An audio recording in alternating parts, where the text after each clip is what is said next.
morning for whoever's listening. It's Lorraine Kohler from the clerk's office. We're going to run a couple of sound checks this morning.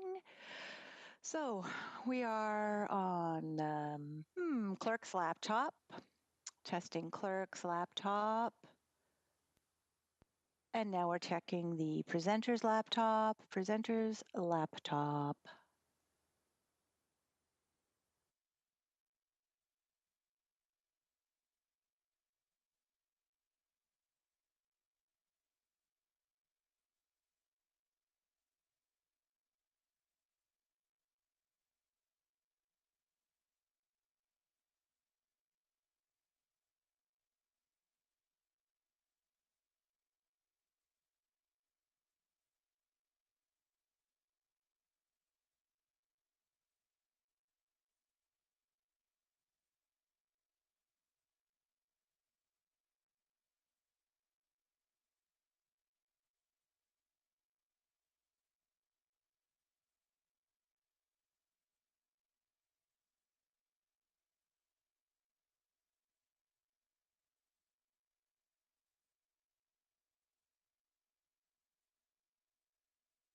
It's our second sound check.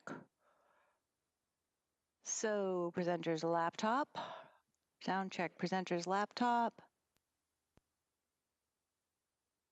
clerk's laptop, clerk's laptop sound check. Oh, I hope it works this time.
Okay, meeting in progress.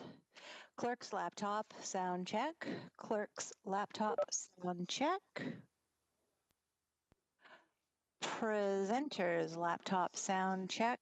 Presenters, laptop, sound check. Hopefully that works today on November 18th, 2020. Thanks, everyone.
I'm ready if you can hear me.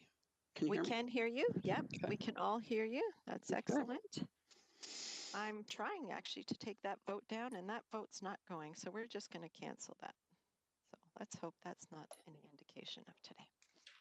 Okay, Okay, we're ready? we're ready to go. Thank you. Good morning and welcome to the General Issues Committee for Wednesday, November the 18th, 2020. I would like to call the meeting to order. Members of the public are advised that our meetings are webcast live by the City of Hamilton and temporarily archived on the city's website. As well, a reminder that all electronic devices are to be switched to a non-audible function during committee meetings. Members are reminded of the 5-minute time limit, which will be adhered to during this meeting. Members can submit another request to speak if they require more time to ask questions or to make comments. I will now commence a roll call. Please indicate your presence when I call your name. Mayor Eisenberger. Good morning. Good morning. Councillor Wilson. Good morning. Good morning. Councillor Farr. Here. Good morning, Councillor Farr. Councillor Nan. Good morning, present. Thank you. Good morning. Councillor Marula. Present, Madam Chair. Thank you. Councillor Collins. Good morning, Madam Chairman. Good morning. Councillor Jackson. Ward 6 is audible. Thank you. Yes, Ward 6 is audible. Thank you, Councillor Jackson. Councillor Pauls. Not seeing Councillor Pauls at the moment. Councillor Danko. Good morning. Oh, I'm sorry, Councillor Danko, good morning. Apparently Councillor Pauls is here. I saw her waving.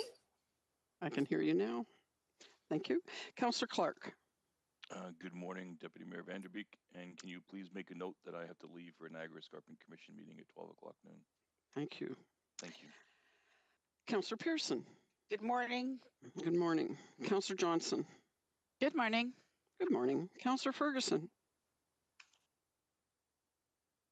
No, he needs to unmute himself. I can see you, Councillor Ferguson. I just can't hear you. Just unmuted, present. Perfect. Thank you. Councillor Whitehead. Councillor Whitehead will be absent today. Councillor Partridge. Good morning, Madam Chair. Good morning, Councillor Partridge. That is our roll call. Madam Clerk, are there any changes to the agenda? Yes, Madam Deputy Mayor, through you. Before I begin, Mr. Applebaum, could you please turn your video off until you're called upon to speak? No, thank you so much. All right, changes to the agenda. We have added communication items. Item 4.1 is correspondence respecting sidewalk snow removal. And we have multiple correspondence. We have correspondence from Craig Burley, Marin Hudson, Maureen Bell, Lily Noble, Randy Kay, Jamil Millar, Michelle Tom, Emily Kalpaka, and Annie Chenier. As well, we have item 4.2 is correspondence from Herman Daxel regarding only airtight masks will work. At a delegation request, we have Mr. Dermot Nolan, Hamilton Museum Citizens Committee, respecting item 9.4, virtual commemoration of 175 years of Hamilton's history. And that is it.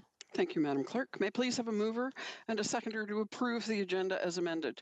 Councillor Partridge, Councillor Pearson. And we'll follow.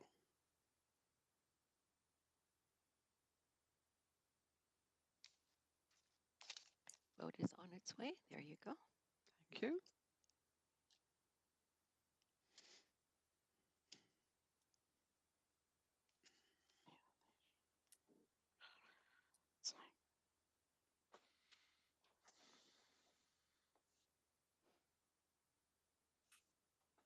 Thank you. And that passes unanimously. Expected. Members of the committee, are there any declarations of interest?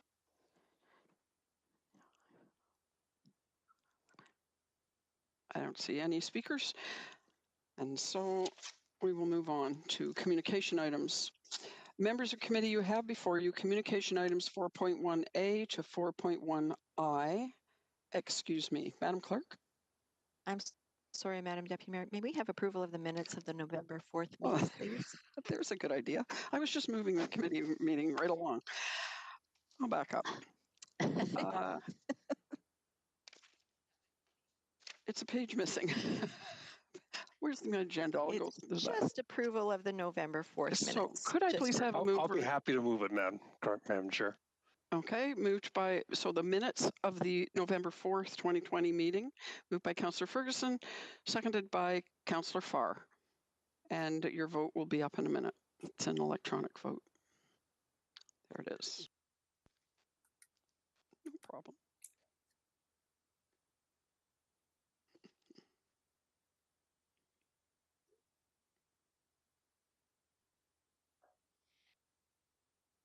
Okay, and that's moved unanimously. So we'll go back. So we have before us communication items 4.1A to 4.1I and 4.2. Is there any discussion respecting those items? Seeing none, I need a mover and a seconder for, can I do them together, Madam Clerk? For items 4.1A to 4.1I and 4.2. Moved by Councillor Pearson, seconded by Councillor Nan. And you can indicate your vote as soon as it's on the screen. There we go.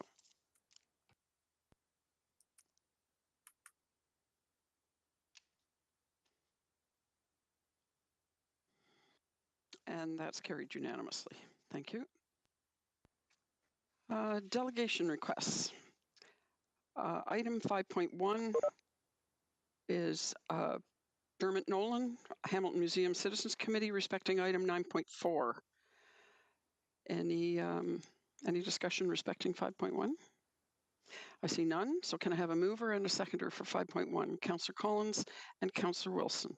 Thank you.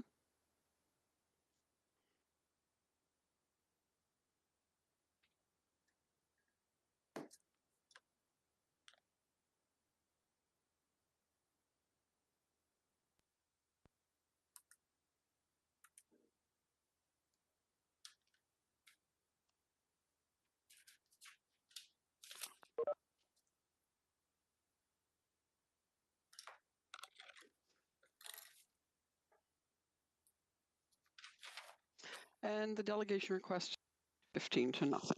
Thank you. And we're on to public meetings and delegations. Members are reminded that questions of the delegates are for clarification purposes only, not for debate. Brian Crawford, Tournament Director, and Garrett Ball, Chief Financial Officer, both of RBC Canadian Open Golf Canada, respecting the 2019 RBC Canadian Open.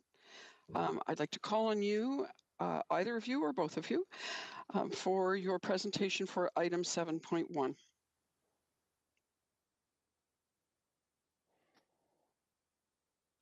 Good morning. Thank you, Madam Speaker. And it's a pleasure to be on with all of you today and to share the wonderful results of the 2019 RBC Canadian Open. We really need to thank this council for its tremendous support of Golf Canada and this event. In the slides that will follow, I'll share with you the resounding success that it was.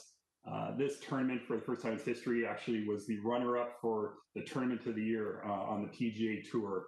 And that's a tremendous accomplishment considering the quality of the other 44 PGA Tour events that are held all around North America and in fact around the world. So we're very proud of this event, and we couldn't have certainly succeeded without the support of this council and of the city of Hamilton.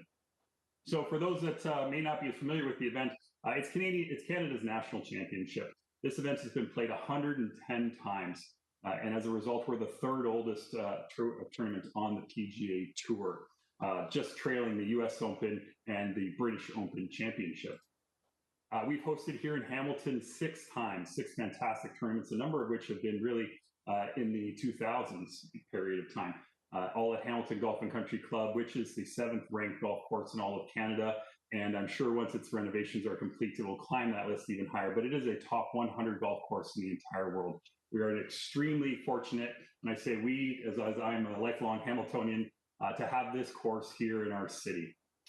The players that participated in our event, 156 players are in the field, and we had a record 26 Canadians take part in the tournament, including a hometown hero of our own in Mackenzie Hughes, who finished in the top 10 in our tournament. 4 of the top 6 ranked players in the world all played in the tournament, including the final 3 top-ranked players at the end of the season, including the FedEx Cup champion and our champion, Rory McIlroy. Overall, 22 different countries were represented in the field. We had an outstanding turnout in terms of attendance. Over 120,000 people attended the RBC Canadian Open this week over the 7-day period of the tournament. We had a nearly 50-50 split of men to women at our tournament, an unbelievable result, and a 1/3 split of millennials, Gen Xers, and boomers. So we are an extremely diverse tournament that caters to all different age groups, all different types of demographics and people. 61% of the attendees at this year's event were tourists. That represented 33 US states were represented in the attendees that attended our event, and people from all 10 Canadian provinces. The RBC Canadian Open goes out to over 1 billion households. That's 1 billion households worldwide. Over 40 hours of broadcast footage were aired on CBS, Golf Channel, and TSN, which was watched by 19.6 million North Americans, 17 million US, and 2.5 million here in Canada. And as part of that broadcast, they got to see all sorts of B-roll of the city of Hamilton, an introduction to the city and its location by Jim Nance, where Hamilton is located. Just the name of the course alone, the Hamilton Golf and Country Club, the Hamilton Golf and Country Club. So certainly our city was highly promoted and highly featured throughout the duration of this broadcast. In addition to the television audience, millions and millions of social media engagements and over 265 accredited media covering the event. We had several special events, including a 2-night concert series that had 25,000 people attend over the 2 nights, a 4-day food festival, and a 75th anniversary of D-Day celebrations in partnership with the Warplane Heritage Museum. The economic impact of this event is tremendous. $82 million in economic impact, 25.3 million in GDP. Locally, 63 million is driven through the local economy here in Hamilton and the province of Ontario, and another 24.6 million GDP. Companies like Hamilton Cab saw $40,000 in additional revenue, 45% increase in fuel sales at the Hamilton Airport, tremendous impact across the city. We had 7 Hamilton hotels that were filled with guests from the RBC Canadian Open, over $500,000 just in revenues from our side alone, not including tourists that were attending, F&B sales, or any of that, just from our contributions alone at those 4 hotels. We had 8 Hamilton restaurants take part in an activation on course at the site and sold over 36,000 meals on site, more than they'd ever sold in individual days. The thing I'm most proud of is the $2 million in charity and community impact. That's real dollars going into the community. And all of these organizations you see on screen benefited in a truly financial way through working with our tournament in a variety of means. And finally, the community impact. We had over 3,000 students attend on course throughout the week on Tuesday and Wednesday as part of a field trip day. 30 schools received the Golf in Schools program, and we also partnered with the city's FOR program, providing financial supports and integration into our programming. Over 1,800 volunteers were part of the event, including hundreds of Hamiltonians, 79 high school students from the Ancaster High Schools that received their full volunteer hours as a part of this tournament. And we were part of the city throughout the year. That's our activation at Super Crawl, our display at Lister Block, our pumpkin in the Ancaster Pumpkin Walk. So we really integrated into the community. And it was really thanks to a fantastic collaboration with the city and all of its departments. I can't say enough about how fantastic each of these city departments were in working with us to deliver this event. The last 2 notes are just about our PGA Tour during COVID. Obviously, everyone's familiar with the shutdowns that occurred, but the PGA Tour was the first to come back, and it came back in June. And we carried out events throughout the entire season, every week, without issue, and saw record record television viewership, 30% increases, while all other sports were decreasing. And now fans this fall have started to become parts of the PGA Tour once again. Golf truly was a sport that was really excellently placed for COVID and bringing people together and providing an opportunity for some degree of normalcy. As we move forward, we're working with all levels of government to return in 2021 and having an event that hopefully will have limited fans, but at least we'll be back played. In 2022, we're preparing for a full return of the event with our hope that we'll be able to have a full spectator experience at that time. And in 2023, when we plan to return to the city of Hamilton, a full-scale event with growth in what we did in 2019. So with that being said, I'd like to thank you for giving us an opportunity to present and ask if anyone has questions at this time. Thank you, Mr. Crawford. Don't see any questions. Oh, excuse me. Just let me, could Mr. Crawford, could you unshare your presentation, please? Just so I can see the councillors. If I can figure out how to do. Stephanie, I believe Councillor Farr has a question. Councillor Farr. Yes, I do see the councillors, whoever asked me the question. We've got it on this. And then Councillor Ferguson is also on the list. Thank you. Councillor Farr. Steph, out of respect for the ward councillor, who's also a member at the club and also very actively involved in promoting and making this tournament happen, I'll let Councillor Ferguson go first. I can go after Councillor Ferguson. But thank you. Thank you, Councillor Farr. Councillor Ferguson, the floor is yours. Well, thank you, Madam Chairman. Thank you, Jason, for allowing me to go first. And yeah, I was very proud to be involved in this event, and it was just an overwhelming success. 120,000 people attended the course, which is really at capacity in order to fit people in there. I loved the hockey rink that was set up on the 13th hole and allow fans to slam the boards like they do in the hockey, because the Canadian Open is recognizing that hockey is also a major sport in our country. But Brian, you didn't mention that. I don't know how you're going to follow this act, because that was your first tournament as the tournament director, was it not? Yeah, that's correct. I came on in 2018 in time for the tournament, but wasn't overseeing it at that time. And I'll tell you that after that event, which was fantastic, we had a wonderful winner in Dustin Johnson. Bob Weeks said, well, good luck following that in 2019. And I love the challenges, and our organization is well situated to continue our success. We quite frankly would have blown 2019 out of the water in 2020 had we had a chance to move forward with it. And as soon as it's the right time, we'll be able to get everything back in place to do so. Well, thank you for your leadership on that. You didn't mention a statistic that I was always found amusing, is how many cans of steam whistle you went through. Do you remember that number? Oh, yeah, like 70,000 cans of steam whistle or something like that was the. They had basically run out of product everywhere else in the province because it had to be diverted to the Canadian Open. Yeah, I remember they were Shanghaiing trucks all over the GTHA to take them away from restaurants and bring them all over there because you had run out. And so people always had a great time. And the music event, too, was an overwhelming success on One East. Everybody loved the carpet-like feel of the young people, particularly when they were standing in their bare feet on the grass on the fairway, watching that stage like a natural amphitheater. So it was a great success too, and I hope you bring something like that back, the music event in 2023.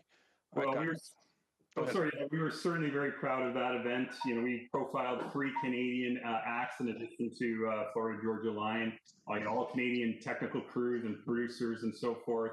Obviously the sold out nature, but it ran seamlessly. I mean, we had no arrests, no issues of those sorts. We exfilled that property in 36 minutes and everyone was back to their vehicles. We were really just proud about how that ran and how much the community enjoyed it. And we even got a Raptors viewing party in after the Friday night to see them win over Golden State in LA or in California. It was a nice touch. And of course, I got 0 complaints on noise too. So you shut it down on time and allow kids to go to sleep and the neighbors not to be interrupted. So that was another success. Will it be back in 23? Well, that's certainly our intent. We had actually, Keith Urban was going to headline our event this coming year in 2020. Obviously, that didn't happen, but it's our full intent to work with our partners at RBC and their wonderful music platform and Live Nation to bring it back as soon as the opportunity for live festival music experiences is appropriate. So that's certainly part of our plans, not just in 22, but 22 as well. Not for 21, unfortunately, but going forward, it was a wonderful success and really was a big part of what drove the event to have the level of success that it did. So, and I'll say that as a resident of the Hamilton Golf and Country Club neighborhood, if we hadn't done a good job, I would have heard about it and they might have run me out of town. So we had to make sure it was fantastic. Yeah, Brian lives about a good driver from where that stage was set up. So he's right across the road. So yeah, he would certainly get the feedback. And lastly, the fairway. It was an overwhelming success too, to allow local restaurants to come out and set up. And for members of council who weren't there, they set up between the 17th and 18th fairway, and it was spelled F-A-R-E way, fairway. And I think once I was able to get to a front of a line to be able to order something. It was very, very popular. So congratulations on the hockey rink, congratulations on the music, congratulations on fairway, but most of all on the excellent way that the tournament went off, and that attendance at and the economic benefit to Hamilton also. So that's all my questions, Madam Chair. Thank you, Councillor Ferguson. Councillor Farr. Yeah, and again, kudos officially from me to Councillor Ferguson. I didn't know there was 0 complaints. That is actually amazing and a testament to his hard work in advance, not only with his Ancaster community, but with, you know, Golf Canada, with Brian, with his club. That is a whole lot of people coming and going for 4 consecutive days. There was noise like no other Canadian Open, and pretty impressive, the work in advance, during, and the follow-up from the good counselor.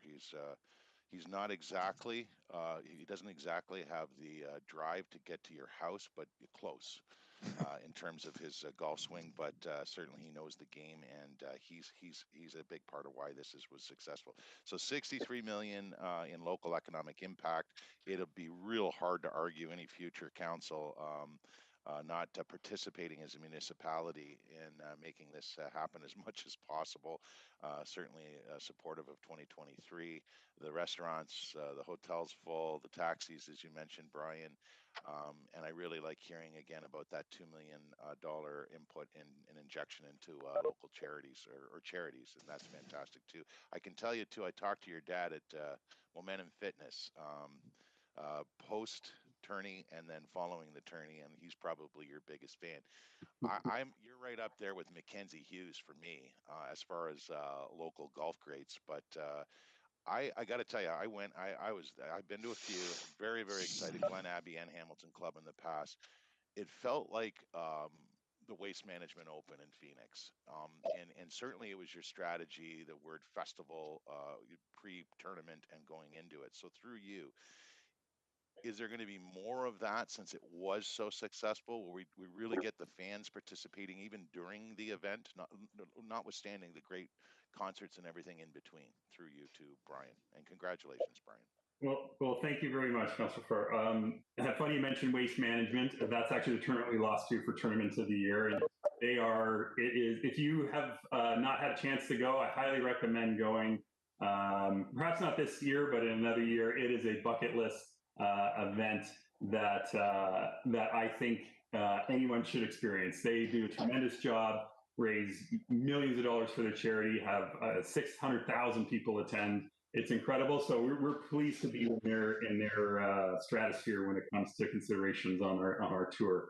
To your point about the festivalization of it, that was absolutely our goal and objective coming into this. Was to take what was traditionally just a golf tournament to make it a sport and entertainment event and experience. We felt that we had one of the best annual sports properties in our country, and we wanted to elevate that. And we had tremendous support from our title partner in RBC and all of our stakeholders, and not least of which the City of Hamilton. Trust me, working with others, that you guys are definitely first class when it comes to providing support and staff support.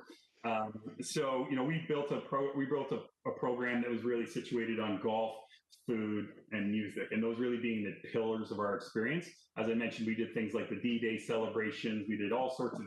We mentioned the fairway.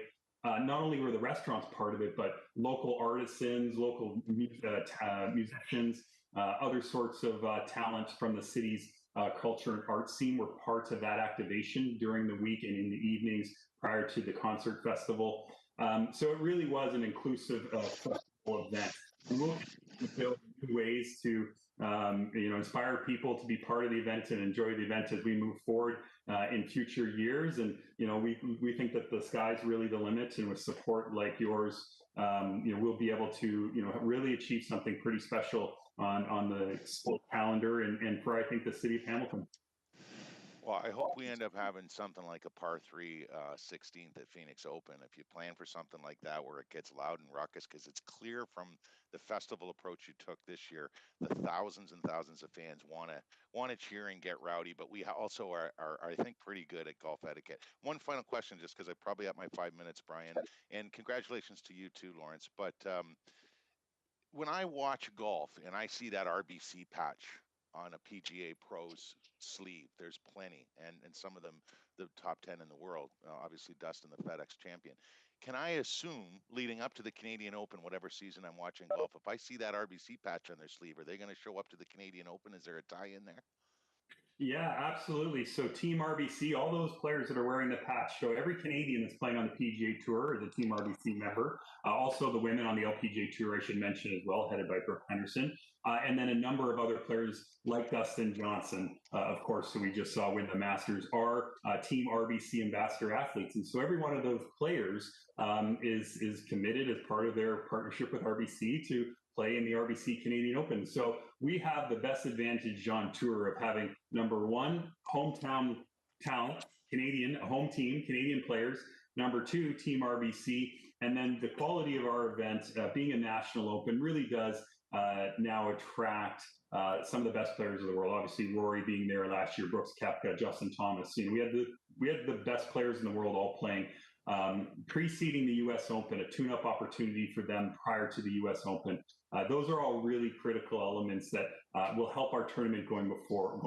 Before we followed the British Open, and that was very difficult for players to come from overseas and that sort of thing. So we're in a really great place going forward to continue to see, you know, our success. And you know, one of those great Team RBC players, Mackenzie Hughes, he's currently qualified to represent Canada at Tokyo. You know, a Hamiltonian that will go to the Olympic Games, you know, next year, as long as everything holds and we can have the Olympic Games. So we're really proud to have been part of that. He developed through the Canadian Golf Canada system. You know, is one of our players. You know, we have probably one of the golden moments in time for players on the Canadian Tour, around the LPGA Tour and the PGA Tour.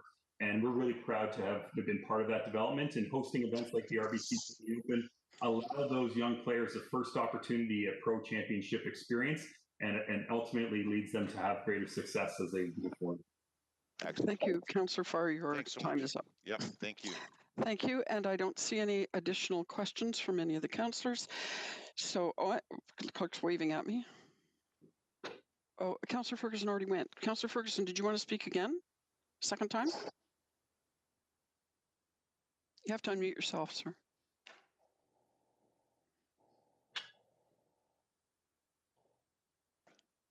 Yeah, thank you. I said to get the cursor over to the other screen.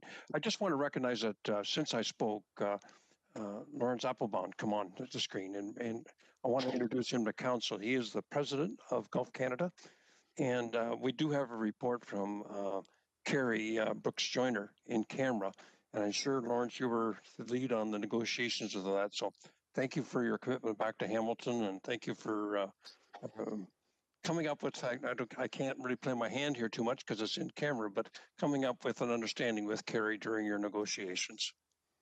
That's all, Madam Chair. Thank you, Councillor Ferguson, and thank you for introducing Mr. Applebaum. I did intend to thank all three of them, so Mr. Crawford, Mr. Ball, and Mr. Applebaum, thanks for bringing this presentation to us today. Thank you. For taking our questions. Madam Speaker, would it be inappropriate just to give my thanks as well? I think we can stretch that today. Go ahead, Mr. Applebaum. Thank you very much. I just very briefly would just like to echo Brian's comments, and on behalf of our National Sport Federation, Golf Canada, the relationship that we have had with the City of Hamilton, driven by Councillor Ferguson, Mayor Eisenberger, and all of Carrie Brooks Joyner and her team has just been exemplary. It is the model we are using for discussions across the country with our other events. And I just want to say thank you. 2019 changed our game. It changed our event. And it has been a pleasure dealing with Carrie, with Pam, with the entire team, and talking about what the future looks like. We cannot wait to come back in 2023 and in future as we have a shorter, a smaller rotation of the best clubs in Canada hosting this event. And it is our full hope, our dream, and our intention to come back again in 2023 and as part of a smaller rotation. So just wanted to pass on our excellent thanks and a welcome to all of you. In addition, Councillor Farr as well. It was great to see you out there too, to the event in 2023. It was really something to behold in Hamilton. So thank you as well. Thank you, Mr. Applebaum. And I can tell you that we're very proud to have you here. So thank you. Okay, and I will need a mover and a seconder to receive the presentation, the delegation. Councillor Ferguson, and seconded by Councillor Farr. And the vote will be an electronic vote. It'll be up in a minute.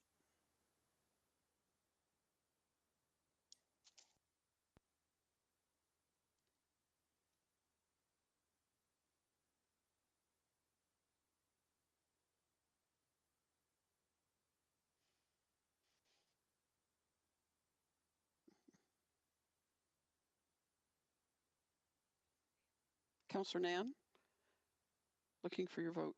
Did you get it, Lauren? Okay. Okay. There we go. And that carries unanimously, as it should. Thank you. And, we're moving on to 7.2, David Carter, Innovation Factory, respecting the Innovation Factory's funding request. I'd like to call upon David Carter. You have 5 minutes, sir, for your presentation. Great. Thank you very much for allowing me to follow golf, concerts, and beer. I'm sure this will be a delight to all of you as I talk about innovation.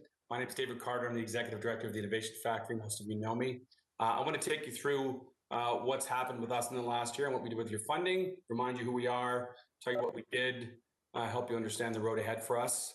For those of you that aren't familiar with us, we help entrepreneurs that are innovators either start business, grow their business, scale their business, really across all sectors. Annually, we see about 437 unique clients a year. We do about 5,000 hours, over 5,000 hours of consulting, with one-on-one consulting with those clients. We host a pile of events, obviously most of them online now, welcoming thousands of people. So I'm going to blast through this. The net is, though, this attracts investment to those companies. So we've been tracking over 390 million in investing in these companies, whether that's government, VC, angel investments. And since then, just in the last year, we believe the companies we've worked with have added another 250 jobs to the economy. One of the most important things we do, and we do this in partnership with people like the City of Hamilton as partners, is we make connections. So startups don't know who to connect with, and they don't have the networks that all of us have. So as trivial as it sounds, just introductions can be a huge benefit for these companies. So just so you understand, when you see the logos, Innovation Factory is us. There's also the Center for Integrated Transportation and Mobility. Think of that as a sub-brand of ours that focuses on smart cities, smart transportation, of which the City of Hamilton is a huge partner. You see my lights have gone out because it's motion activated. And I guess we're going to do this in the dark now. There's the Synapse Life Science Competition, which supports the Synapse Life Science Consortium. I don't want to confuse it too. And we have our Lions Lair competition. Our key partners are the Ministry of Economic Development, Job Creation, MedCat, which funds is our predominant funder. We're a tenant of McMaster Innovation Park, and I want to emphasize that because people will confuse Innovation Factory and McMaster Innovation Park. We're a tenant and they're a partner. You'll hear names like AVEN, Autonomous Vehicle Innovation Network. They fund the smart vehicle, smart city aspect of our business. And we support the Synapse Life Science Consortium as, supporting the operations, the events, and the website and some other things, as well as the competition. And of course, we work with the Hamilton Chamber. Slides. So just so you understand how our funding comes through, about 2% of our $2 million annual budget comes from the City of Hamilton. A huge chunk comes through OCE and the Autonomous Vehicle Innovation Network to support the Smart Cities Initiative. That actually almost consider that a second half of our business. But the City of Hamilton's contribution, while you might sort of look at it and say, you really wouldn't miss it, right? 2%. That contribution sends a strong message to the city that regional is important. The last thing we want the province to do is decide they can operate this virtually from Bay Street and that all entrepreneurs can report into Toronto and get the same level of services. Because then we lose the partnerships, we'll lose with all the academic institutions, all the regional businesses like Stryker and other business, and ArcelorMittal, Dofasco that support us. And that's really the money that says to the province, don't ever try to just create this, hub and wheel sort of thing where our entrepreneurs have to sort of do everything on Bay Street. So post-pandemic, of course, lots of changes. We still deliver our client meetings and training, but we do it online like everybody. We started thinking about some changes, and of course, in our business of innovation, change is opportunity. So we started thinking about the Office of the Future, how we can support the PPE crisis that happened early on. How do we check in with their clients as a health check, whether that's mental or economic? And then a lot of government relations. Man, every week we're on a call with the province or the feds to make sure they understand what our needs are, how well their programs are working. We sort of really have to amp up being the voice of the client. Early on, knowing we had to sort of pivot, we started dabbling with what the Office of the Future looked like, and we created this online virtual environment to mirror what Stanford University does in the United States. As you can see, I'm very svelte in the virtual environment, so there's some benefits to that. But it actually really was a cool platform where you could move from office to office and connect with people. And we worked that into some national press, right? We wanted to show ourselves off as thought leaders in the virtual work environment space. We ended up abandoning it, though. It actually took too much horsepower out of the PC. And we all have struggled with doing online meetings with muting and unmuting. Now imagine the horsepower of moving around virtually. And we've invested in some other platforms as well. But really, change is opportunity in our space. Also early on, we saw a lot of uncoordinated effort by people with 3D printers that just wanted to help. So we jumped in and created a site called makermilitia.com and makermilitia.ca to really harness all of these 3D makers to get them printing materials for PPE. And I'm happy to say we got over 1,000 people to join that cause and start printing, ones and twos or 15 a day kind of thing, and send them to the various support groups that needed those parts. Cyrus Tarani, who's your Chief Digital Officer at the city, did a great job of making sure those 3D printers at the Hamilton Public Library were in use. So it was a great coordinated effort. And again, times were changing very fast. And so it was really nice to see that we could stand this up and get the support of the city and the citizens very quickly. So, ultimately, we're an advocate for our businesses and an advocate for the city. So we participated in a lot of calls with Minister Joly, who checked in with the Canadian Digital Media Network, of which I'm on the board. And we got to give them feedback literally on a weekly basis as to whether or not, CERB was working, what landlord issues were coming up. It really became clear to me that the more data we have, the more power we have with both the federal and the provincial government. Of course, we just had to run our business. Some things that changed. Our Synapse Life Science competition was in March. So the beginning of the month, we were worried about what the buffet would look like and how to do the presentations. Obviously, March 13th, everything locked down very fast. We pivoted to that being a virtual event literally in a matter of days. So I was really happy with the teams doing that. Our Lions Lair competition just passed. I'll talk about that. So let me get into a few of those things. We had a conference in February that was just outstanding, and it kind of got lost because of what happened with COVID. But we had an event at the Hamilton Warplane Museum on smart mobility, smart transportation. What an amazing venue to do that sort of thing. So while we're talking about modern transportation and modern needs, here we are highlighting, planes and flight technology. And the good news was it wasn't a Hamilton event in that it was just Hamilton people at the event. We got thought leaders from all over the province, and every one of them just sort of looked around and said, what an amazing event. I've got to have an event here as well. So I think we really did a great job showing off Hamilton and getting those 200 thought leaders from around the province to talk about smart good movement, which of course, the airport's right there too. And we're a force in terms of moving goods. So you might be familiar with Lions Lair, which is our big business plan pitch competition. So we delivered that virtually. So obviously the 500-person gala where we serve you drinks and feed you dinner is not what we do anymore. So we delivered it over 4 nights in sort of a bracket style format where just like March Madness, we do some head-to-heads. People voted online and we matched them up. It was a high production value. We partnered with Greening Media. And as you can see, it looked pretty pro. We had sort of our sports desk to go back to afterwards. But this is what it looked like behind the scenes. We had to social distance. We did it with a green screen. We made sure there was lots of distance between the presenters, and through the magic of green screen technology, we made it all work.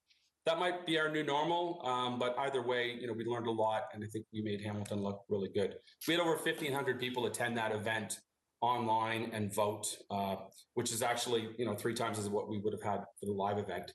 We also want to show off our clients, so we launched a client directory. So if you want to poke around and see what clients are in there, we're building this out daily. But if you go to innovationfactory.ca/clients, you can actually click on those companies and see what they do. And so many of these companies you will never have heard of because they work in niche technology environments. They're locked away either at Master Innovation Park or inside of their business centers. But it's a good idea to see who's around, and we'll just keep expanding on that and really advocating for those clients. So what are we going to do for recovery? Well, we're now looking at what do we do to upskill our businesses, because obviously there's some new skills required. What do we do to make sure we have the best data for the province and the Fed, so when opportunities come up, we can get in front of some of that money? And we certainly see Toronto and Waterloo getting in front of large, and Invest Ottawa for that matter, getting in front of large amounts of money. I think we need to get in front of some of that. There's a lot of future work initiatives where we need to upskill our companies to actually deal with what might be, I hate saying new normal because it sounds cliche, but we're not going back to exactly what the old normal is. It's going to be somewhere in the middle. And the more our companies are prepared, the better. And then really the opportunity is Hamilton's, because all of that skills gap loss we used to have where businesses would go to downtown Toronto and get downtown salaries. Well, all those people were sent home to work. Now that downtown condo in Toronto isn't as required. And so now we see people coming back home or coming back out to Hamilton. So we're working with the city of the Economic Development Department to say, how do we capitalize on that? How do we take advantage of that? Not just for our startups, but how do we get Amazon downtown staff to work from Hamilton or have satellite offices that are easier to social distance, outside of the downtown Toronto, where the opposite is true. Okay, so that's my 5-minute blast through. Questions, and of course the package you'll receive has some client highlights as well. Thank you, sir. Would you mind just unsharing your screen so that I can see everyone? Sorry, I will unshare in a second. No problem.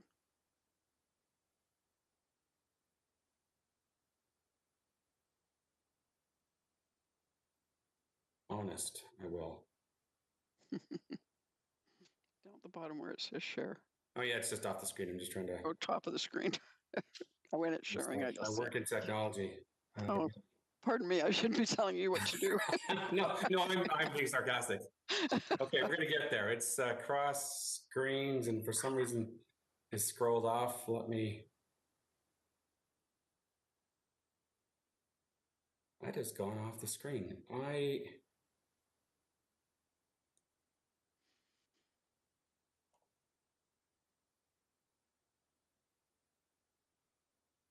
I'm not finding it. David, are you in? Can you see your WebEx screen still? Yeah, I can, and it's got the. Do you have the up at the top where it says share? Yeah, that's off. For some reason, there's no that toolbar has disappeared. Okay, how about at the bottom of your screen? I'm just getting. Move your mouse I'm around. just getting the gallery. Let me figure out. Let me maximize it. Or maybe change your view so that maybe you can see your screen a little bit clearer. You have more access to your screen. Oh, this is embarrassing.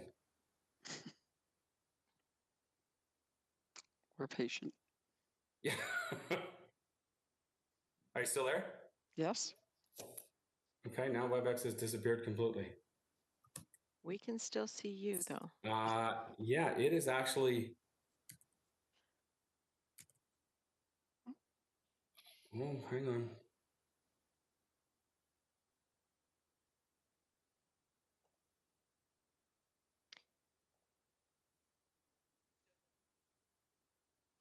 So if I just gave you control. This is a good time to remind you, I worked at Microsoft for 11 years and I'm extremely well versed in technology. Well, we can do a workaround. We have chat. So if any of the councillors would like to ask a question, could I ask you to do it through chat, please?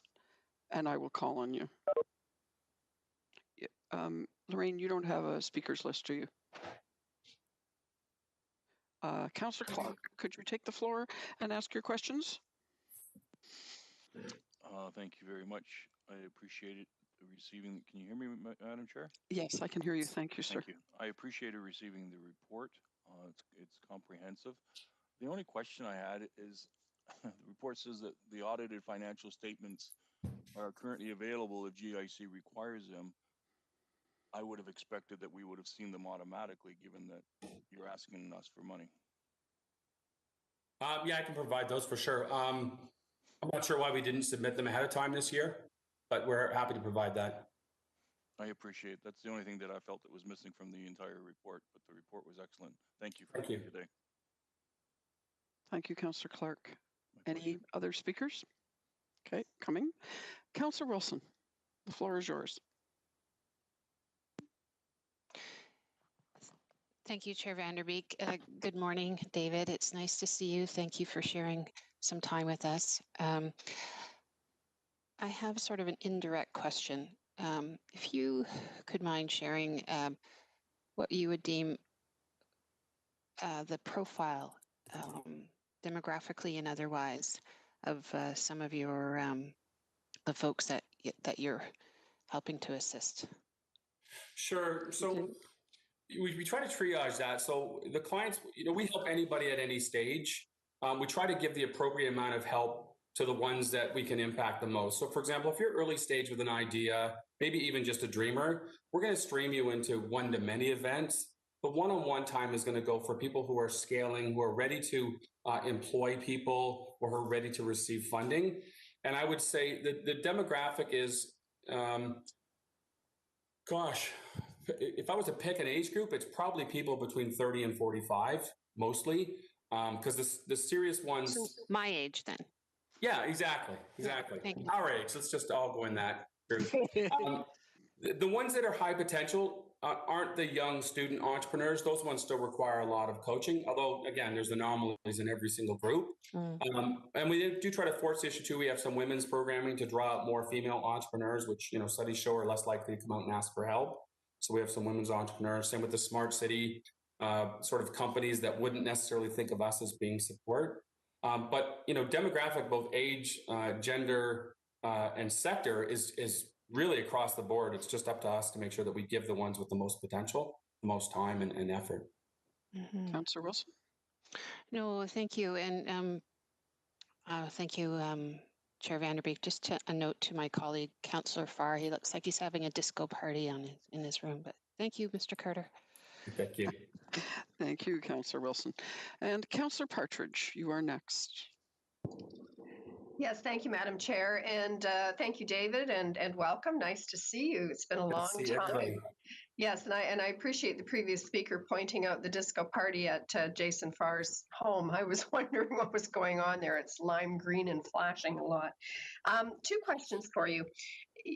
I was really pleased to, I thought I just heard you say that there is a program working with women entrepreneurs, perhaps those who are just starting out, receiving seed money from some of the banks or the credit unions. Can you just unpack that program a little bit for me, please? Sure. As a 50-year-old white male, when someone first said we want to have special women's programming, my first response was, why is entrepreneurship different?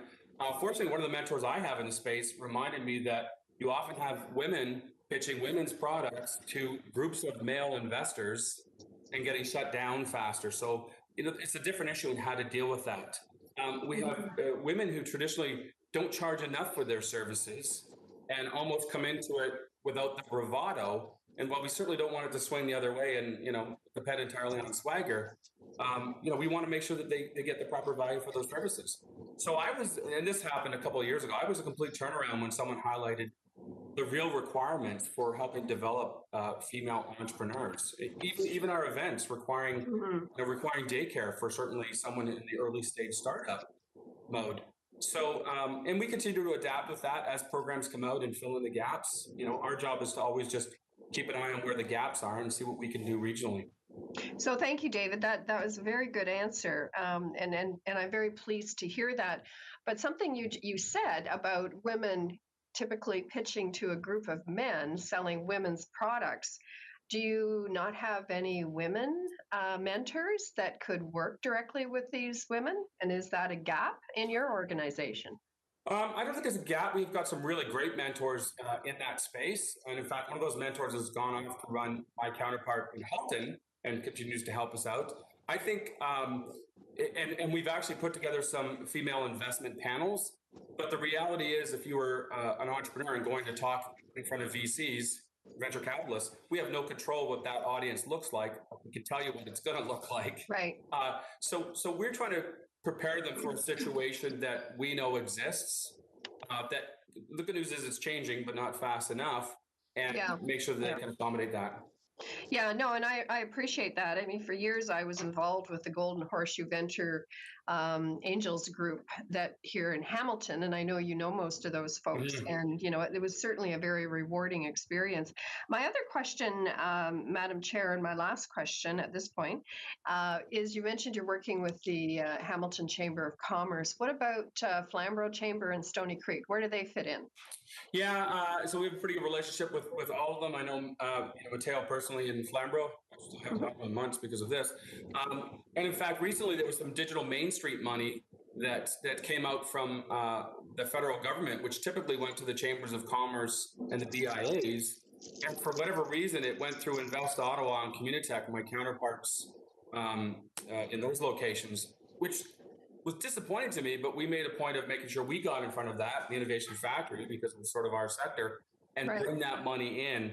And that was the point where we started working with all the BIAs again and all the chambers, and in fact, a broader region of Brant County as well.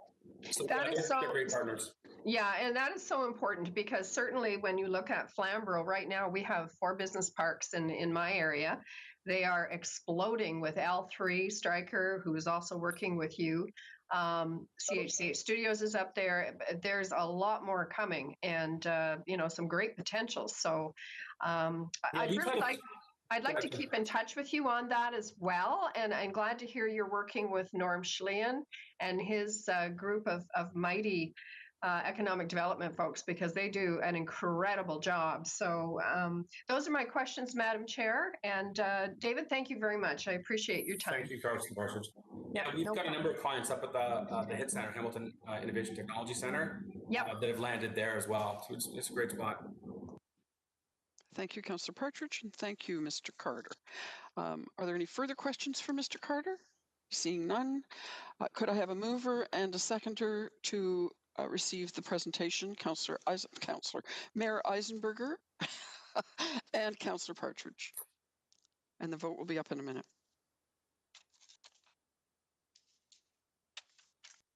Thank you for allowing me to hijack the WebEx. Sorry about that.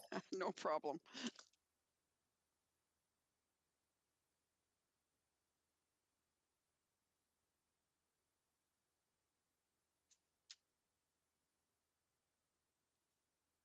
Councillor Marula, are you able to vote?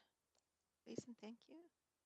And Councillor Johnson and Councillor Ferguson, please.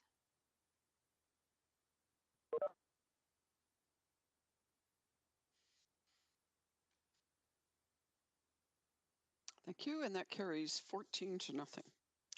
Thank you. I'd like to call on Brian Hayes of the Orange Order to speak respecting a new tax on filming in Hamilton. Brian, are you on the online? Through you, Madam Deputy Mayor, I don't see him. No, I don't either. But I'm just scrolling down to double check. I do not see him there. Okay, well, we'll move on, and I'll come back and ask for him in a few minutes, and we'll see whether he comes.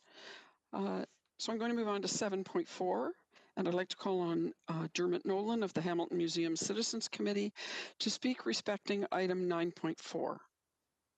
Dermot?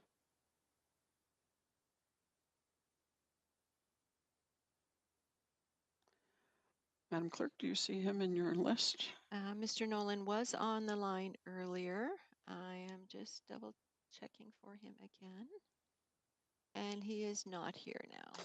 Okay, so we will come back looking for Mr. Nolan as well. This meeting's moving right along. All right, and we are at staff presentations now. Item 8.1 is a COVID verbal update, and I'll call on General Manager Paul Johnson of the Healthy and Safe Communities Department, who will provide that verbal update respecting COVID-19. Dr. Richardson is also in attendance, and Mr. Johnson, the floor is yours.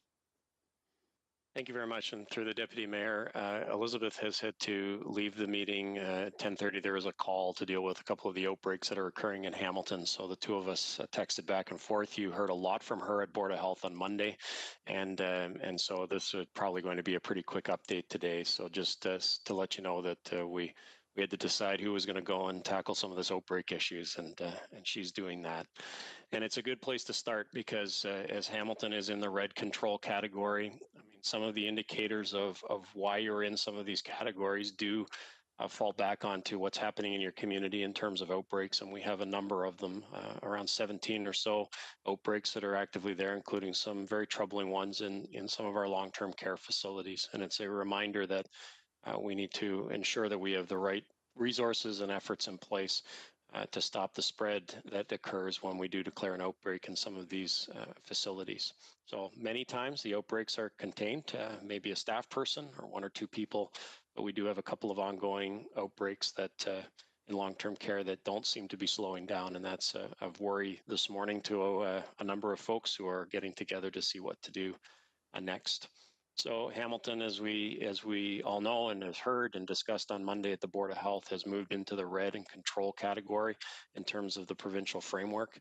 And I just want to say that this morning we are still working through a couple of the practicalities of what this means. And I know that this is extremely frustrating for you, the mayor, members of council, and for the public, that we can't be definitive in a couple of places.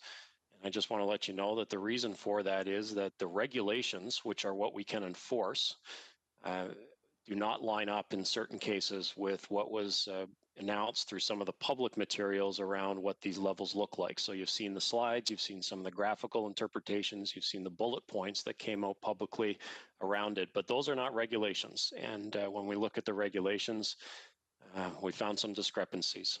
Key areas for the city is there are some discrepancies around certain eating establishments that we're clarifying that have to do with malls. And from a city service perspective, recreation is a source of great debate at the moment. And our expectations are the number of folks that will be allowed to be in recreation facilities, be those arenas or pools or fitness areas, both at city sites and privately owned sites, that those numbers will be lower than in some cases we announced on Sunday and Monday.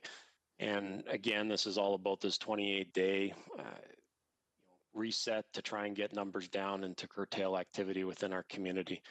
So I want to say, I know a number of you have been receiving calls, many calls from both businesses, but also from our hockey community who are quite rightly saying, what's going on? We hear one number, we hear other numbers. In other communities, it's one number. In other communities, in our community, it's a different number.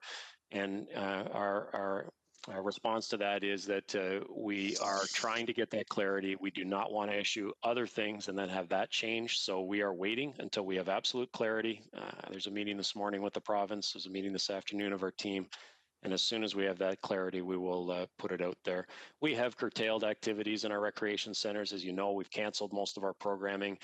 We are not in way offside in any of this. It just may be an interpretation of how many people can be on the ice at a particular time in the case of arenas and how many people maximum are allowed within a pool. But we do know that for most of our programming, this means either very small classes of 10 people, or it's going to mean that many things won't be able to happen because of the overall numbers that are allowed in any facility. And so I think from that perspective, I understand that it would have been nicer to have this since Sunday going into Monday. And unfortunately, we're battling through a few areas. However, most of the areas, the compliance is understood. We understand what the rules and regulations are. And so encouraging people in the community to do what they need to do in order to be in compliance with the red control category. As a city of Hamilton, we've taken some additional steps in terms of how we operate our services. And one of the additional steps that we are going to be implementing tomorrow is that we are requiring that masks be worn even when additional hierarchy of control measures are in place. And those could be plexiglass barriers. Those could be working in places that are not accessible to the public. Some of our staff work, of course, in offices where the public don't attend. But we are now requiring masks to be worn by all staff in those situations as well, with the very rare few exceptions. So it's flipping it around a little bit to say we expect masks and face coverings to be worn all the time. And there are only a few cases where that doesn't happen. A major one, of course, is when you're eating and drinking. That makes obvious sense. For our first responders, when they are in recovery time, we are not requiring face coverings to be used for that short period of time as they recover. And again, if you are the only person in an area, again, we're saying it's okay if you wish to remove the mask. And also if you're in a private workspace area and not moving around, sitting at a desk, have that physical separation, then you could. But the reality is that the minute you get up and you start to walk around, even if it's a private office area, even if there's only a few people in the office area, we want those masks to be worn. Now, this is not a regulation of the province of Ontario, but this is in consultation with our medical officer of health and our occupational health and safety team, who feel that one of the things that is happening in Hamilton is that our cases are being driven by social connections, so things that are happening in people's homes or in their social life. But the other place we're seeing it is in workplaces where people are letting their guard down. Not so much with the public. We're very clear on what happens when we interact with the public, but break rooms, working with our own staff, having little impromptu conversations where perhaps there's a bit of slip in terms of use of masks, keeping that physical distancing. So this will help us ensure that we are doing everything we can to stop that transmission in our own workplace, which we are also encouraging all other workplaces to look at how they're doing that effectively with their staff. Because as I say, one of the areas that is where Hamilton has seen some cases driven is those activities we do at work where we let our guard down a little bit, breaks, lunches, having just a little bit of a conversation with a work colleague, as opposed to our public facing services. When we deliver service to the public, we are doing an extremely strong job of that, whether it's in the high risk areas, paramedics, or our long-term care facilities, or in our customer service areas when people come to City Hall or the municipal service centers. We're doing an excellent job in that public interface. We want to make sure that happens everywhere else. It does have an impact for you as councillors. This will be a requirement as well for you and your staff when you're in our city facilities. And of course, when we're at home and doing things like we are here, some of you are in private offices. I'm at home, perfectly acceptable for us not to have our masks on in this case. But it will require some adjustments to those who are working with clerks and delivering the live streaming of these meetings. And so we'll have information out to those who are chairs of standing committees, and of course you, Mr. Mayor, as the head of council. So those are some of the changes happening internally. I can say to you, because we've had this conversation before, that obviously the decision as to when to start in-person council and committee meetings has been pushed out quite a ways now. We won't be revisiting that until the new year. For obvious reasons, this current 28-day period would not allow us to meet in person, and that takes us through the timing of our meetings for the most part for council for 2020. So we'll look at it in 2021, but I am pleased to tell you that Public Works has made the necessary adjustments to council chambers, and those of you who chair committees or end up in council chambers have seen those changes. We are ready to go when it is safe for you to start to have more in-person meetings and for us to welcome staff and the community back to those in-person meetings, but it's not going to happen for a little while. And those are just the safety measures that we have put in place. So our key activities as the Emergency Operations Center right now are clarifying these last few pieces from a regulation perspective and getting to you and to the community a very clear message. What is it that is a rule? And by the way, these rules are rules that are put in place provincially. Then layered on are the bylaws that you've passed in terms of masking and physical distancing. But these red control restrictions are provincial restrictions, and we cannot choose to set those aside. We can choose to be tougher, but we're not at that stage at the moment. But we can't set aside what the province has said. We'll get those to you. But then also some of the key pieces of advice that Dr. Richardson has for our own personal behavior. And sometimes those are getting blurred, I think, a little bit in the conversation. So we want to clarify that there are things that are thou shalt, because they are part of the regulations and what we need to all follow. And then there is some advice that we would want people to follow, but it is advice from the medical officer of health to our community.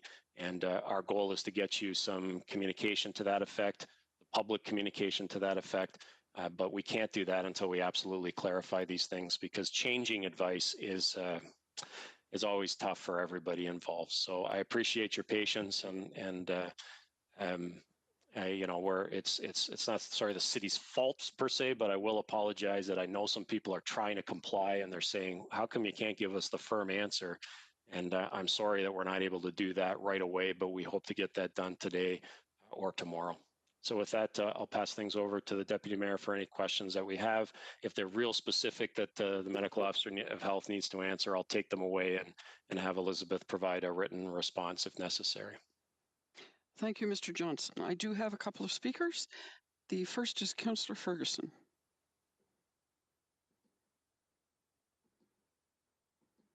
Thank you.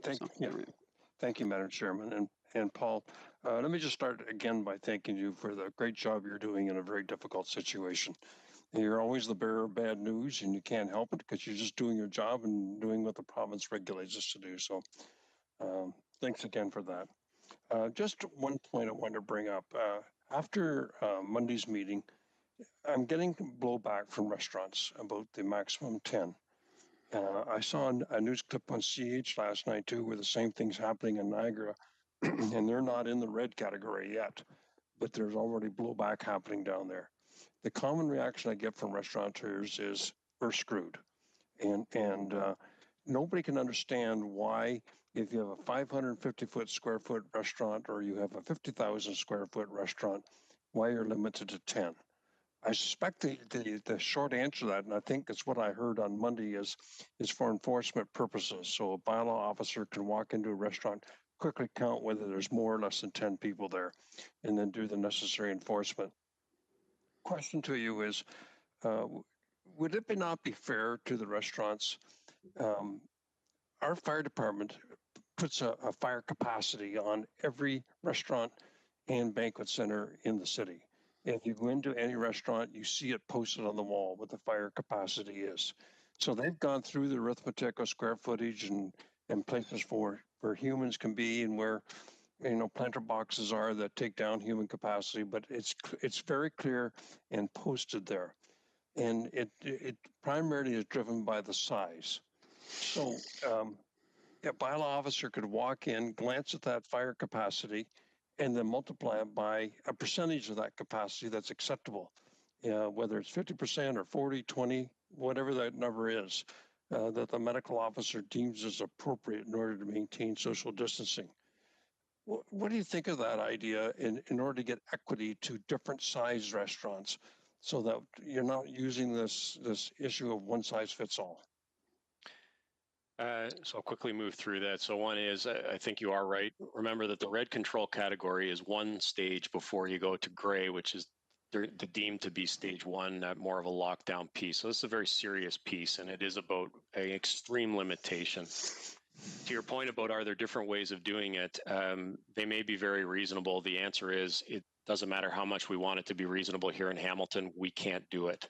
The best you could do is either direct us as staff to take that input and advice forward to the tables we sit at, or the mayor and his conversations with other mayors in the region to put forward to the province that there might be a better way of doing it. We have no ability and no flexibility to do anything with that part of the regulation. It is a provincial order. It is a number.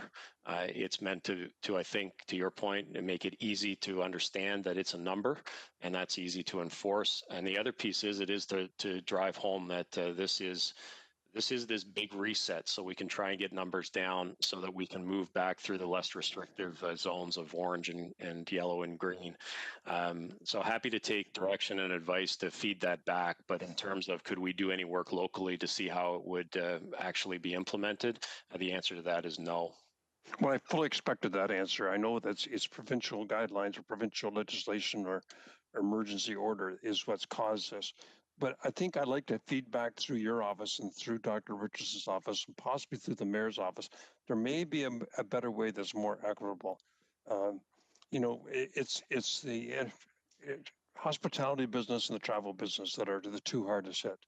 And we have a lot of very good hospitality facilities. And it just doesn't seem logical that a Tim Hortons store is the same as Carmen's. And as an example, if you start looking at the two different sizes where they all play by the exact same rules. So I fully understand you can't make that decision, but I first of all wanted to get your reaction whether you thought I was smoking something, and I'm not. And secondly, what do you think about it? Is it something that you could elevate through Dr. Richardson or through the mayor's office to the provincial decision makers to try to help out this group that's screwed, to use their word? So through the deputy mayor, you know, happy to take that back, and I do think that in the broad case of what numbers looks like, it has been more helpful. Even I'll use recreation as an example, where there were percentage levels allowed for pools over the summer. As you know, at the city of Hamilton, not all our pools are the same size, and so if you look at a place like, the Westmount Recreation Facility and things like that are very large, and then we have some other that are old legacy smaller pools. It was much better for us to work on percentages and of different numbers from a recreation perspective. So I get the idea, and I think the idea has been used in certain cases. Places of worship are another example. So I'm happy to take that back from a staff perspective and have people play out whether there is a more equitable approach to limiting numbers that makes sense based on the fact that not all businesses or recreation facilities or places of worship are the same size. Okay, and of course the fire is put together by the city. They know what they're doing in their capacity there, and very easily accessible for enforcement. So thank you for your time. Thank you, Councillor Ferguson. Councillor Partridge. Yes, thank you, Madam Chair. And Paul, first I just want to say what an incredible job you and your team are doing. It's I can't imagine the pop-up last-minute emergencies that continually happen, I'm sure, every hour on the hour, every day. I have two questions, Madam Chair. The first one, are we still allowing weddings to take place at City Hall? The reason I ask is that, I mean, certainly from my perch here, I right on the forecourt of City Hall, and I do see a number of weddings, which is wonderful. It's beautiful, taking place. So has that been a kibosh put on that? Through the deputy mayor, there is obviously stricter limitations on numbers of people, but in terms of issuing the licenses and doing that work, that has not been totally curtailed. So I'll have to look at what the number restrictions or whether that changed things dramatically. But no, many things continue to happen. I think RED control is really about the number of people that can be involved with it. Thank you, Paul. I appreciate that. I mean, certainly with our beautiful Christmas tree going up, which, by the way, colleagues, is half decorated with lights right now, and our Hamilton sign, you know, people are taking advantage of taking photos, and in some cases in larger groups. My second question, Madam Chair, is to do with sports teams, and I just wanted to make sure that that I heard what I thought I heard you say, is there's a meeting today with the province. I'm certainly hearing from a lot of sports teams. I would imagine everyone is across the city, and they're getting different messages from staff. You know, they're wondering how many players can we have on the ice, if it's hockey, if it's basketball, if it, you know, whatever it is, even the figure skating clubs. Will we have clarity on that today? And what are we telling staff as they're getting these calls? What are they saying? So will we have clarity today through the deputy mayor? That is our absolute hope. I can't tell you how frustrated I am. And then I talked to our director of recreation, Chris Hurstek, and he and his team are beside themselves because they want to provide good information, and right now they don't know what to provide. The interpretation is to be blunt, it's sort of whether it's going to be 10 people on the ice only, or whether it might be a slightly larger number. And we're still without absolute clarity on it. What we do know is overall within a facility, the number has been greatly reduced anyways. So yes, some will say there's been mixed information. A lot of that's coming because of other jurisdictions. So cities and municipalities adjacent to us have different interpretations in there. So I think our staff have been clear, but right now what our staff are saying is we need to get that clarity and then we will confirm with you. And I do realize that if the number drops lower, that's going to have a huge impact. But the bottom line is there is no scrimmage, whether that's in intra-squad or with other teams. There are no games being played. This is about training, so it's drills only, and that number may be quite low. So we may see a fairly strong curtailing of activity through this 28-day period. Yeah, and thank you for that. And you raised a very good point about neighboring jurisdictions, because certainly in Flamborough we do have people on different sports teams with different municipalities, and so that's been a bit confusing. I do want to give a shout out though to Steve Savour in Chris Hurstek's area, because he has just been fantastic. He works so well with our community groups, and certainly with the Ward 15 office, and I suspect everyone else as well. So shout out to him, and thank you very much again, Paul. I really appreciate it. Thank you, Madam Chair. And through the deputy mayor, I'll just add to that last point that we are communicating with our private sector operators of similar type facilities so that they can get the best information. They also understand that things may be changing, but we're doing that work not only with our own user groups that use our city facilities, but with those private entities that provide recreation access as well. Okay, thank you. Thank you. And the next speaker is Councillor Jackson. Thanks, Madam Deputy Mayor. Can you hear me? Yes, I can. Thank you, Madam Deputy Mayor. General Manager Johnson, thank you always for your update and your stellar work, and the entire team of the EOC. And please, all my questions, I got 3 or 4 quickly. Never ever shooting the messenger, General Manager, and I'm sure by now over these 8 months you know that when I may ask some unpleasant or some questions that constituents are expressing to me in puzzlement. So since you're still communicating with the province to get clarity, Paul, and I asked this at Board of Health 2 days ago, Monday morning, when the new red category kicked in, and I am still dismayed and puzzled by the fact that the province had originally red category 100 incidents per 100,000 people. We were sitting around 52, if memory serves me right, from the stats on Monday. The province changed last week, late last week. The Premier and the Medical Officer of Health for the province changed the red category from 100 incidents to 40, which suddenly our 52 got caught in. And hence now we fell into the red category, like Toronto and Peel, and I guess Halton as well.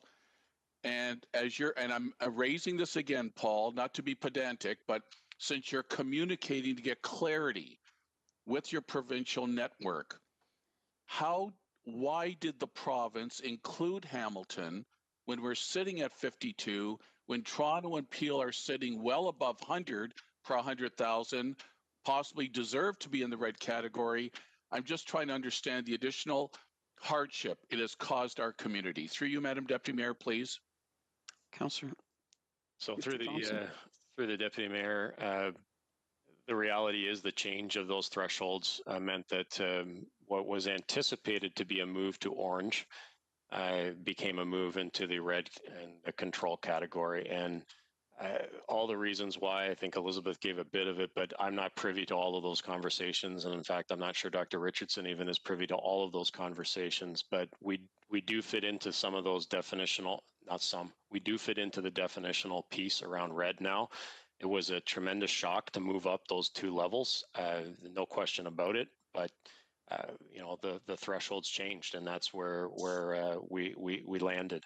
Our goal is, of course, to do that work, to put in the effort as a community so that this is as short a stay here. When you look at what's happening in Peel and Toronto, they have been an even greater restriction for longer than Hamilton. So our goal is to move out of this category as quickly as we can, but there's not much we can do about the levels. Those are set provincially as well.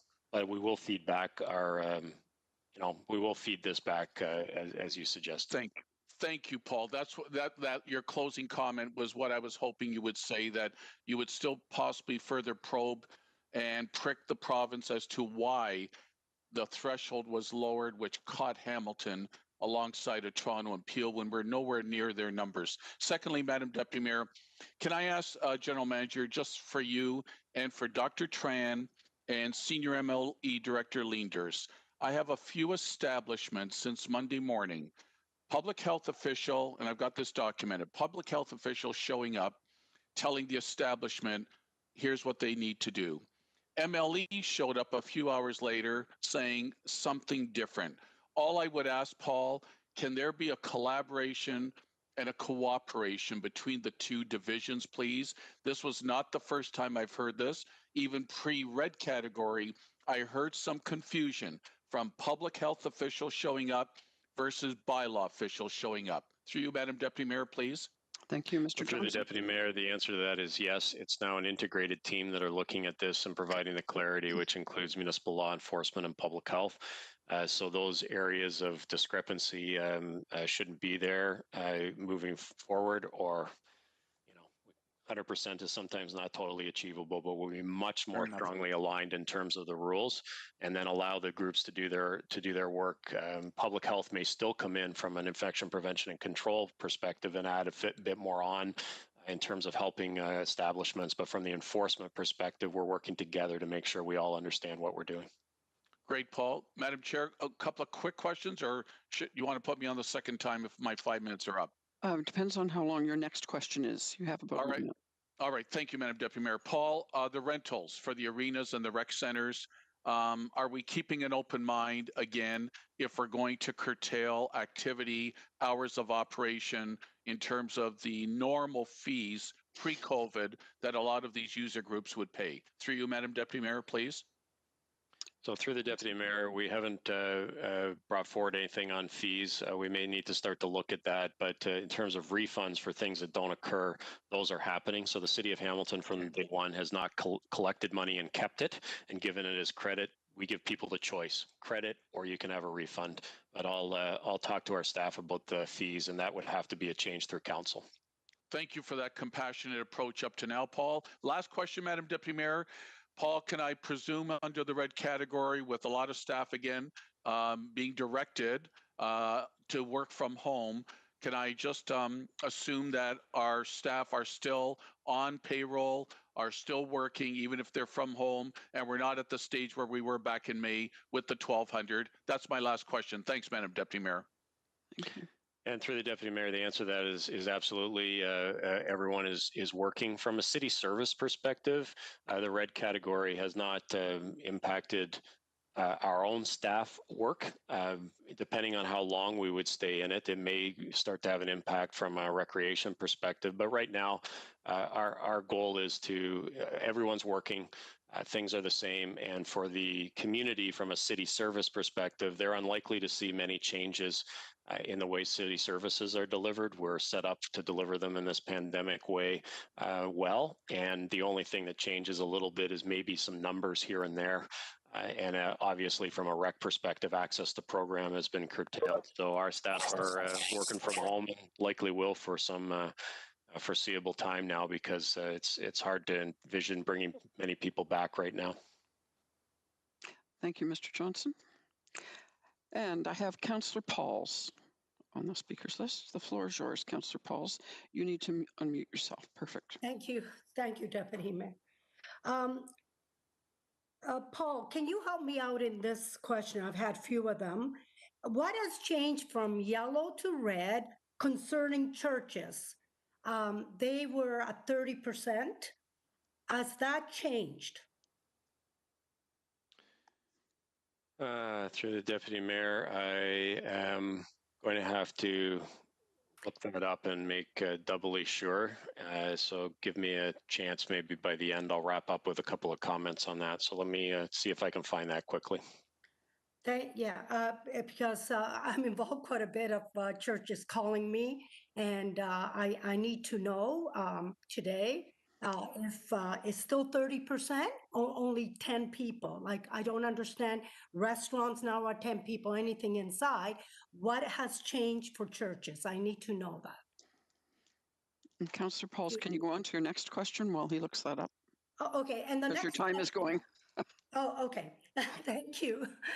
And the next question I was saying, are restaurant now, since it's in red, are they supposed to ask people where they're coming from?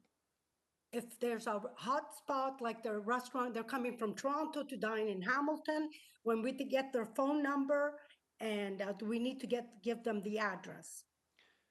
So through the Deputy Mayor, the information that needs to be collected is just the contact information for contact tracing. In no way are we asking businesses to understand where people are and where they've come from, and there is no jurisdictional barrier for people moving back and forth. I know that the advice is, so again, this is where we get into what do people have to do and what's the advice. The advice is not to move around between jurisdictions, particularly for those who are in these red control zones.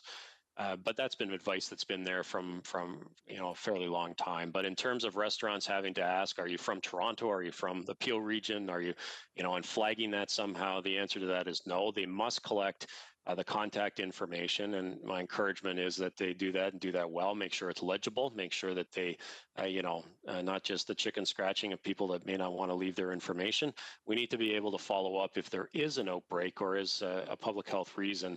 It's the fastest way that we can control the spread from going further is if we know who is in that establishment at particular times, and they need to keep those on file for a period of time so that if something happens in that incubation period, we can come back and find the information.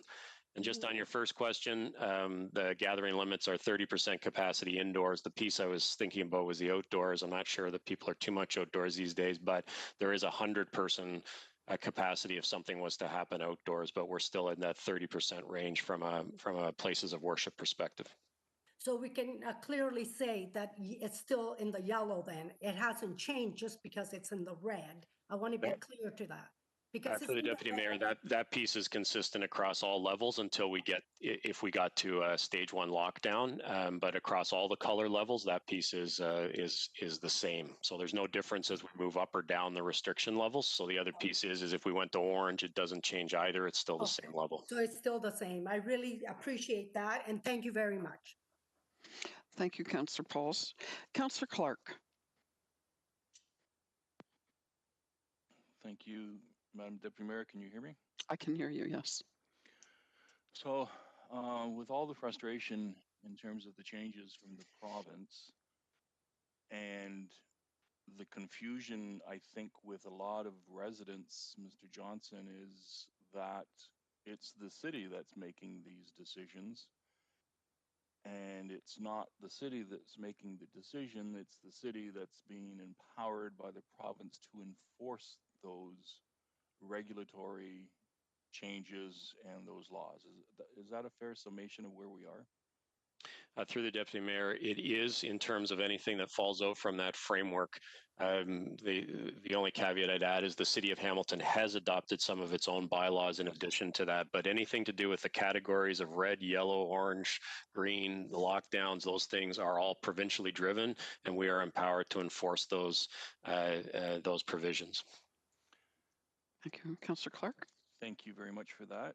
And would it be fair for me to say that we have not really been provided a comprehensive rationale or explanation as to how they came to these thresholds for the different codes? Mr. Johnson? So through the Deputy Mayor, I think the explanations, all of the explanations I haven't been made aware of, and I'll ask Dr. Richardson if she needs to follow up. I don't believe, though, she knows all of the pieces. I think the bottom line was the cases were climbing much faster in this province than was previously suggested. And the province has said that these projections of potentially being between 6,000 and 7,000 cases per day cause them to look at the levels and suggest that there would be an earlier intervention necessary. So you and I are, and all of the community are going off of what is being said publicly. I will have Dr. Richardson confirm if she knew of any more deeper pieces coming out, but those are some of the things that we've heard. So the full piece of it, no. Thank you. Dr. Richardson, do you have anything to add? I don't think she's on the call, but I will get her to follow No, up. that's fine. That's fine. Yep. So at this point, Madam Deputy Mayor, I'm going to suggest, at least for my ward, Ward 9, Donna Skelly is the MPP, and her phone number is 905-679-3770. That's 905-679-3770. And I would suggest that residents reach out to the government MPP in the city and ask these questions. I'm getting the calls and I love talking to people, but I don't have the answers to the questions that they're asking. And I don't think many of our staff will really have those answers either, because it was driven by the cabinet. So please, I encourage you to contact your MPP. Can I ask one more question? And it's a preamble to the question, please. I think one of the mistakes or the things that I regret is when we created the mask bylaw in Hamilton, we included an exemption for people with health issues. Because ironically, the people with health issues are not putting themselves at risk. If they have chronic obstructive pulmonary disease, asthma, chronic illness, or immunocompromised in any way, they're the ones that are being incredibly careful. They're wearing masks. The people who are coming into the restaurants and the businesses, and I've been talking to the managers, and they've been getting these folks, they're the anti-maskers, they're the pro-libertarian type, they're contrarian. I'd argue they're being selfish because they're putting people at risk, but they're the ones that walk into a business, and when the business owner says, "We need you to wear a mask, please," they sarcastically look at them and say, "I'm exempt." So can I ask, Madam Deputy Mayor, if we can have staff look at what Saskatchewan, Quebec, and Nova Scotia did? They made masks mandatory across the province. I didn't see any exemptions in there. Is it possible for us to get that information? Mr. Johnson?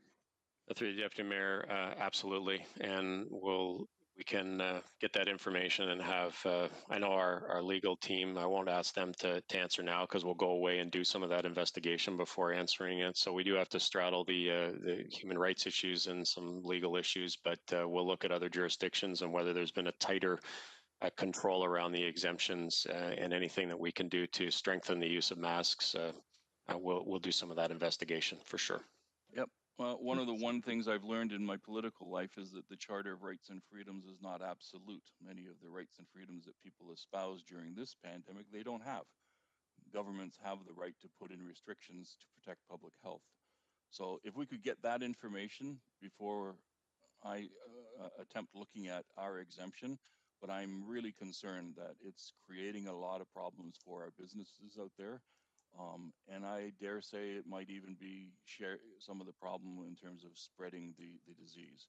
The last piece, I know we're frustrated with the new guidelines for restaurants. Since we can't change those guidelines, let's proactively encourage, promote, advocate that people go out to the restaurants or order through takeout. If they can't go into the restaurant because of the 10-person restrictions, then order through takeout.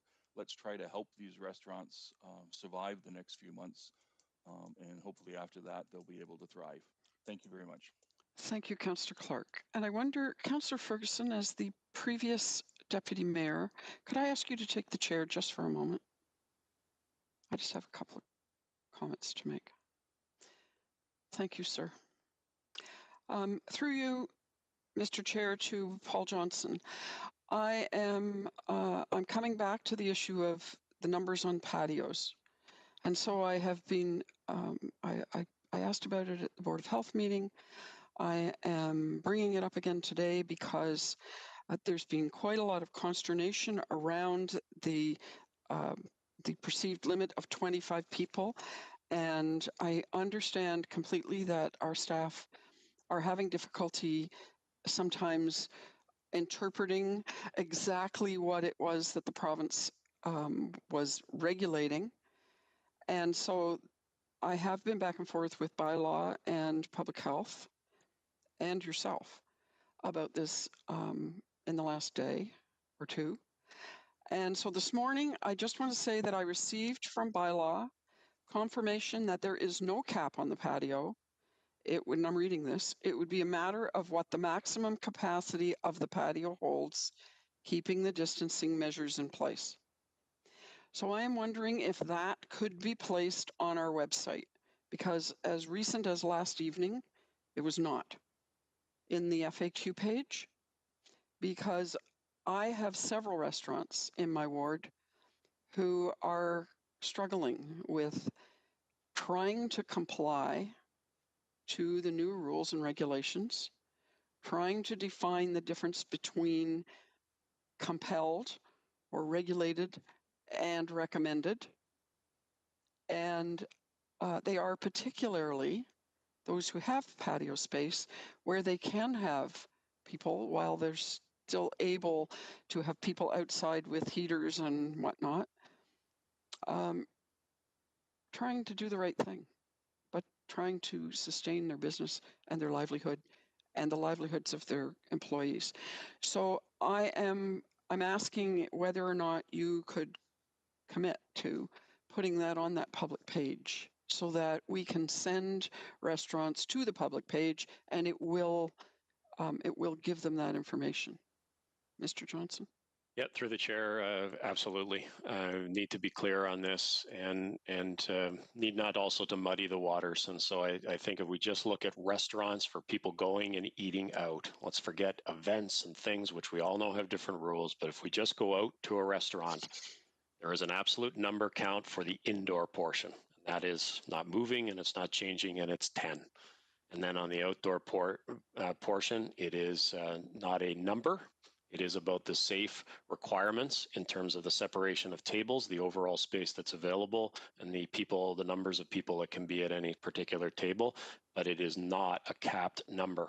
So that will differ depending on the size of the patio and depending on the ability of that restaurateur to provide for the safety in terms of physical distancing between tables. So you're quite right. Absolutely, we'll make sure it's on the website and make sure it's highlighted as well when we get all of these final pieces in place, so that there's clarity around it and not muddy the water with events and other things which would change it. But I think that's where, again, some confusion comes in. Thank you very much, sir. And Councillor Ferguson, I'll take the chair back. Thank you. Okay, I do not have anyone else on the speakers list, so one last chance if you have something to ask or to say. I don't see any hands coming up, so we will move on, and I need a mover and a seconder. Sorry, I put the page back. I need a mover and a seconder to receive the verbal update. Thank you. Moved by Councillor Pearson, seconded by Councillor Farr, and the vote will be electronic and it will be up in a minute. And thank you, Mr. Johnson, for all of your hard work.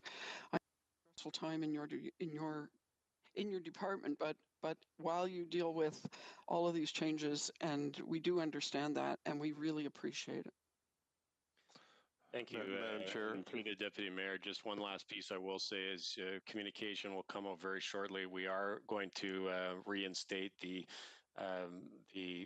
web address that allows a council liaison position with our EOC. It worked out okay, them all coming to me and to Dr. Richardson. It's now a little overwhelming, so we're having to get that back in place, and we'll have named, who the person is, and the email address will be back up. So your offices will have that direct link to get the answers that you need. I neglected to mention that off the top, but I know that will be a happy thing for council, and it'll be good to move on that. Yes, it'll be very much appreciated. And yes, I did see you, Mr. Mayor. Go ahead. Okay, so that was the very question I was going to ask Paul, because we had that conversation over the last couple of days, and I think you're going to be very happy with the approach, and it certainly will speed up the ability for our staff to get answers to you, and you know, free up the very important people. I mean, this is now busy, hectic time. And, you know, when things were a little bit more relaxed, you know, we were all a little bit more capable of dealing with those issues. We need to ensure that Dr. Elizabeth and Paul and other EOC members have the opportunity to do the important overall work they need to do without getting bogged down with question after question. And all good questions, but I think we have a good process to evolve here to get these answers to you quickly. So you're going to be very happy. And I do see Dermot Nolan here, and I want to, you know, give him an opportunity. I'm sure you're going to go swing back to him to get his presentation, and I can listen to him all day, but just give him 5 minutes. I'll do that. Thank you. So we have voted, and that's carried, and we will, excuse me, Clerk, Madam Clerk. I still need Councillor Wilson's vote, please. Oh, Councillor Wilson. If you are having trouble voting, feel free to just show your hand. No, she voted. There we go. Perfect. Thank you.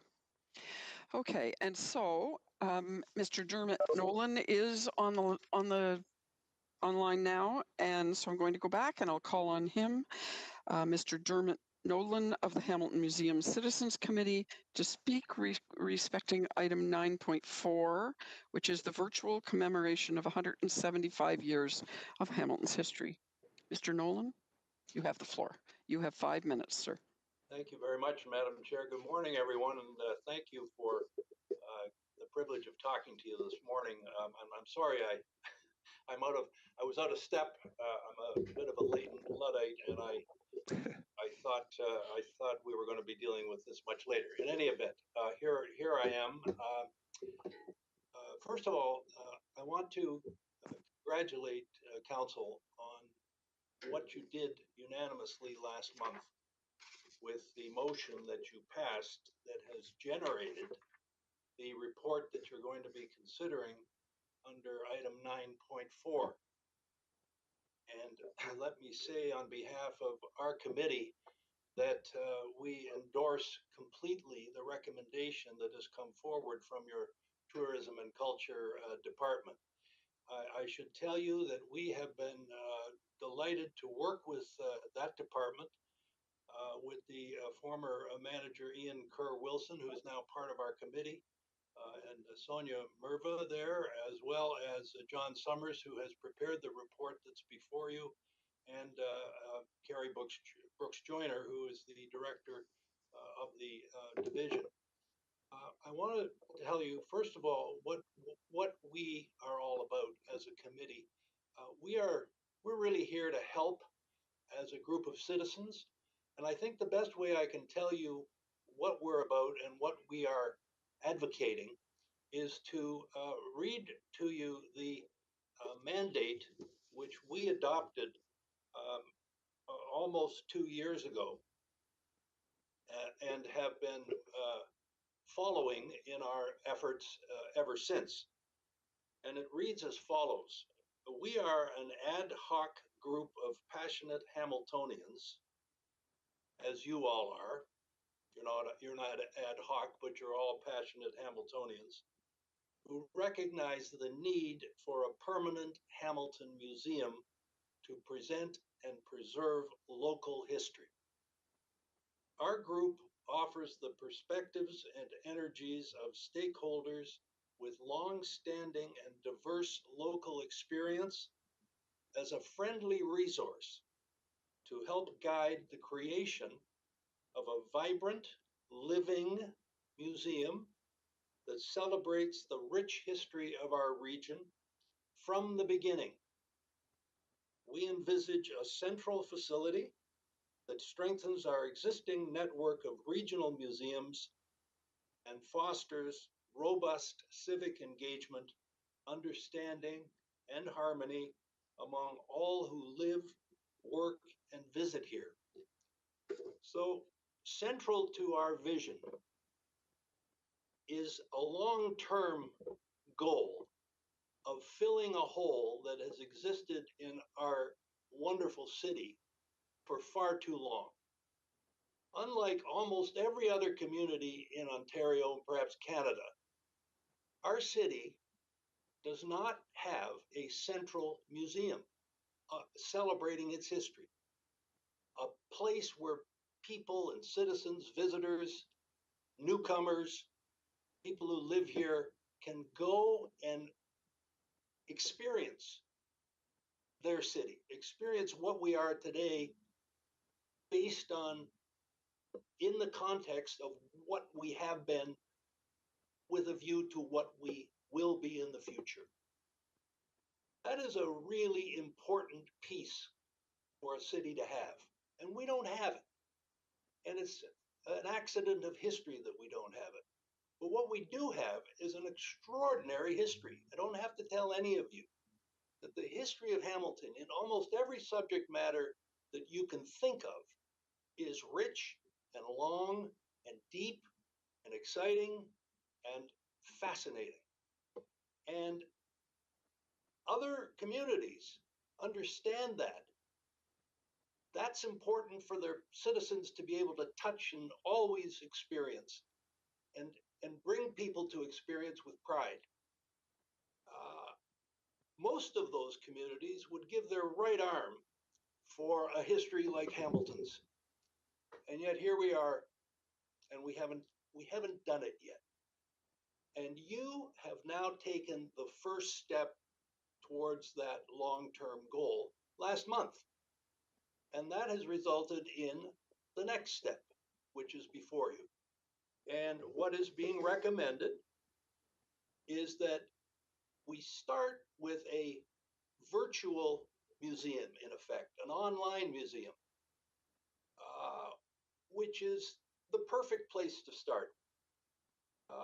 And it's the perfect context within which to start it, namely our 175th birthday as a city. So we are really supportive of this first step, but we want to encourage you to take it and see it as a first step, not as a last step. Because ultimately, what we need, and it's a long-term project to be sure, is a physical presence, a physical Hamilton place where things Hamilton can happen in a living way in the context of all the history that went before and that is part of who we are. And thank you, Mr. Nolan. I just am interrupting you because you're right at the end of your 5 minutes. So could you possibly wrap that up? I will. Thank you. I just want to encourage you to adopt this recommendation. I want to remind you that we're here to help in any way we can. And I want you to, as you adopt it, please do not consider it the end. Consider it the beginning of the really important and exciting long-term goal of a permanent physical Hamilton Museum. Thank you. Thank you, sir. Thank you for that presentation. And I'm just wondering if there are any questions for Mr. Nolan. I have Mayor Eisenberger. The floor is yours.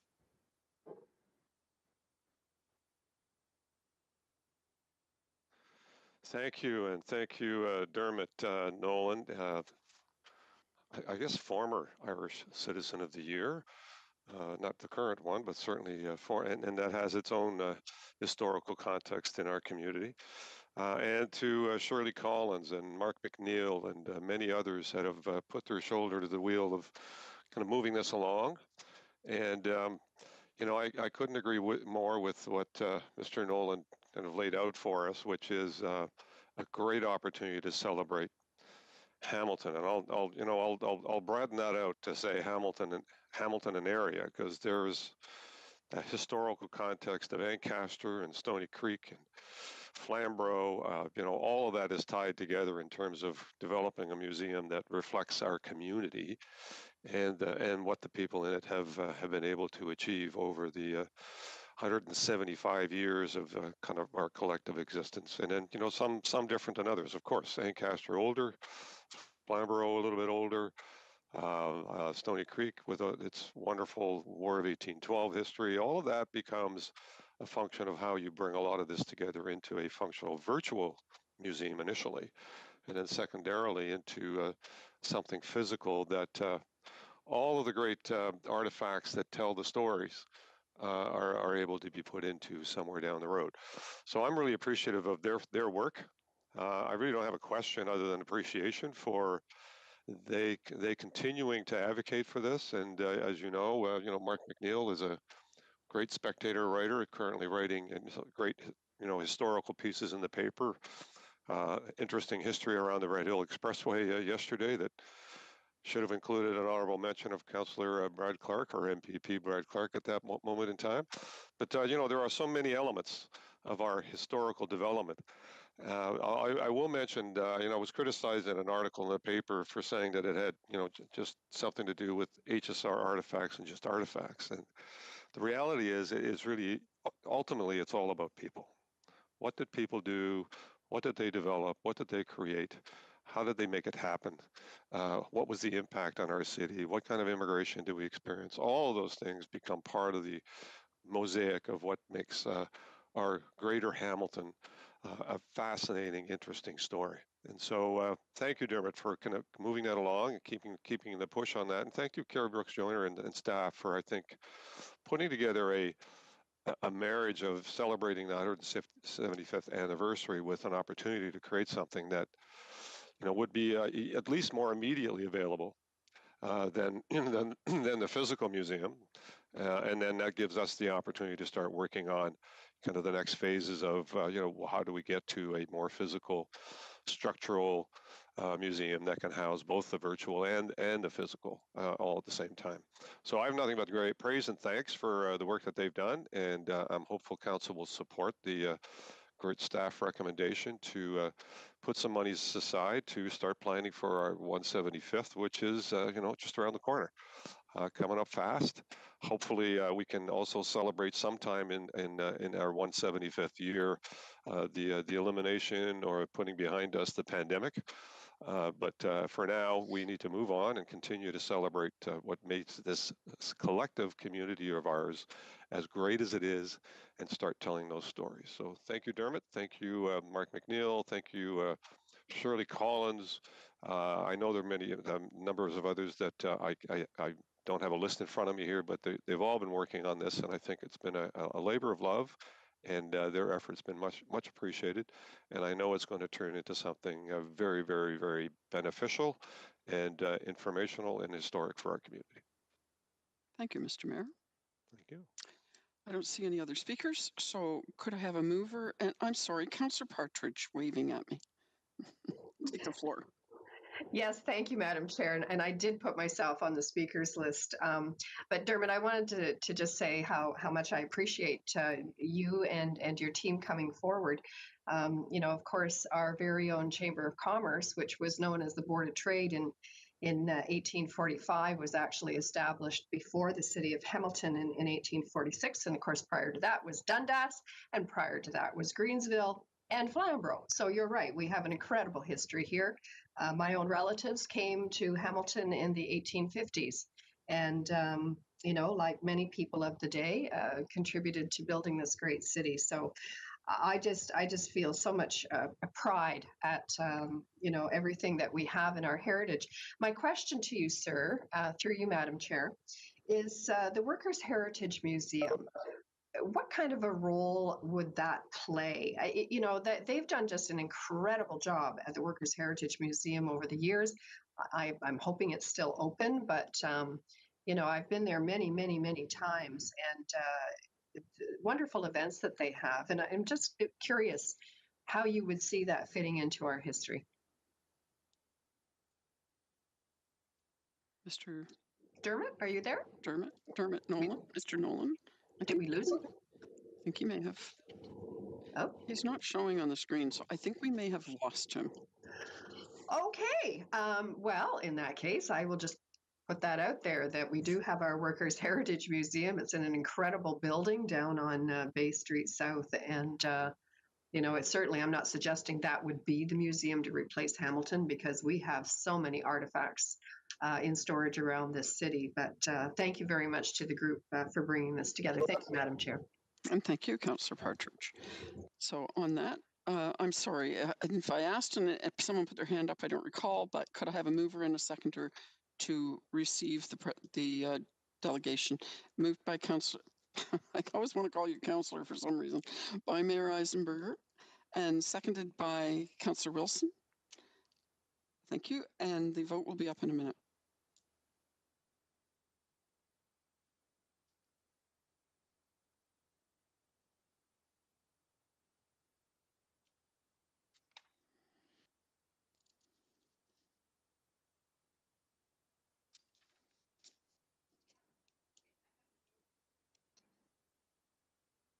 Can I be heard? I'm sorry, who was that? It's Dermot Nolan. I disappeared as soon as my presentation ended. The computer went frozen. Now I'm on my phone. I just want to. I didn't want to be discourteous and leave the meeting without. And I don't know whether there are any questions directed to me or not. But I haven't been able to connect since I stopped talking. Okay, so so the mayor gave a marvelous exhortation on the value of your contribution through your delegation. And Councillor Partridge had a question, and Councillor Partridge, would you like to summarize the question to Mr. Nolan and let him answer? Yes, I will very quickly, Madam Chair. Dermot, thank you again for speaking. My question was around the Workers' Heritage Museum, which we have on Bay Street South in Hamilton, which is just, it's an incredible place. And I'm just wondering where you see that playing a role. I'm not suggesting that that be the museum, because certainly we have thousands of artifacts in storage around the city. But I'm just wondering, you and your team, have you spoken to those folks, and where do you see it fitting into this plan? We have not spoken to them. I'm very familiar with the museum. In fact, I was very happy to host a wonderful St. Patrick's Day party there some years ago. Yes. But no, it is a wonderful part of our. We've got a great collection of sites that are dedicated to specific subjects, such as that museum. And obviously, the history of industry and labor in this town is huge. One of those subjects that I was talking about, and I would expect that as this proceeds, all of those constituencies, if you will be drawn together in trying to. I mean, it's a big job. It's a complicated job to include every constituency, but that one is goes without saying. That's a huge one, and we welcome the input of those folks. I'm sure it will be there. Well, thank you, Dermot, and I really encourage you to your group to reach out to those folks. You know, certainly I've observed from attending many events over the years, you know, the interaction with immigrants and school children. So it's just a wealth of information. So thank you, Madam Chair. I do appreciate your time as well. Thank you, Dermot. Thank you very much. And I'm sorry to have messed up here. No, it's fine. We're quite adaptable. Thank you, Mr. Nolan.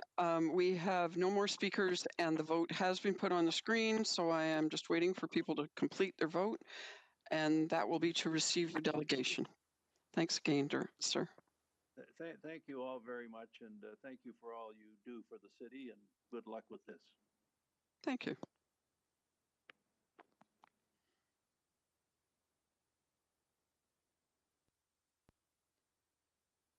There we go, and that passes unanimously. Thank you. So we'll now be on item 8.2, our city survey 2019 results and next steps. Bridget Menard, Deputy City Auditor and Manager of Performance and Internal Control, will provide the presentation for item 8.2. Good morning, everyone. I believe Cyrus Tirani was going to kick off the presentation this morning, so thank you. If Cyrus is around, if you could take the floor, that would be great. Thank you, Madam Cyrus. Deputy Mayor. I would just like to thank the opportunity to present this. I hope I'm not breaking with protocol here, but I'd really like to thank Bridget Menard, Louisa Wong, Lisa Zinkovich, and Lisa Moyer as well as for all their work in putting this together and also making sure the data appeared on our Open Data Network. I'd now like to pass it over to Bridget to go over the details of the presentation for you. Thank you very much. Thank you, Bridget. Great. Thank you so much, everybody, and good morning. So this is the second edition of the Citizen Satisfaction Survey the City of Hamilton has completed. The first survey was completed in 2018 with a much smaller sample size of 550 completed telephone surveys with citywide results only. Council subsequently approved the budget for a larger scale survey with over 5,700 completed telephone surveys, enabling both citywide and ward level results to be presented. The focus of this presentation today will be on the telephone survey. Both cell phone and landline directories were used. The telephone survey is accurate within plus or minus 1.3%, 19 times out of 20. Respondents needed to be 18 years of age or older to take the survey. The telephone survey is a statistically representative sample of the Hamilton population by ward. The online survey results are a supplementary source of information, and results from the two data sources should not be compared due to differences in survey methodologies. The online survey may be subject to self-selection bias, and the collected surveys cannot be determined to be a statistically representative sample of the population. The online survey supplements the telephone interviews and allows a broader audience of residents to participate in the survey, as not all residents received a phone call to participate in the telephone survey. Results for the online survey generally followed a pattern similar to the telephone survey. The survey focused in on a few key areas as listed on this slide. Information in these focus areas informs the city's service delivery planning. Since the 2019 edition of the survey was the second time that the city has done a survey like this, the city can now do some trend analysis at the citywide level to analyze how the results changed over time for some of these service areas. Some questions were updated to reflect the organization's current state. I will start off today with well-being results. Well-being is a newer area of work that is beginning to be done in cities. It is useful for service planning purposes and to learn about our residents. For the question on this slide here about health, 89% of respondents self-assessed their health as good, very good, or excellent. There is a strong positive self-assessment of health by residents. In the 2018 survey, 88% of respondents self-assessed their health as good, very good, or excellent. The results remain steady. Results may not add to 100% due to rounding. Moving on to satisfaction with life, 87% of respondents indicated that they were satisfied or very satisfied with their life overall. This represents a significant decrease since the 2018 survey. The baseline self-assessment of life satisfaction in our community was high, where 92% of respondents in the 2018 survey indicated that they were satisfied or very satisfied with their life overall. In this next question here on the slide, we asked if Hamilton was a great place to live, work, play, and learn. The Hamilton is a great place to play and work results were significantly lower than the other two categories. For the other two categories, live and learn, the results were generally positive. There has been no significant change to these results since 2018. Results remain steady.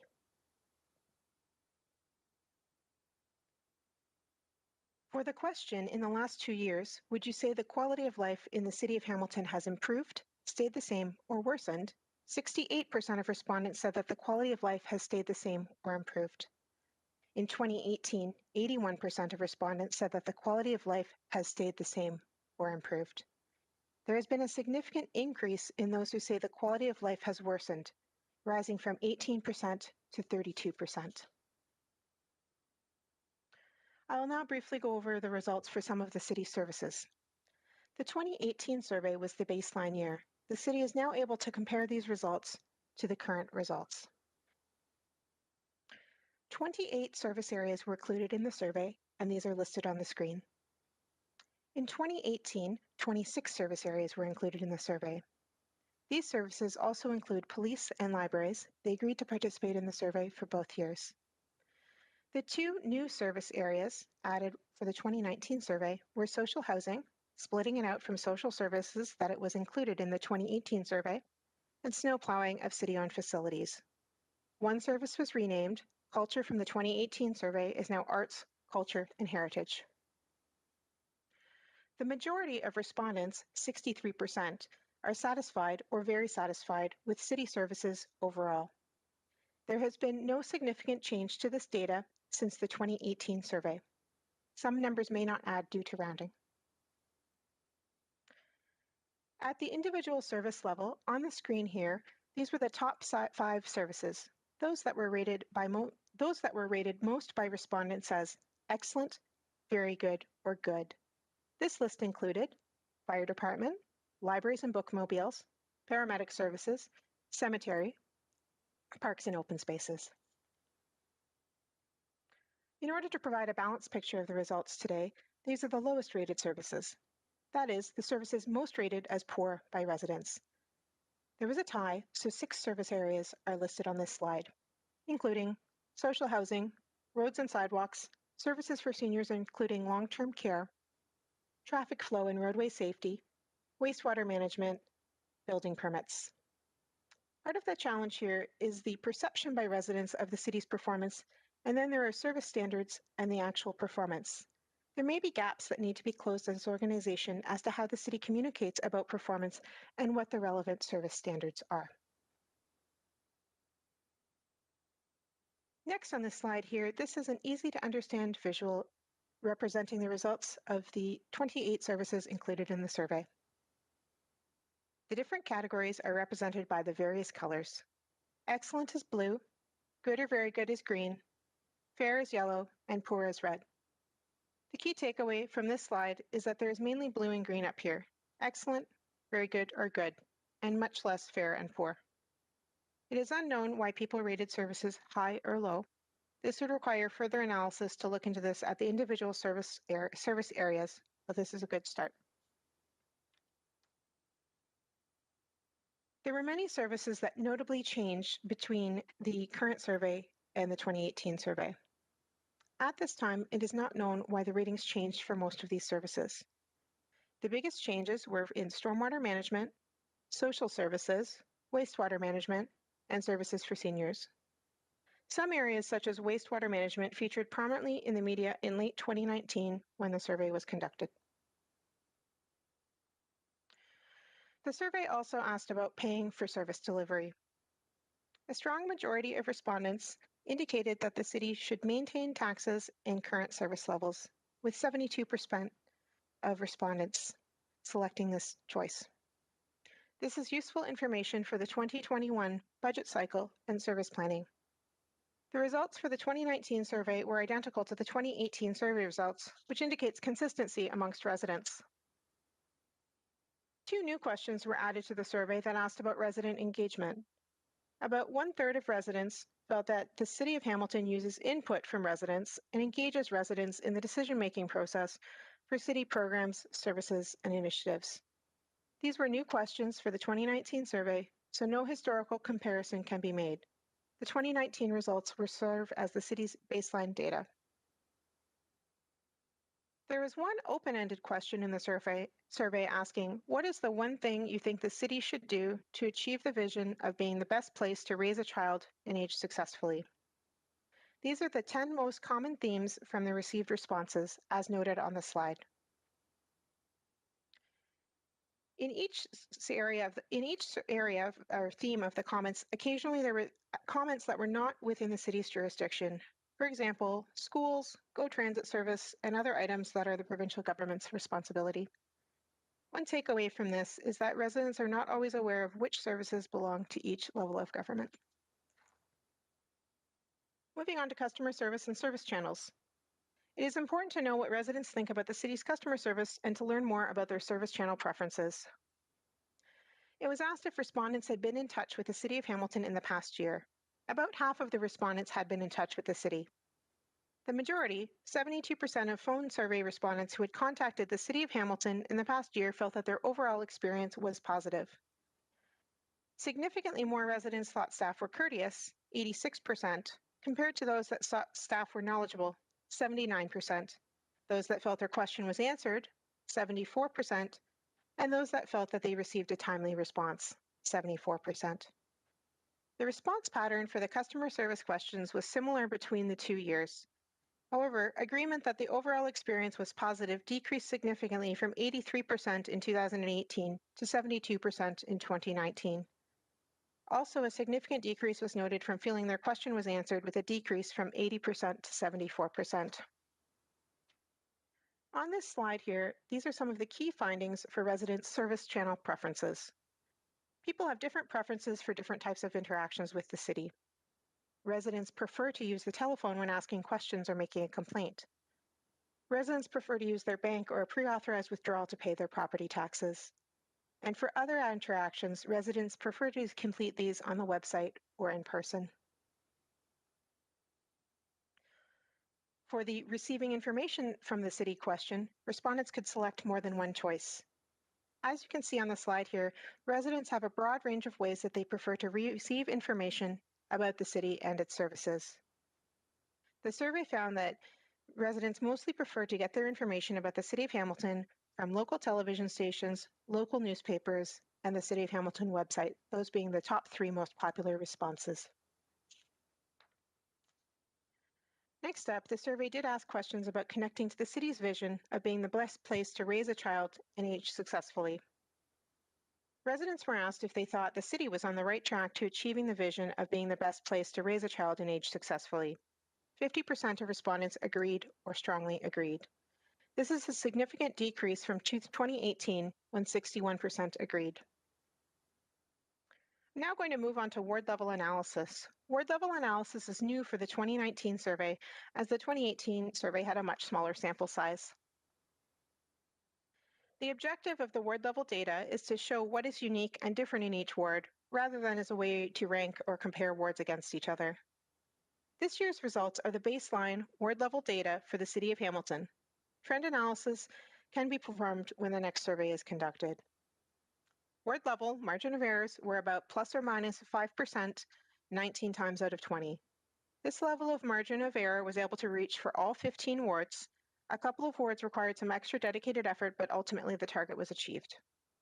The survey results vary between the wards, which highlights that residents' experiences differ across the city. A high-level overview of ward-level results has been included in this presentation.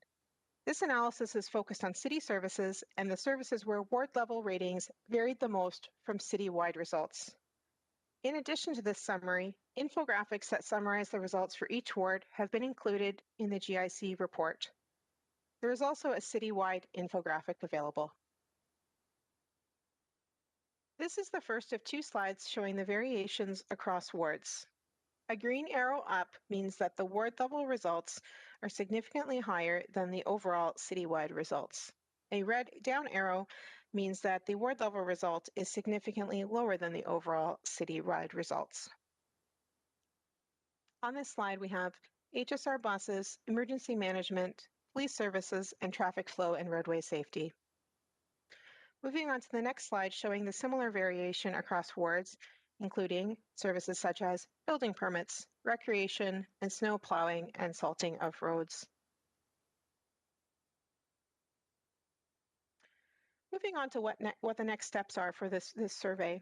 Public reporting includes an open data release of the survey results, which is scheduled for today, along with the posting the results on hamilton.ca within the Trust and Confidence Report, in addition to what has already been published via the committee process. All results are also available at www.hamilton.ca/ourcitysurvey. Next steps include regularly conducting the survey and continuing to link strategic and business plans to survey results to act on resident feedback. Service owners are also responsible for reviewing and actioning their survey results. The report today that accompanies this presentation contains some recommendations that are made to contain costs and address project resourcing. The recommended frequency to conduct the survey in the future is triennial, which would mean that the next survey would occur in the second half of 2022, and that the ward level margin of error be increased to plus or minus 9.8%. This enables time for the survey results to be actioned, contain costs, and still deliver those ward level results. Thank you for your time today. I'm available for questions along with the project's performance and evaluation specialist, Louisa Wong. Thank you, Bridget. Would you mind unsharing? Terrific. You're way ahead of me. I do have a speakers list. At the moment, it's Clark, Farr, and Partridge. And so, Councillor Clark, could you take the floor, please? Thank you, Madam Deputy Mayor. You can hear me okay? I can hear you fine. Thank you. Thank you very much. The first question is the margin of error for the different surveys that were conducted. So the report, if I read it correctly, the phone survey had a 1.3% plus or minus margin of error 19 out of 20. The ward survey had a plus or minus 5% margin of error 19 out of 20. But the online survey, we have no margin of error in this report. Can someone tell me what the margin of error was for the online survey? Through the chair, I'll direct that question to the data specialist, Louisa Wong. Thank you. Lisa? Hello. The margin of error is not able to be calculated for the online survey because the online survey was not a survey that employed a random random selection process. So it's subject to selection bias. So it doesn't fall into the norms of how statistical data and how that kind of margin of error would be able to be calculated. But I've seen margins of errors indicated for other online surveys. Those might have been for ones where there was a different methodology employed. We had a online survey that was put onto our hamilton.ca website, which was open to anyone to participate in. So anyone could have clicked on the survey multiple times even.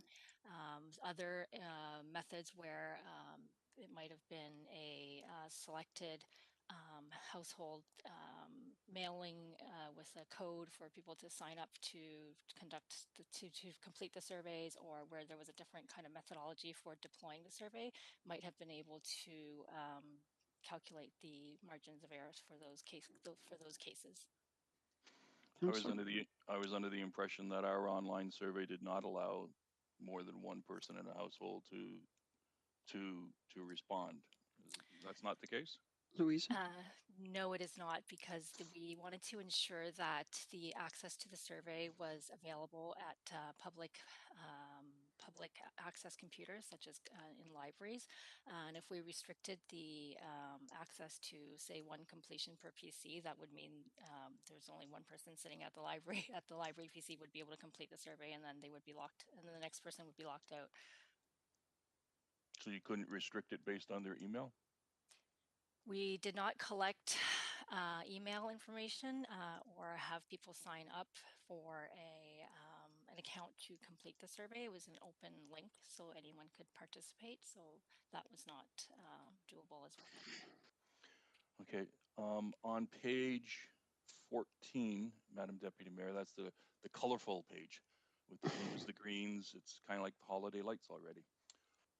When I looked at that data, I found that in 13 categories, the satisfaction went down. 11 categories, it went up on the phone survey. And I found on the online survey that all of them went down. So help me understand how I can reconcile this being a very positive nothing has changed report when I crunched the numbers and it shows that there was change. Louisa or Bridget? Sure. Through the deputy mayor, I would say that the results that are a statistically representative sample of the Hamilton residents is the telephone survey. So for doing the year-over-year comparison, the most appropriate and most reliable way of doing that comparison would be comparing the 2018 telephone results to the 2019 telephone results. And the results did vary across the service levels. Some services did go up and some services did go down. When I counted them on that chart, 13 went down and only 11 went up.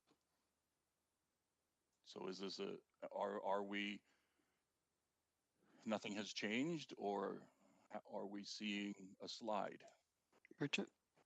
Sure, through the chair. If you take a look at the report on page 4 of 15, it says overall, some areas of the 2019 RCD survey had positive results, but overall the citywide results were less positive when compared to 2018. And so to the city manager, then, it's excellent that we have all these surveys, and I think it's really informative and it helps us do our jobs immensely. But what does the city manager and the senior management team do now with these categories that are seeing in some cases, a marginal decrease, in other cases, a larger decrease than the previous telephone survey? And Madam City Manager, if you could answer this question. Councillor Clark, the time is up. So if we get the answer to this question, would you like me to put you on the list for a second time? No, because I don't think I'm going to make it a second time, because I've got that NEC meeting. The other question that I had, if you could get the city manager or someone to answer, is simply on page 27 of 28. I'm trying to understand, Ward 9 doesn't seem to have any arrows in it at all. So I'm not sure exactly what that means. And that would be all my questions. Thank you. I think nor does 3 or 13 in some cases. City Manager Smith, could you answer those questions? Thank you, Deputy Mayor, to members of council. So in terms of, this is our second year of the survey, so it's hard to look at long-term trends only after 2 surveys.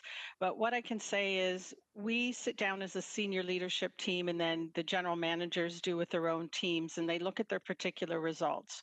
We look at the timing and when the survey was done. Was it a point in time when we were making substantial changes to surveys, and whether that could have accounted for it?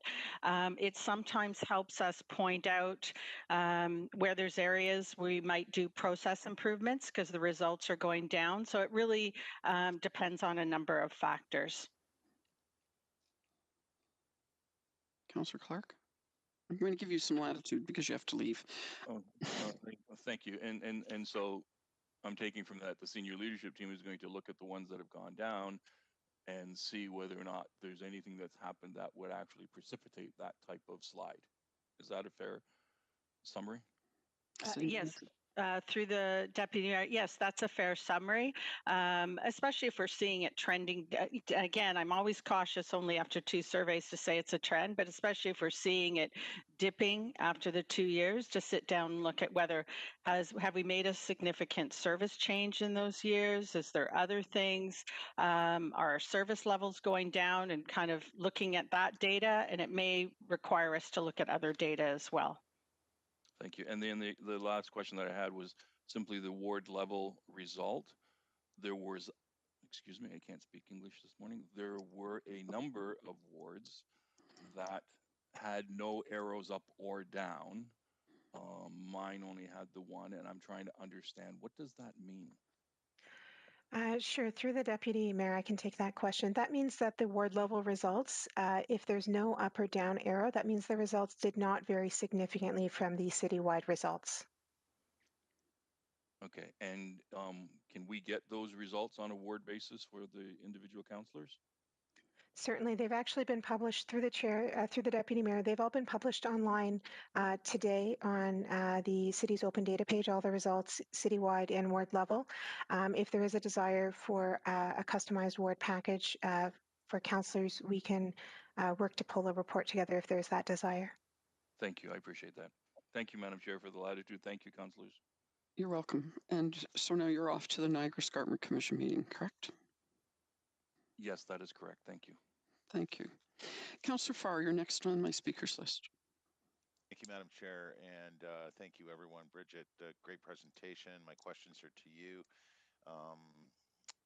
The first question is from the recommendation. You recommending we move to triennial every 3 years with this Our City survey. I think in the past we debated annually. It seemed to be more appropriate as a debate a few years back. I'm just trying to dig in on why triannually. If we want to extend the period of time, why wouldn't we do just every 4, one per term, midterm, as opposed to triennial, or where we may see, you know, some term is going to see 2 and another one right at the back end, one at the front end. Why 3 through you, Chair? Sure. Sure. Through the Deputy Mayor, the several options as were considered, and triennial provides a sufficient amount of time between surveys for, as the City Manager described, for action to be taken to utilize those results to drive positive change. The reason triennial was selected as well is the Our People survey, which focus internally, has a frequency of triennial. This survey focuses externally, and so matching the frequency for these two big initiatives seems like a logical way to go. I see. You're matching with Our People. Gotcha. Slide 13. You don't have to throw it on the board so our chair can see everyone, but it's stated services most rated poor, and among the top are roads and sidewalks. And I was just hoping, you know, having looked at the report, and when you dig a little deeper on roads and sidewalks, I just want you to confirm that what that means is the repairing and or maintaining of roads and sidewalks. That's what we're looking at there. And of our services most rated poor, it's second on the list. To Sure. A new criteria, actually. So it was there last time as the first one on our list. It's the first time on our list.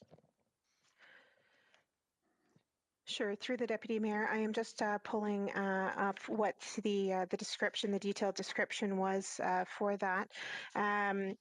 For roads and sidewalks, for many of the surveys, we did have a more detailed description of that. I am just checking to find what that is here. I'm not sure if Louisa perhaps has it in front of me. I'm struggling. It is a larger report. I do believe it is more. Yeah, I'm sorry, Bridget. I'm just looking at the definer or the header on roads and sidewalks. Is it generally about how we repair and maintain? So yeah, if there's anyone that can answer that. If not, I can go on to the next slide and let's give you some time to look that up. It's not a big deal. This is Louisa. It is definitely the maintenance and the condition of the roads and sidewalks. Okay, repairing and or maintaining. Okay, thank you very much. Slide 18, Bridget, on the written comments slide. I'm just trying to define what community safety is. So this slide, it's the most reoccurring themes, I guess, from the written comments that we offered our survey participants, and responses from both the phone and online survey that were most commonly related to. I don't know if the list is in order, but at the top of that list is community safety, and I'm trying to better define. Is that just policing? Is that more general than the community safety one might think about when we think about public safety in terms of policing? Bridget? Sure. Through the Deputy Mayor, if you look in the detailed results report on page 26, it goes into greater detail of what all of those top 10 most frequent themes were in the open-ended question. So for community safety, it includes comments and concerns primarily related to safety, safe streets, safe communities, and public safety, decreasing crime, drugs, violence, guns, etc., and addressing and decreasing bullying. So I did see that. I'm just trying to figure it out through you, Chair. What does safe street means? I mean, safe street can be, we put knockdown sticks in a bike lane and made the sidewalk therefore a lot safer. Safe streets also mean. Oh, sorry. Go Sorry? ahead. No, go ahead. I was just going to remind you that you have half a minute left. Go ahead, finish your question. I'm sorry, I interrupted you. That's okay. Safe streets could also mean, you know, something to do with public safety in terms of policing. So I'm just trying to, I didn't see that. I'm sorry if I missed it. And I'm wondering, is it a combination? Is it only really regarding, I want to feel safe walking my streets in terms of policing issues? Bridget? Sure. Through the Deputy Mayor, there was a separate category broken out with themed comments and concerns relating specifically to police services and policing. Those are on page 27 of the survey results, the summary report. And those concerns related to increasing or improving police services, increasing police presence in the community, increasing or improving law enforcement, particularly for driving-related offenses, harsher consequences / penalties for crime offenses, etc. And that's all that falls under community safety. That was sort of I was just describing through the deputy mayor what was falling under specifically for policing. Community safety was more safety, safe streets, safe communities, and public safety. Okay, I was just trying to dig a little deeper and get on the record what safe streets means, but I'll endeavor to read further into the report, maybe come back later. And just a quick comment, Chair, I missed what Bridget said nearing the end of her report. Year to year, there's a significant difference. It was in reference to slide 23, so I guess I'll have to come back and get the answer to that because I just missed hearing. So shall I put you back on the list? I guess, sure. Thank I you, need to Councillor. figure out what the safe streets thing means. So. Bridget, will it take you more than 15 or 20 seconds to answer that question? No, it won't, through the chair. Well, why don't you do it? Sure. So the results on slide 23, I believe the councillor was referring to, was connecting to the vision. It was asked if residents thought the city was on the right track to achieving the vision of being the best place to raise a child and age successfully. 50% of respondents agreed or strongly agreed. This was a significant decrease from 2018 when 61% agreed. Thank you. And Councillor Farr, if you want back on the list, please feel free. Let us know. Councillor Partridge, you have the floor. Yes, thank you, Madam Chair. First of all, thank you to Cyrus, Louisa, and Bridget for the work that you've done here.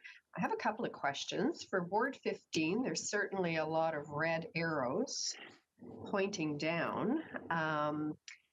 And yet I thought I heard that nothing has really changed from 2018. So is that apply to Ward 15?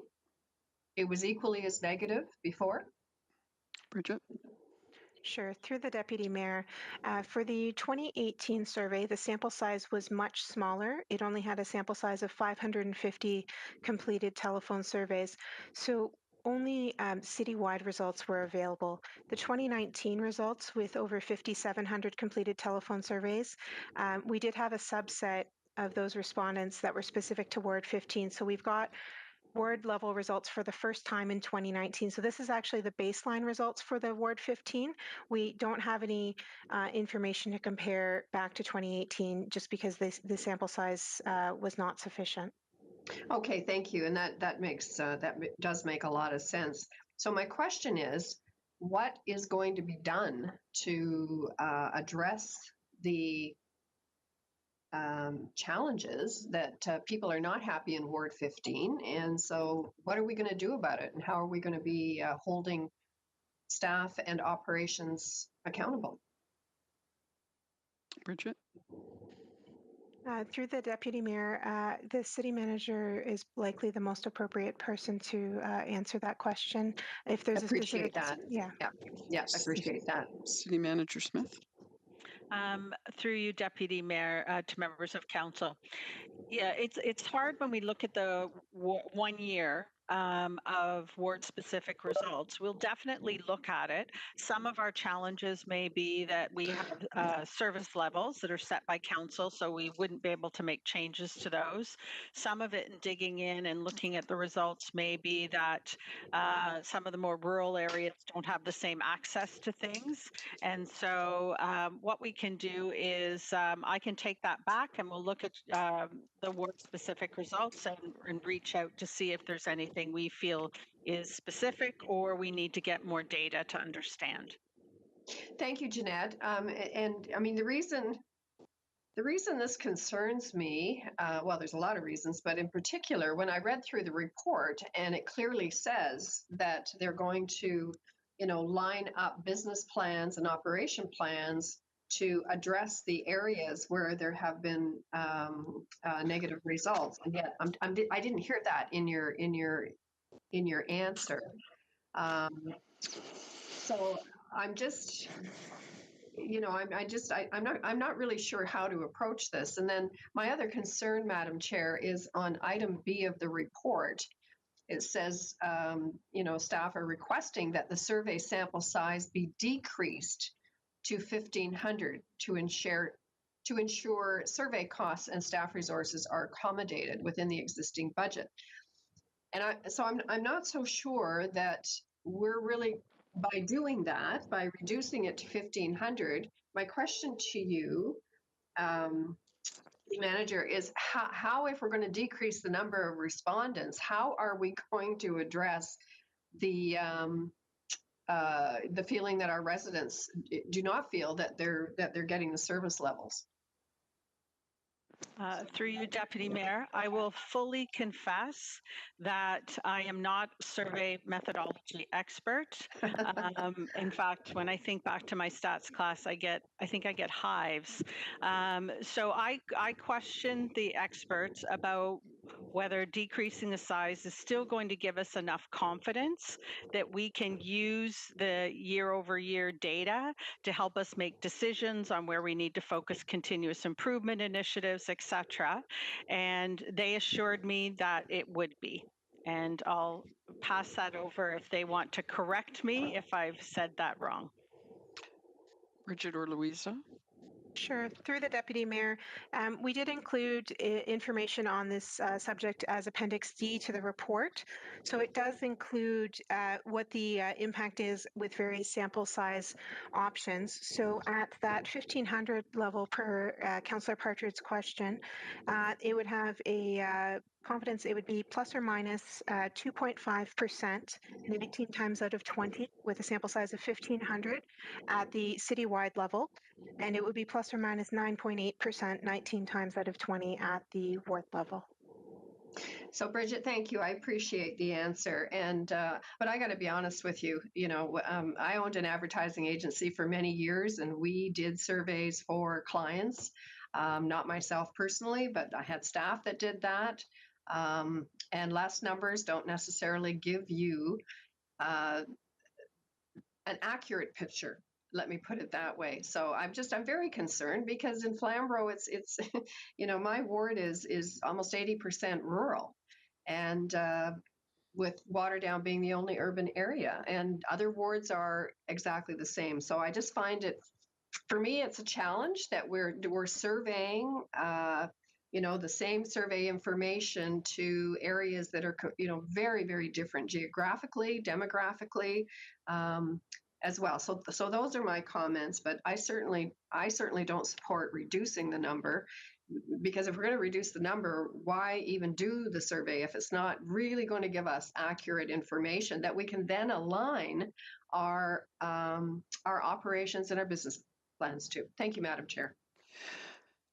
Thank you, Councillor Partridge. And I'll just take a note here to say that the speakers list that I still have is Collins, Jackson, Danko, and Marula, and Pauls. And when we are done this item, we will be breaking for a half-an-hour break. And just to let people know that before we go on to item 8.3, we will take a break. Thank you. Councillor Collins, the floor is yours. Thanks, Madam Chairman. Chairman, can you hear me okay? I can hear you fine. Thank you. Thanks very much. Through you, Bridget. Bridget, I'm not certain why we have the online component in the survey. Back to the scientific aspect, when I look at the phone call results and then compare them, as was pointed out earlier, to the online responses, there's a world of difference, certainly in some categories. And, we know that if we allow people to respond, more than once, they can certainly skew the numbers, I think, as you referenced earlier. So what benefit is there to keeping the online stats in? I think most people would look at any survey that's done, you want it as scientific as possible. And so the phone one seems to be, the results for the phone survey would be the most accurate, so to speak, from a scientific perspective. So what's the upside in terms of keeping in the online component, knowing we can't keep track of how many people voted or who voted or those types of issues? Through you, Madam Chairman. Certainly. Bridget? Certainly. Through the Deputy Mayor, the online survey, the primary purpose is to make it more inclusive for residents and to allow those that want to participate to take that opportunity to participate, as not everyone receives that telephone call for the telephone edition of the survey. I will turn it over to Louisa if she wants to get into more detail on that one, but primarily the driving factor is inclusivity to allow more residents to participate. Louisa? Do you have anything to add? Yeah, it really started when we did the first iteration of the survey back in 2018, and our sample size was much smaller at only 550. And so we really at that time wanted to be able to extend and have more participation from the community. And so that's why we had the online version of the survey at the time, and then we just kind of kept it the same way for the 2019 edition. Thank you for that. I think if these results are driving business plans and budgets, essentially, I'd be very fearful of the impact that someone could have or a group of people could have by, voting multiple times. And I look at certain categories, in the survey. I'm gonna highlight police. I think we all know around the table how much people in our community appreciate the services of police, and as the statistics and the information that we glean from the results highlight, there are a lot of people asking for more police, as I referenced earlier this year when we were dealing with another issue related to police. And so when I look at police in the phone survey results, they're 80%. When I look at the online aspect, which is non-scientific, it's 55%. So I now put myself in the position of staff who look at these results and think, the objective here is to revise services, reflect on service provision. How does it drive our business plan and our budgets? What number, if I'm the staff person looking at that line, what number am I using for the purposes of making my decision in terms of what I'm doing next with that service? I use police as an example. I could use any of them on the page, but I'll use that one in particular. Bridget? Certainly, through the Deputy Mayor, when we've been sharing the results with the senior leadership team and it gets shared out further throughout the organization, the focus is primarily on the telephone results as it is a statistically representative sample of Hamilton residents. That's great to hear. I really appreciate knowing that that's the case. In terms of the last results, and so we did undertake the survey once before, what changed since the first result? And I asked that in the context of one of the concerns I have with the survey is that people are commenting on services that they may not have any interaction with. And so childcare services is a great example. It scored very low. And most people in the community, I don't know what the percentage is, but most people aren't utilizing our childcare services that we provide. And so I question why we would ask residents to comment on services that they most likely, aren't a part of, and others are quite universal in terms of water, the supply of water, and roads and sidewalks, all that stuff. But is there a way to narrow down so we're actually surveying the users and those that have had some kind of an interaction with our staff or the service that is listed on or in the survey? Bridget? Sure. Through the Deputy Mayor, if you look at page 16 of Appendix A on the detailed results report, it includes a chart that provides a summary of responses that were selected as don't know for each of the services. So that was one of the response options provided to the survey respondents. So using the example that the councillor provided specifically for childcare services, 52% of respondents selected the don't know option, and that was reflected in the results of the survey. That was the second highest percentage of the response being don't know. Thank you, Bridget. And you are at your 5 minutes, Councillor. Would you like me to put you on the list for a Yeah, second that'd be time? great. Please. I'll do that. Thank you. And Councillor Jackson, the floor is yours. Thanks, Madam Deputy Mayor, and to the Chief Digital Officer, Tarani, and your staff, Lisa Zinkowicz, Bridget Menard, and Louisa Wong. Thank you for this very exhaustive, thorough survey, and lots to digest and absorb. So without wasting a lot of people's times, I just have 2 or 3 quick areas, Madam Deputy Mayor, I'd like to get a response from, if I can, from the Deputy City Auditor Menard, who made the excellent presentation. I'm very pleased to see that libraries and bookmobiles scored incredibly high, Bridget, and especially on behalf of the late family, Ed and Connie Dowler, who I have mentioned in past library budget presentations, were not blessed with children and ended up leaving their entire estate to the bookmobile service. So I'm really, really pleased to see how high that has scored, second highest of all our services. Can I ask you about the services for seniors, including long-term care, that did not score well? Bridget, as you know, the city only owns and operates our 2 long-term care facilities, and in my humble opinion, and data proves it, confirms it, that they're probably at the top in terms of families wanting to have their loved ones admitted for the golden years of their lives in Macassa Lodge or Wentworth Lodge. Is it possible that people were, and this was 2019 pre-COVID, even worse now in light of what what's been exposed, is it possible the citizens participating in the survey, Bridget, may have confused provincial responsibilities of a broad sector of long-term care homes, retirement homes, that the city of Hamilton has absolutely no jurisdiction over? Through you, Madam Deputy Mayor, please. Thank you. Bridget? Sure, through the Deputy Mayor. So in response to the councillor's question, there is always that risk that respondents may confuse services that cross various levels of government. This description for the survey question was services for seniors, including long-term care, Macassa Lodge and Wentworth Lodge, Meals on Wheels, and the Adult Day Program. One of the ways that this is a common question across many service areas. This survey results, this is one survey and one results. Many of the other service areas, many of the service areas in the organization do other surveys specific to their services.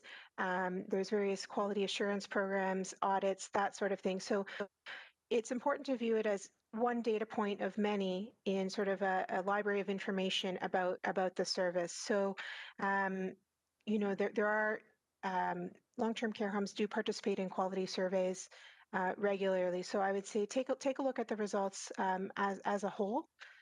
If you had questions about a specific service area such as long-term care. So Deputy City Auditor, are you saying that the survey specified naming our 2 long-term care homes and Meals on Wheels and a couple of other local services? Through you, Madam Deputy Mayor. Bridget? Sure, through the Deputy Mayor. Yes, on the telephone survey, if further information was requested, long-term care, Macassa Lodge, Wentworth Lodge, Meals on Wheels, and Adult Day Program were specified if information on a descriptor of that service was requested. Well, Bridget, thank you for your honesty and sharing what the data has shown. Madam Deputy Mayor, I'll close with the fact that one has to be drilled down, in my humble opinion, moving forward a lot deeper in the future. I am just shell-shocked. I didn't realize that our 2 LTCs, Adult Day Program at Macassa, Meals on Wheels, that these are just such highly regarded, stellar facilities and programs. I'm shell-shocked by the results, and it's definitely not over the many years, and I'm not being protective, possessive, or a shameless advocate, but this is so contrary to the thousands of families over the years that I've engaged with dealing with the long-term care homes, especially run by the city. Those are my comments for now. Thank you, Madam Deputy Mayor. Thank you, Councillor Jackson. Councillor Danko? Thank you, Madam Deputy Mayor. Just like to also really thank our City Hamilton staff and also the consultant for all the work that went into this.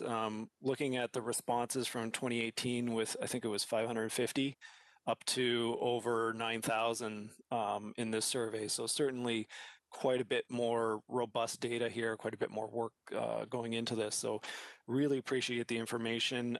Drilling down to the ward specific level, I mean, right off the bat, I've got a few things that that I need to refocus on as the ward counselor. So I really appreciate being able to have that data-driven ability to look at some of the things that we're doing well and some of the things that that I need to improve on. So getting into the discussion about the online versus the phone surveys. So from both have a statistically relevant component. I think the phone was 5,771 respondents and the online was 3,341. So they're both over that 1,500. But understanding that the discussion about the selection bias for the online, is there ways in the future that we can tighten up that online aspect to make it scientifically more relevant? Bridget? I'll ask Louisa to answer that question, as she runs many more surveys than I do and has the relevant expertise on the methodology. Thank you, Bridget. Louisa? With an online survey where it's posted for free access, as we did with this one, it is not possible to have any kind of statistical significance associated with what is collected. Councillor? So on that that selection bias, it's really interesting. The one that kind of made me laugh when I read it was the preferred way of asking questions or getting information. So for the phone survey, people that answered their phone prefer to get information by the phone, whereas the electronic means had a really low rating, whereas the people that answered online overwhelmingly preferred electronic versus phone. So I'd suggest there's also a selection bias in the phone survey, in that that's people who answer their phones, which is not me or pretty much anybody else I know. So is there also concern about shifting trends in both demographics and the societal trends to online versus phone? Bridget or Louisa? Certainly. So through the chair, as part of the quality process for analyzing the results, we did consider the various demographic options and shifts.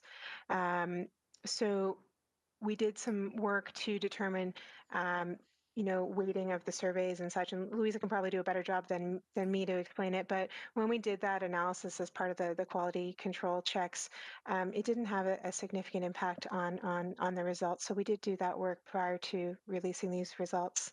Louisa, did you want to add anything on that? Certainly. So the phone survey did actually collect from a population that was more tiered towards older adults, as you can expect, with more people answering the phone, a home phone line or a cell phone line being a older adult, and more of the younger population participating in the online version. I did do a weighted analysis based on age, and the results didn't vary significantly. The trends for all of the responses tended to follow very similarly for the phone survey.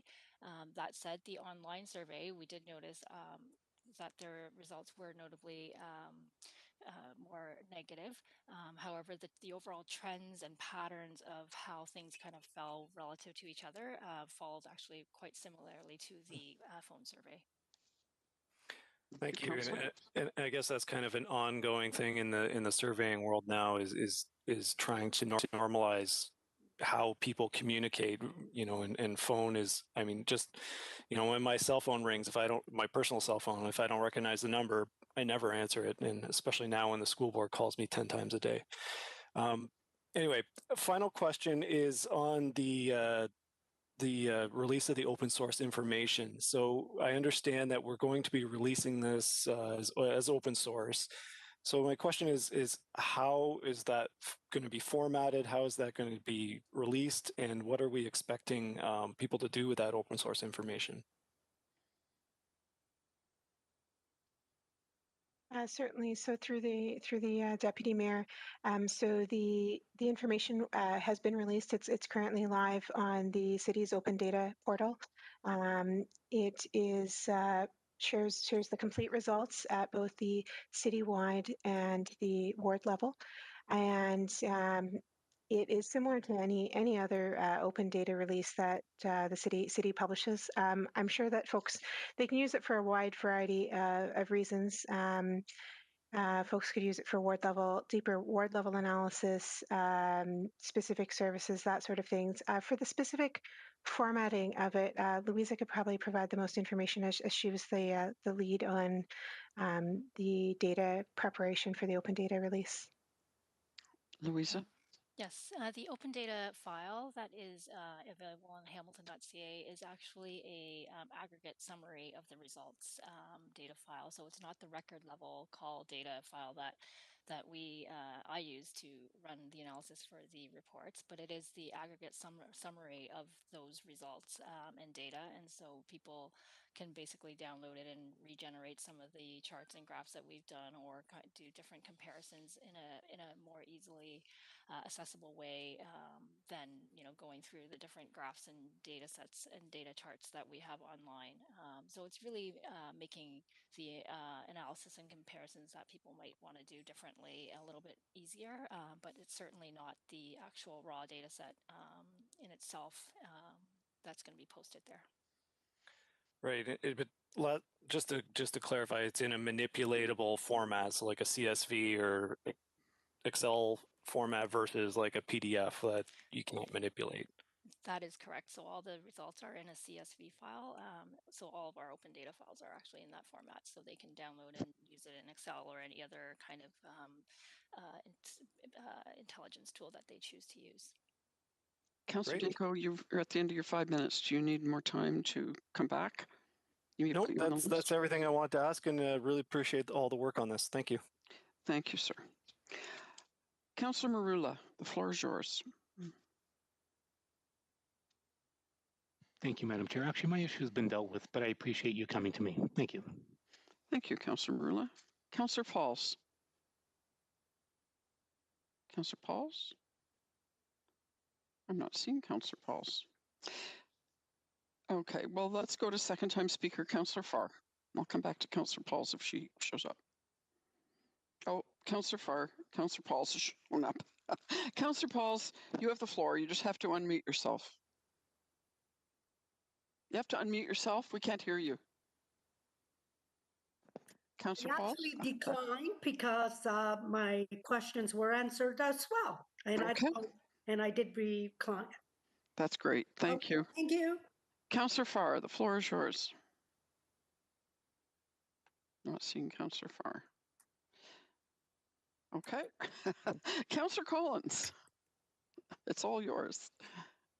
Thanks, Madam Chairman. And I wanted to get back to actually surveying people for the services that they utilize. And so is there a way to revise it so that, much like we've done satisfaction surveys, I think in the past on HSR, where we're on the bus and we're getting feedback from transit users as to changes that they'd like to see. We went through a very comprehensive process for re-envision.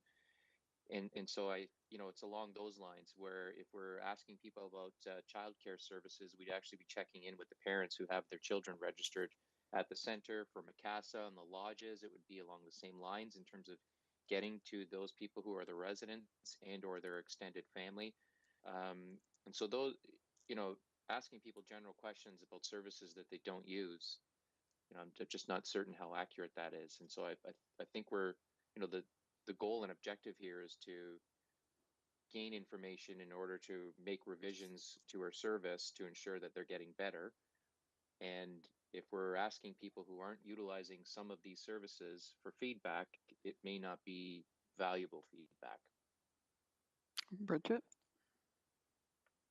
Certainly, through the deputy mayor, we do certainly consider survey design every time the survey is planned. So we can certainly consider that suggestion for survey design that you've suggested. If I'm understanding correctly, you're suggesting essentially a pre-screen if a service is used, and if it's not used, it perhaps be skipped. If I'm understanding correctly.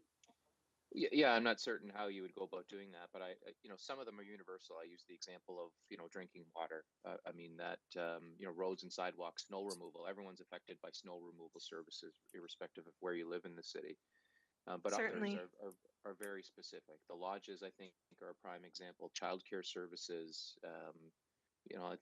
social housing, a little bit different. I think there will be people who aren't a social housing resident who have an opinion about where the city should be investing money into things like social housing. So I don't think you necessarily need to be a user there, but I think you could probably, Bridget, you and others could screen out services where,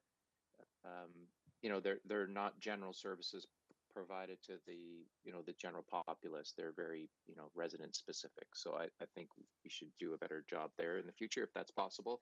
And secondly, the other issue I wanted to raise is, looking back, I think I voted against this budget expenditure in the past, and because I really didn't feel like there's an opportunity to link the survey results with our budgets. And, this is something that wasn't talked about last year when we went through the budget process. Nobody pulled out the city survey and said, hey, 2 years ago we did this. Our budgets are, they're fairly fixed in on almost any area, and so trying to make wholesale changes, it can take quite some time. And so I back to business planning and the establishment of budgets, I just don't know how you're going to make that connection. So if you have anything to provide in that regard, either through you or to Jeanette or anyone else, how do you change a score from a 50 to a 70 or an 80, knowing that you may have the highest service standards already in the province in that area? Certainly. So through the Deputy Mayor, I just wanted to go back to that first part of your question to clarify. We do that that screening process, asking whether the resident knows about the service or not. So we did do that for each of the questions. Louisa just clarified for me that we do in fact do that, but I think for making future improvements in future editions of the survey, we'll certainly consider that feedback. The percentage of folks that answered don't know about services ranged from 1% not knowing about roads or sidewalks to 58% not knowing about building permits. So it does appear folks are utilizing that option when it's provided to them. So we have built that into the design. We can certainly work to continuously improve. For the other component about linking to strategic plans and budgets, I would ask that Jeanette is probably the most appropriate person to answer that one. Thank you, Bridget, and through the Deputy Mayor. So I guess I would make a couple comments. One is, I don't want you to think that this one piece of data is driving any significant decisions, because as Bridget mentioned, a lot of the programs also collect their own data. And so, this is one piece. So for example, in speaking to Matthew Grant around communications, he's looking at where people getting their information from. So we really target that to get messages out. In some of the more complex areas, like I would say the long-term care homes or some of that, they do need other data points and they're required to do extra surveys under the legislation. So I would never want to say to council, we take one piece of information and expect to make wholesale changes. In fact, the one piece tends to cause us to want to dig deeper and find out more information. The one thing that we could particularly look at in going back in doing that is it's also often also helpful not just to have our own trends, but how we might compare to others.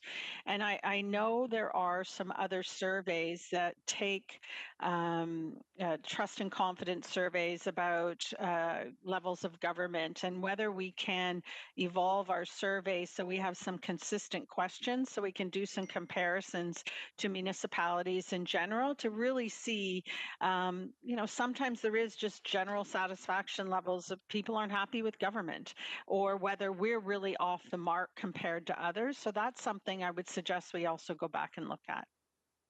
Thank you. Councillor, you're just at the end of your 5 minutes. Do you need more time? Do you need to go back? No, that's it for me. Thank you. Thank you.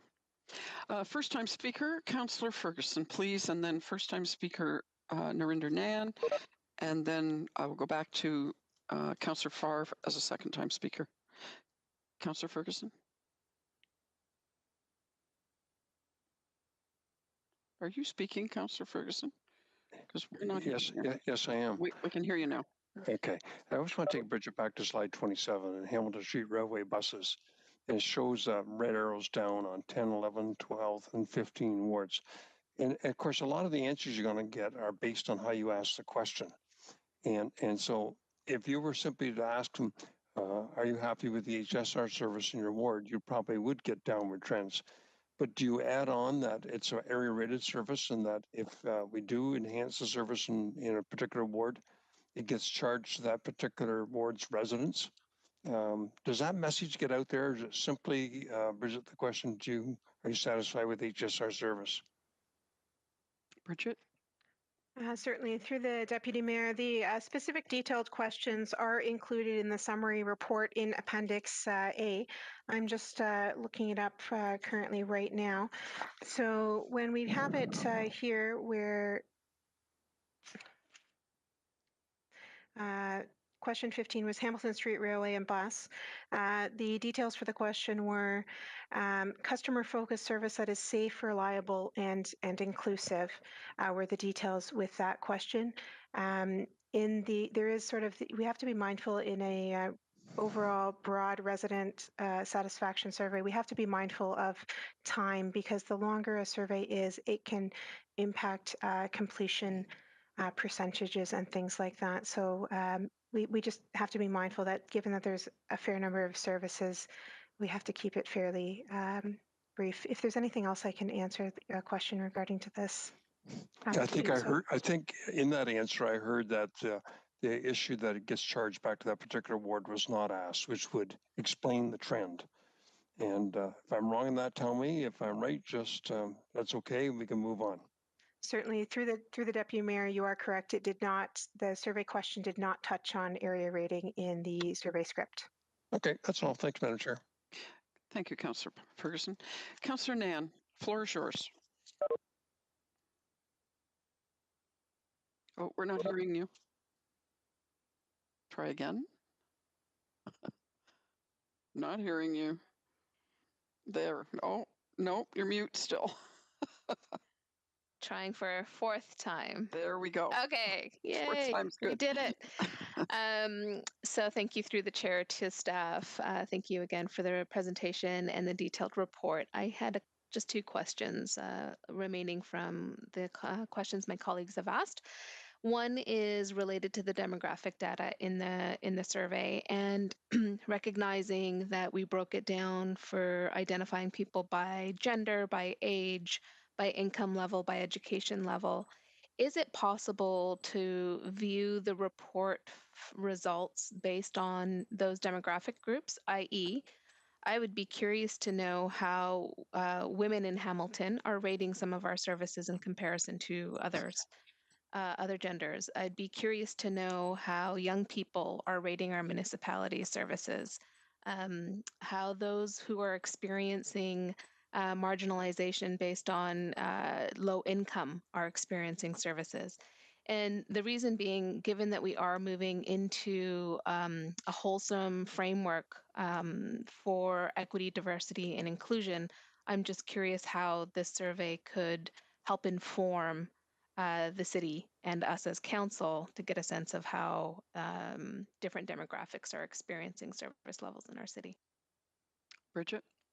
Certainly. So through the Deputy Mayor, yes, you do all of that, I believe, with the open data set that is available by using various filters on whatever, however you want to slice the data down into various subsets.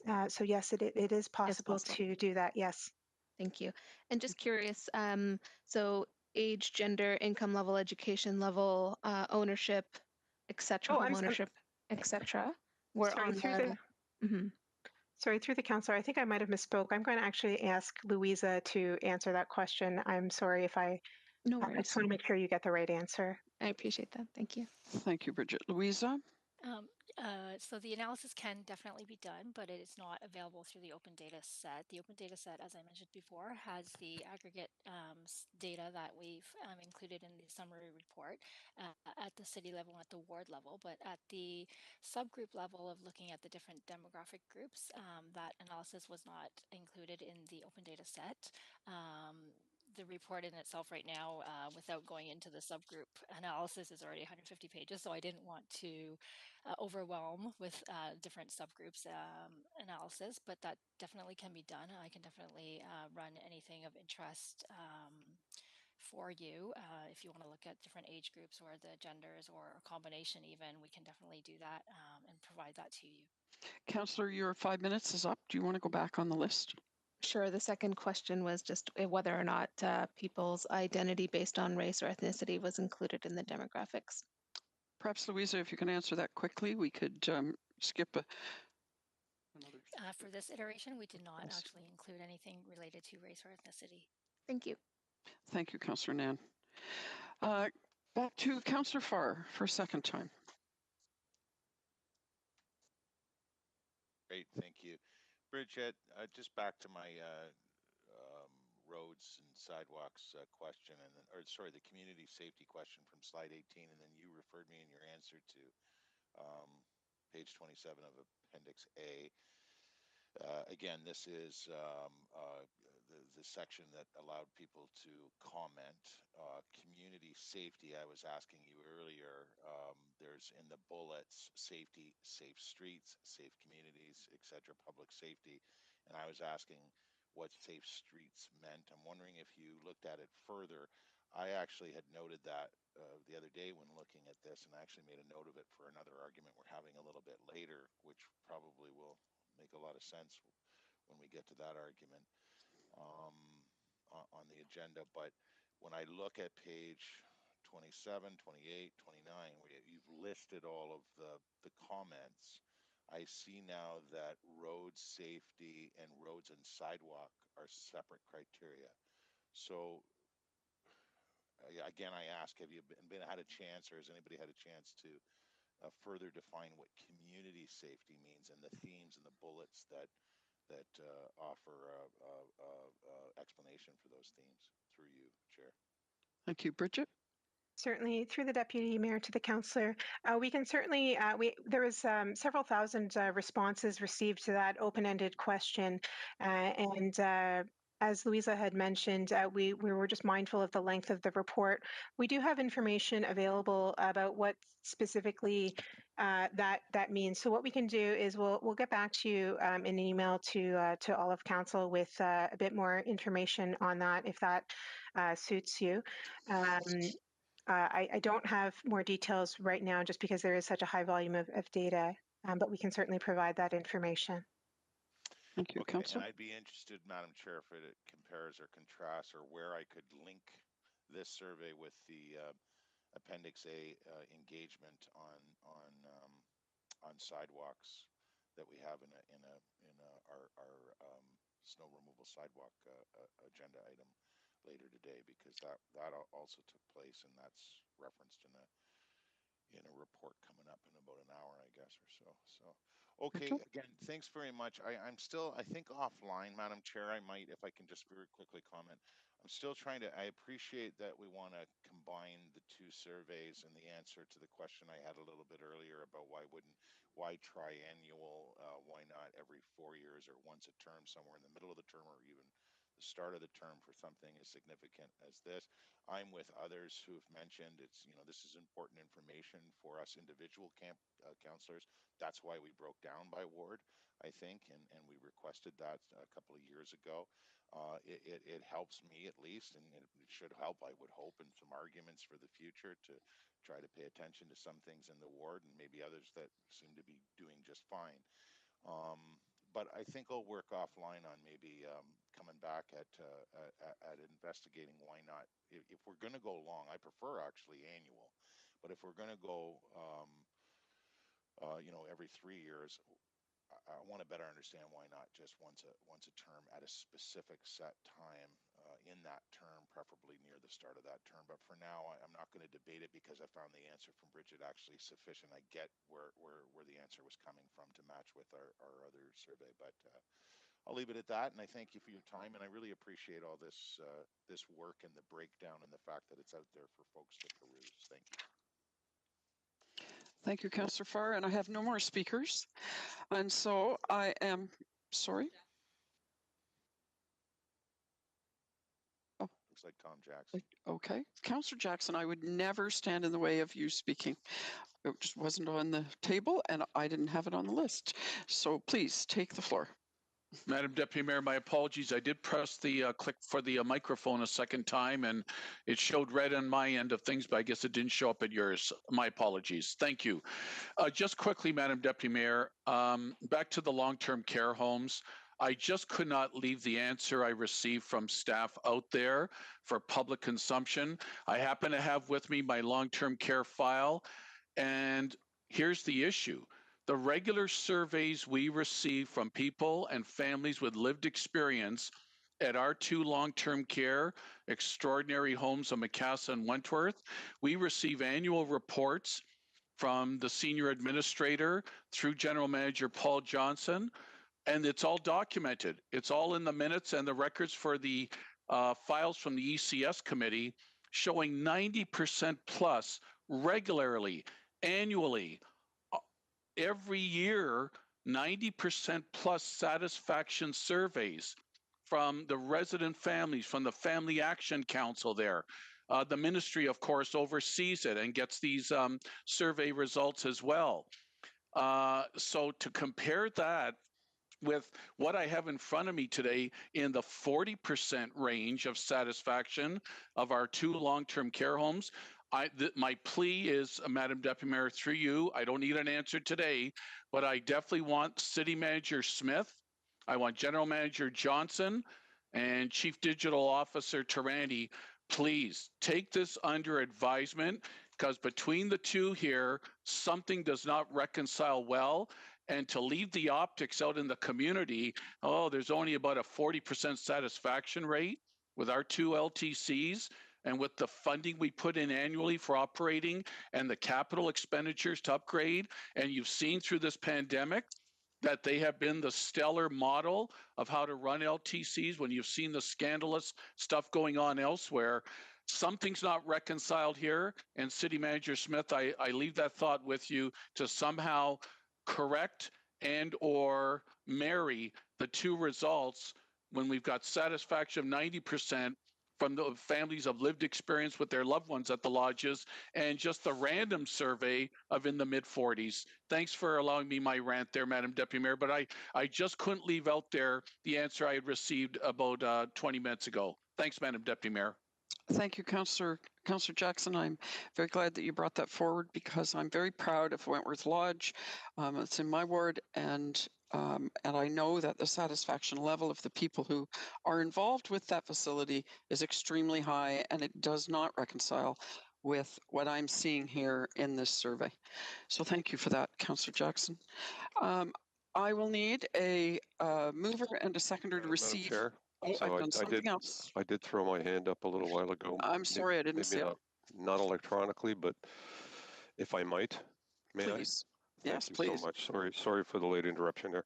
I just want to focus in on something Councillor Collins raised, which is one of the primary services that we deliver in our community is policing. And I note that out of the listings of services that are noted on the cover page, it doesn't show up as a service that gets identified by phone or by online survey. And I just wanted to note that going back to the deeper part of the survey on page 60 or part of page 82, if my eyes are correct, 62, it does identify police services as being in the range of depending on where you are, 62% to 87%. So averaging out at 81%.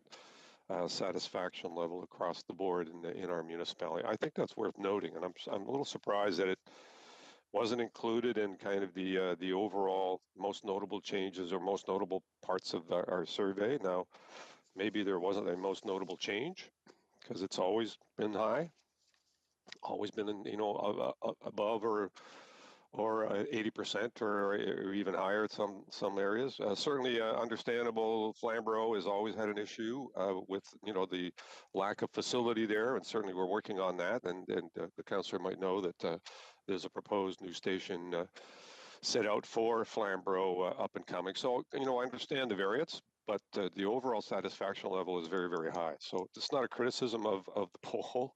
I just wanted to highlight that as a kind of an important feature of one of the very important services we provide. Most councillors are asking for more traffic control, more road safety issues. on an ongoing basis, more police presence, visibility, either on the roads or in their communities. So that's an issue that that doesn't go away. And I just wanted to highlight as an important area to also put on the list on whether the change is up or down relative to police services. And it doesn't come up on that listing. So maybe I could just ask why it wasn't included. And I know it's not specifically a city-run service, so I get it, but it's certainly a large part of our budget and certainly a large part of the service demands that are out in our broader community. So could I ask why it wasn't identified in whether it was up or down in terms of satisfaction as compared to 2018? Thank you, Mr. Mayor. Bridget? Certainly. So through the deputy mayor, in the presentation this morning, we highlighted the top 5 highest the rated services and the lowest, and it just simply wasn't part of that top 5. So it was just more of we just took that objective approach and included the specific slices with the data. We weren't trying to highlight anything in particular. It was just that was what the data said, and that's what we included in the presentation. So that's the simple answer. Okay, I appreciate that, but on page 59, you identified a whole range of services, paramedics, public health, stormwater management that had responses in 2019 and responses in 2018. Police wasn't one of them, so I'm wondering why it wouldn't show up in that listing of category with the change compared to 2018 identified. I mean, certainly it's a significant service in our community. So paramedics fully appreciate the 91% support rating on the phone. I'd be curious to know what the phone and online variances would be for policing compared between 2018 and 2019. Bridget?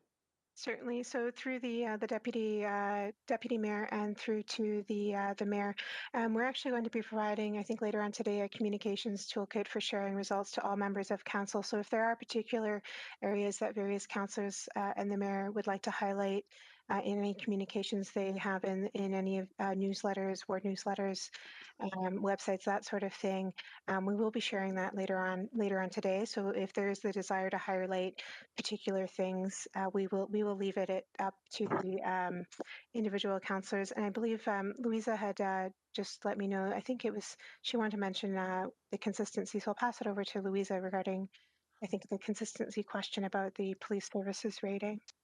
Louisa?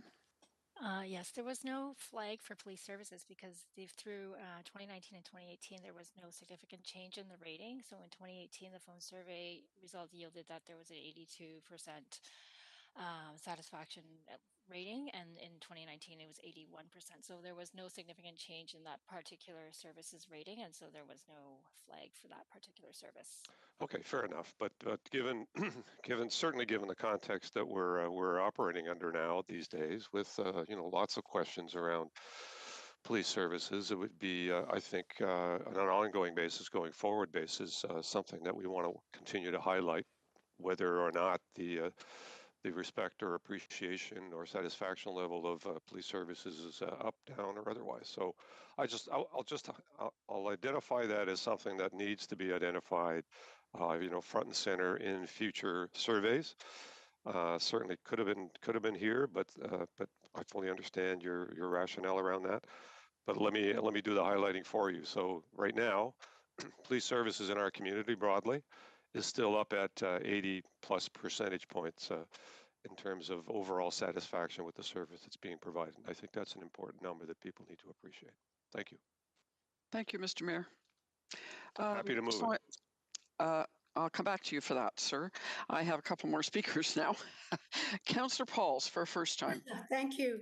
And thank you, Deputy Mayor. I just wanted to ask Bridget, I'm going back and forth on eScribe, and this caught my eye, and I'm wondering if you could explain it. It said that we approved $130,000 biannual every second year, $65,000 every year for the survey. If we change it to every 3 year, would the cost decrease, or do we add another $65,000? I'm just not clear on that. Bridget? So through the deputy mayor, with the option that is recommended in the report, this would not require any increase. It would be able to, if it was triennial, it is expected that the survey would be able to be accommodated within the existing budget. We did note in the report that throughout the competitive procurement process, there was a wide range of proposal submissions. So there is that risk that we may not be able to obtain the exact same pricing going forward. So leaving a little bit of room for any variation in the market, we should be able to accommodate it going forward triennially within that existing budget envelope of the $65,000. Just for our knowledge. Councillor? Okay. And also, I was just wondering, because we all are going through this hard time in 2020, of course, with COVID. If we do a survey in 2022 and we're still having these problems, do you think it will affect the survey, how people perceive? Because I'm saying this because I know when people call me about issues like speeding, issues of roads, issue of snowplow, whatever it is, of parks. Our responses has been, we're going through this hard time with COVID, it will get done. So how do you think it will affect if we wait till 2022, the results? Bridget? So through the deputy mayor, one of the benefits of waiting until 2022 is that it provides the senior leadership team time to action the results from the 2019 survey. If it is too close in between survey editions, there's not enough time has passed, particularly for more strategic items. So that's why we are recommending that bit of a longer time frame, and also being mindful of costs. It actually prevents having to request additional money to carry out the survey that would be needed if we wanted to do it at the same level of participants biannually.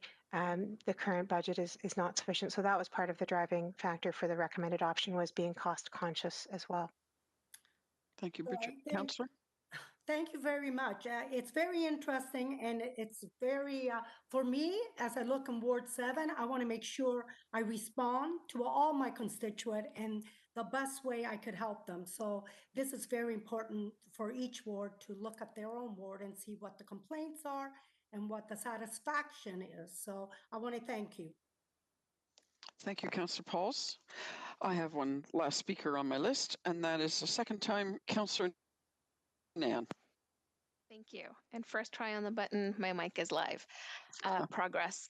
Through the chair, there was a comment earlier and around the table. I can't remember by who or when it was made, as it's been a while now. But I did want to just point out that one slide or data set that I think does stand out to me in the context of our budget process is the one that includes a question about whether or not residents prefer to maintain taxes in our current service levels, which has a healthy 72% rate. Those that want to see an increase in our taxes and improve our services at 15%, and those that want to see a decrease in our taxes and thus fewer services available through the city is a 13%. And I did want to put that on the public record as people are watching today, and it was mentioned in terms of like, what does this survey correlate to in terms of this budget cycle that we're in? And I think that that's an important data set for us to pay attention to as well. Thank you. Thank you, Councillor Nan. Now I have no more speakers on the list, and receipt of the presentation is moved by Mr. Mayor and seconded by, who would like to second it? Councillor Marula? Councillor Marula. And the vote will be up in a minute. It's an electronic vote.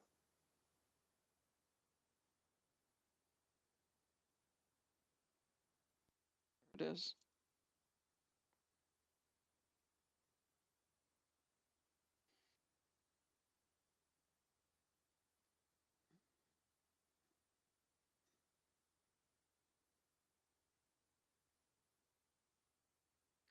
Councillor Johnson, and got him. Okay, and that is carried unanimously. Thank you. And so now I need a mover and a seconder for the report, to put the report on the floor. moved by Mr. Mayor, seconded by Councillor Nan. And the report is on the floor. And if you can let me know if anyone wants to speak to the report. Do we have anyone on the list? Oh, the list won't activate. So I'm just waiting for it to stop spinning on the clerk's computer, and then I'll know if anyone wants to comment or ask questions. You can raise your hand if you have something you want to, if you want to speak. I don't see anyone raising their hand. And so, Mr. Mayor, did you raise your hand? I was turning my head just as, okay. And so the vote will come up. It's moved by Mr. Mayor and seconded by Councillor Marula to approve the report, which is 8.2, and the vote is up.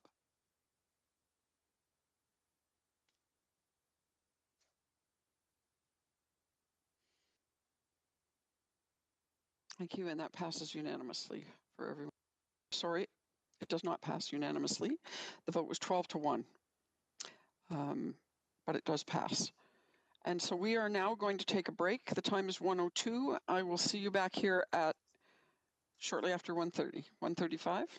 Oh, so we need a vote to recess for half an hour. Sorry, moved by Lloyd Ferguson and seconded by Councillor Maria Pearson to recess for half an hour. And we need a show of hands. Anyone opposed to recessing? Don't see a hand. So we'll see you back here at 1:35. Thank you.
Good afternoon. We are back in session. It's the General Issues Committee meeting of November the 18th, and we are on item 8.3, which is the City Manager's 2019 to 2020 review. City Manager Jeanette Smith will provide the presentation for item 8.3. City Manager? Bear with me just for one moment. I'm sorry, Jeanette. I'm just pulling your presentation up because I had trouble with my computer, so I had to bump things around. Thank you, Stephanie. You're welcome. It's uploading, sorry. No problem. Okay. So I'm going to move that. Close. We're close. Okay, we are getting there.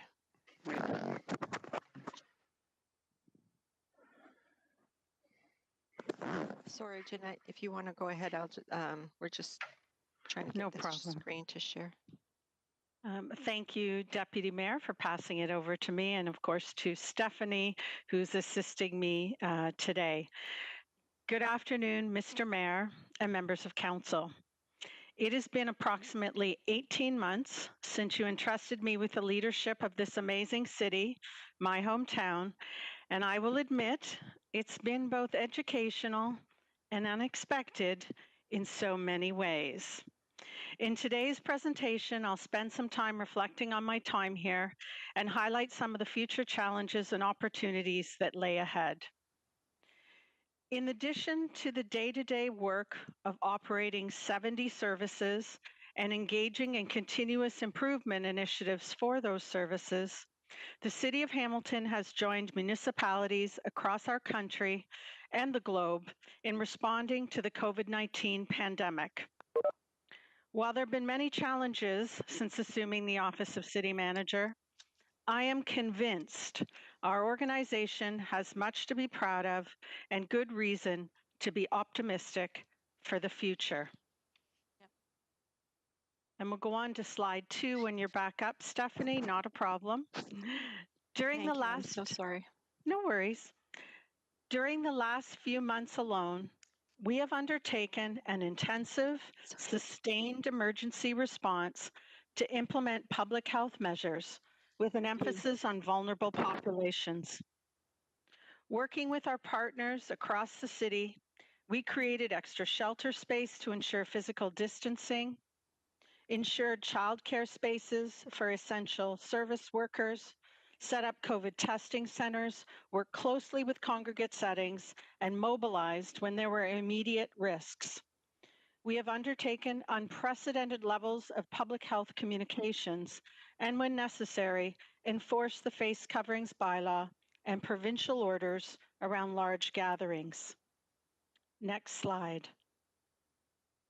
At the same time as implementing the emergency response, city staff maintained essential services such as public transit. Online service offerings were added and expanded to ensure business continuity, and some services were re-engineered to accommodate COVID-19 health and safety protocols. Nearly 300 staff were redeployed outside of their division, and approximately 20% of our workforce continues to work remotely. All this while navigating a continually changing landscape, as we discussed earlier this morning. With the resurgence of the COVID-19 virus, we have to remain nimble and adapt public health measures to keep staff and the public safe. And I also want to acknowledge the impact this pandemic has had on our residents and businesses, and for all those that have suffered losses throughout this pandemic so far. Over the past year and a half, we've achieved some significant accomplishments and milestones as a city for our community and our local economy, in addition to those ongoing efforts related to the pandemic. As you see on this slide, the city's 2016 to 2025 strategic plan, with its vision, mission, culture, and strategic priorities, continues to guide how and why we deliver the 70 services in line with council's service levels. As the new city manager, it was essential for me to confirm what Council's collective priorities were for this term. As Council is aware, and shown on the next slide, they are climate change, multimodal transportation, homelessness and affordable housing, equity, diversity and inclusion, integrated growth and development, trust and confidence in government, fiscal health, and a healthy, respectful, and supportive workplace. We have started to make progress in line with the guidance and direction provided through these term of council priorities. And in fact, the pandemic has shown us that these priorities are more important now than ever. You have recently received updates on some and will receive further updates from the senior leadership team as part of their upcoming budget presentations. But there are a few highlights I want to share today. As seen on slide 6, we completed a comprehensive update to the city's 10-year housing and homelessness action plan. Corporate-wide goals for climate change, mitigation, and adaptation are in place with department-specific actions underway. In 2020, $202 million in capital investments were made by the city for climate change. The city's urban indigenous strategy was approved, and we have engaged equity-seeking groups to develop recommendations related to addressing hate and racism and recruit board members for the Hamilton Anti-Racism Resource Center. Next slide. An employment equity survey has been completed to compare staff composition with the community we serve. On the economic development front, the Airport Employment Growth District continues to grow, most recently attracting the Amazon Fulfillment Center.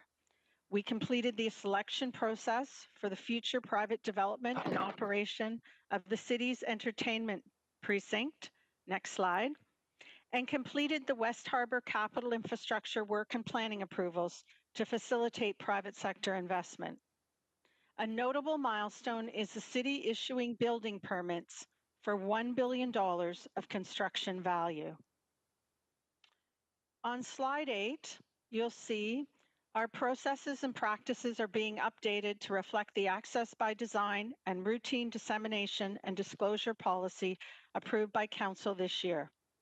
A new development charge bylaw is now in place to support the sustainability of ongoing growth in the city, and we maintain the city's AA+ credit rating. To support the resiliency of our staff, which is even more important than ever before as a result of the prolonged pandemic, we are implementing the workplace mental health and well-being strategy.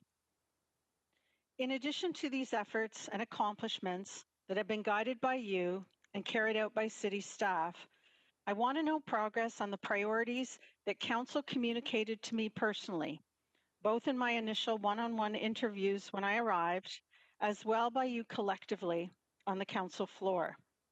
We have begun making progress on Council's desire to ensure both you and your constituents you represent receive more timely and proactive communications on city business and issues.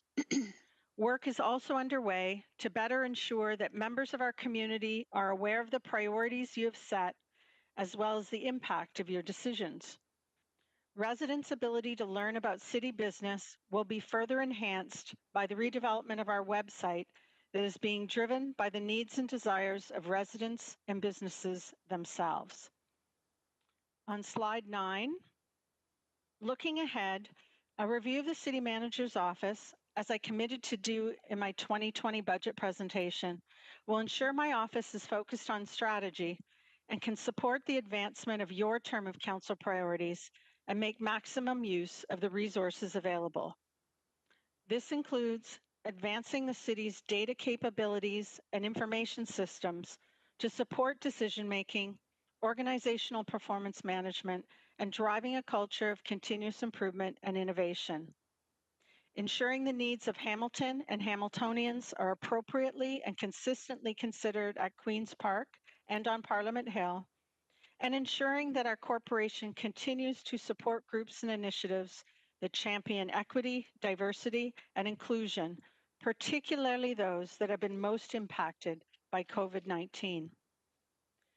In the weeks and months ahead, until a vaccine or treatments for the virus are widely available, protecting public health remains our priority, as well as supporting our staff in this prolonged emergency.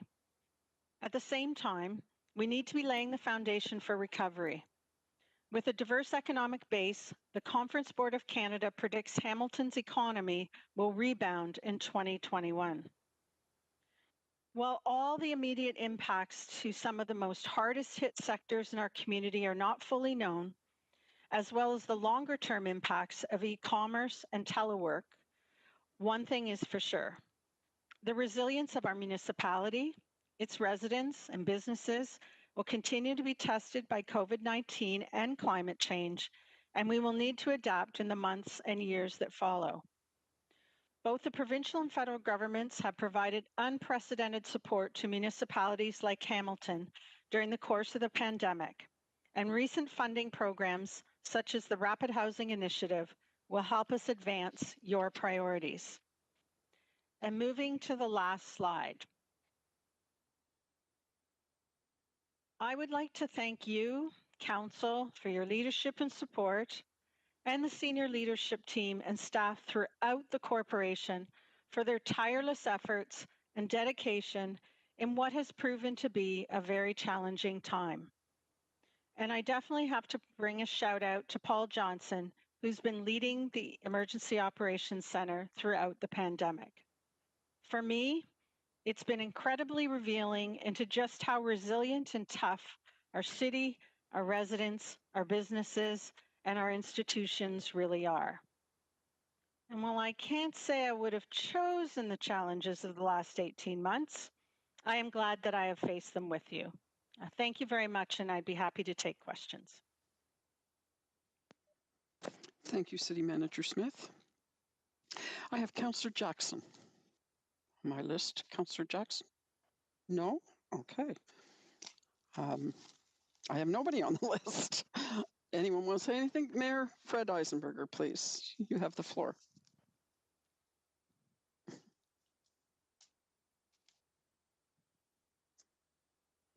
We need you to unmute yourself, Mr. Mayor. Sorry, I'm sure you were saying something very eloquent, but we weren't hearing it. There you go.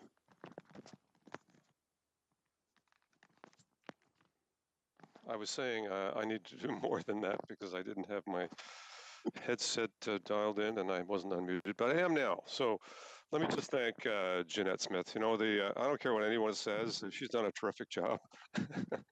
Well, I do kid her that since she got here, we've had nothing but challenges.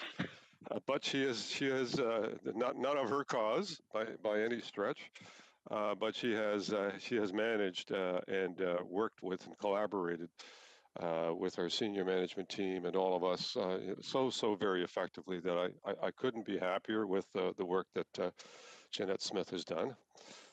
Yes, we've seen challenges, and you know, the question is never are we going to have challenges? We absolutely are going to have challenges. There's no doubt about that. The question is, how do we deal with them? And I think, by and large, the dealing with them has been terrific. I can't say, though, that we will have an opportunity to have an in-camera discussion on any matters you believe should be addressed as part of her performance review. You know, that may or may not need to be a public issue, and certainly doesn't at some level or another.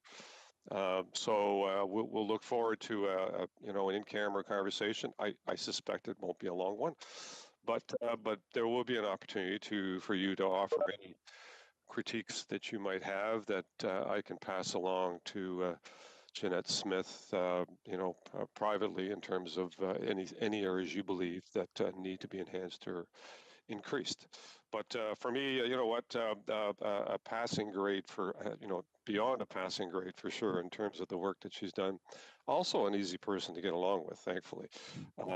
Great personality, you know, friendly and open to everyone, and you know, always ready to look for solutions. Even when there are, you know, limited solutions to be had, she's continues to look for them, notwithstanding. And I think that's our common experience. So I just want to thank Jeanette. I know it's always an anxious moment to speak to the employer, I guess, in terms of what your performance is in a very public way.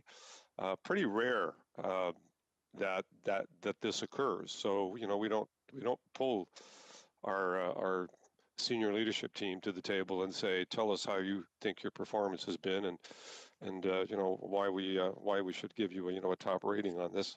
That's pretty rare. So I give her kudos and credit for doing that. We do that every election time.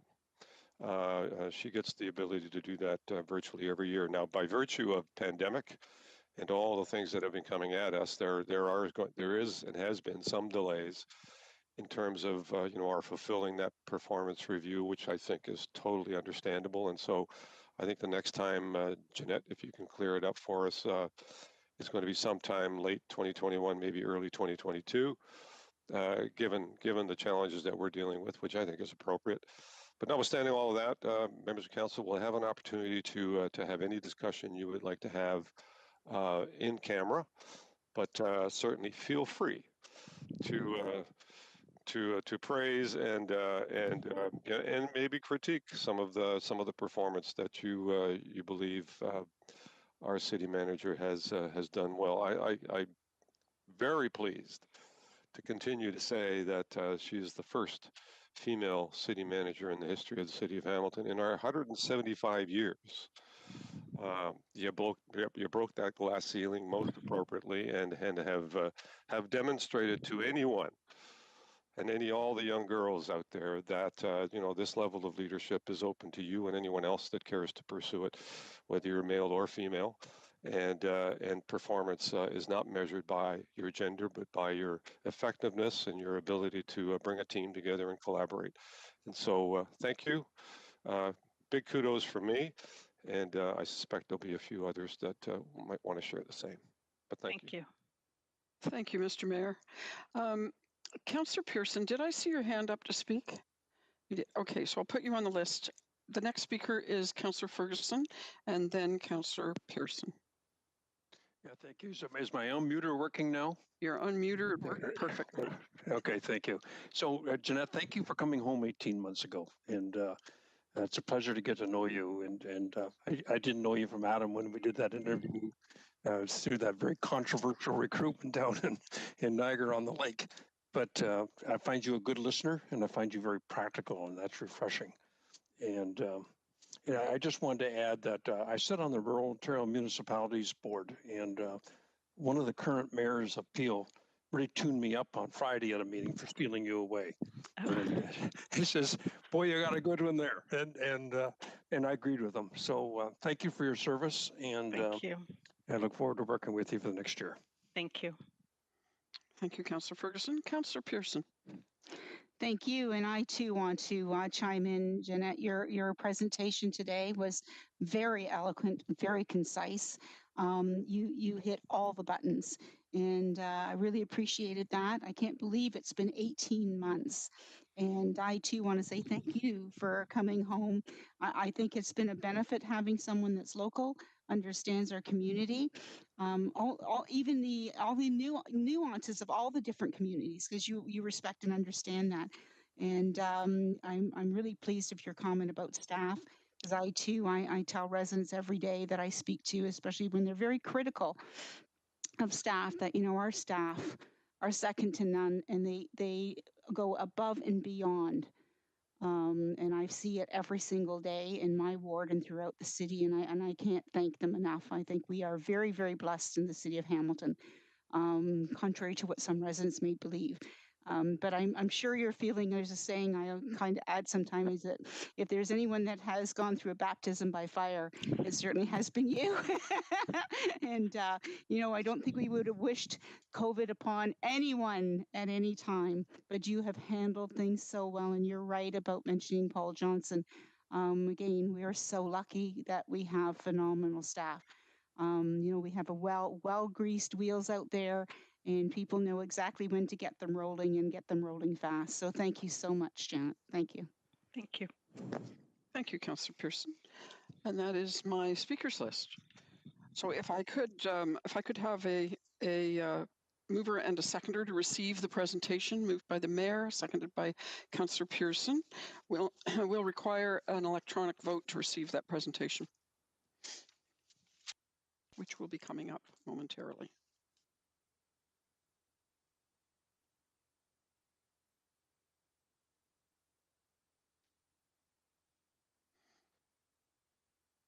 Councillor Farr and Councillor Pauls.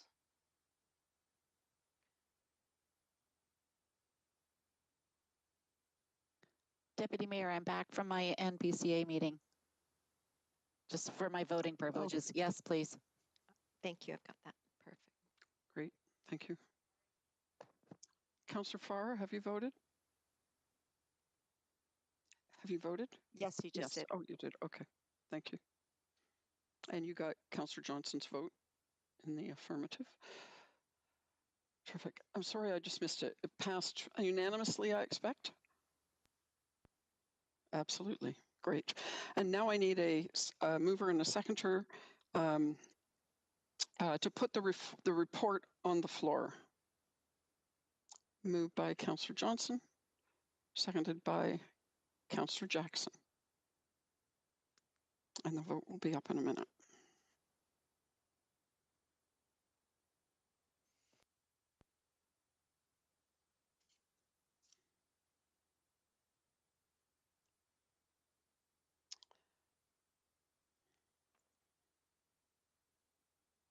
Okay, and that vote carried.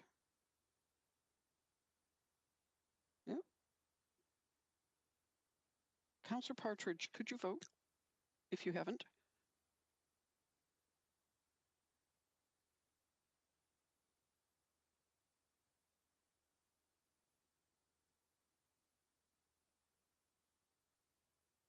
Yes, it did carry. Thank you. And so we will move on to item 9.2.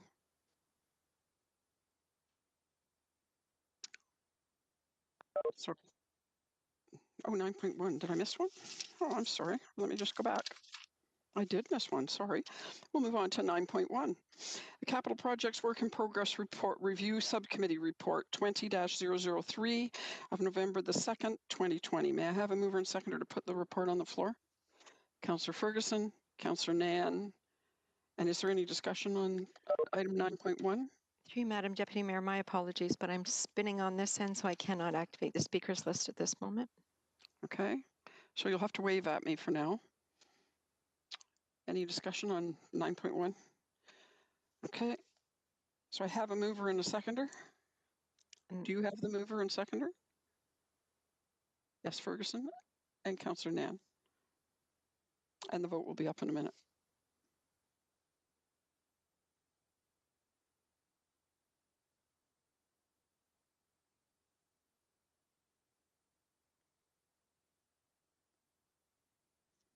There it is.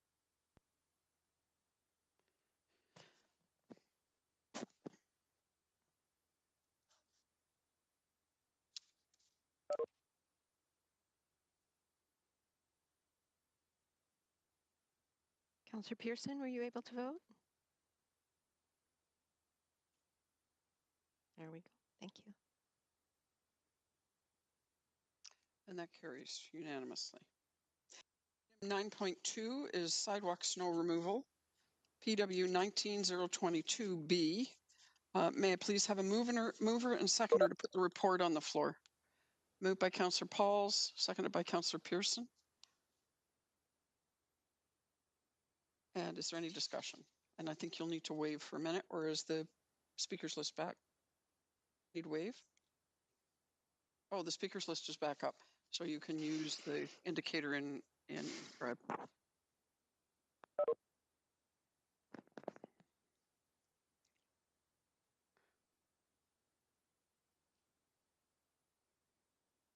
Councillor Jackson, the floor is yours. Thanks, Madam Deputy Mayor. Possibly could either Director Edward Soldo or Manager of Winter Operations Bob Paul, could possibly one of them just give maybe Reader's Digest version, a cursory overview of the results that came in, and maybe some highlights we should hear, and for the public that's listening in right now. Through you, Madam Deputy Mayor, please, and then I'll have a couple of questions. Okay, thank you. And so, not too sure who it is who's going to take that. So when I see you pop up, I'll call on you. Director Saldo, perhaps? Thank you, Madam Deputy Mayor. Through you to the councillor, I appreciate the opportunity to provide a bit of a summary here. So in terms of background, as council may recall, back in February, staff presented a report PW 19022A, and it identified a number of different service levels to potentially enhance sidewalk clearing during the winter.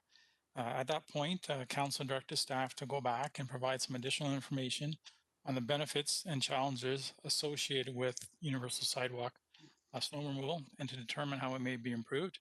In addition, staff were directed to undertake an engagement with the community and relevant stakeholders, and as well, staff were directed to undertake a review of practices in other municipalities.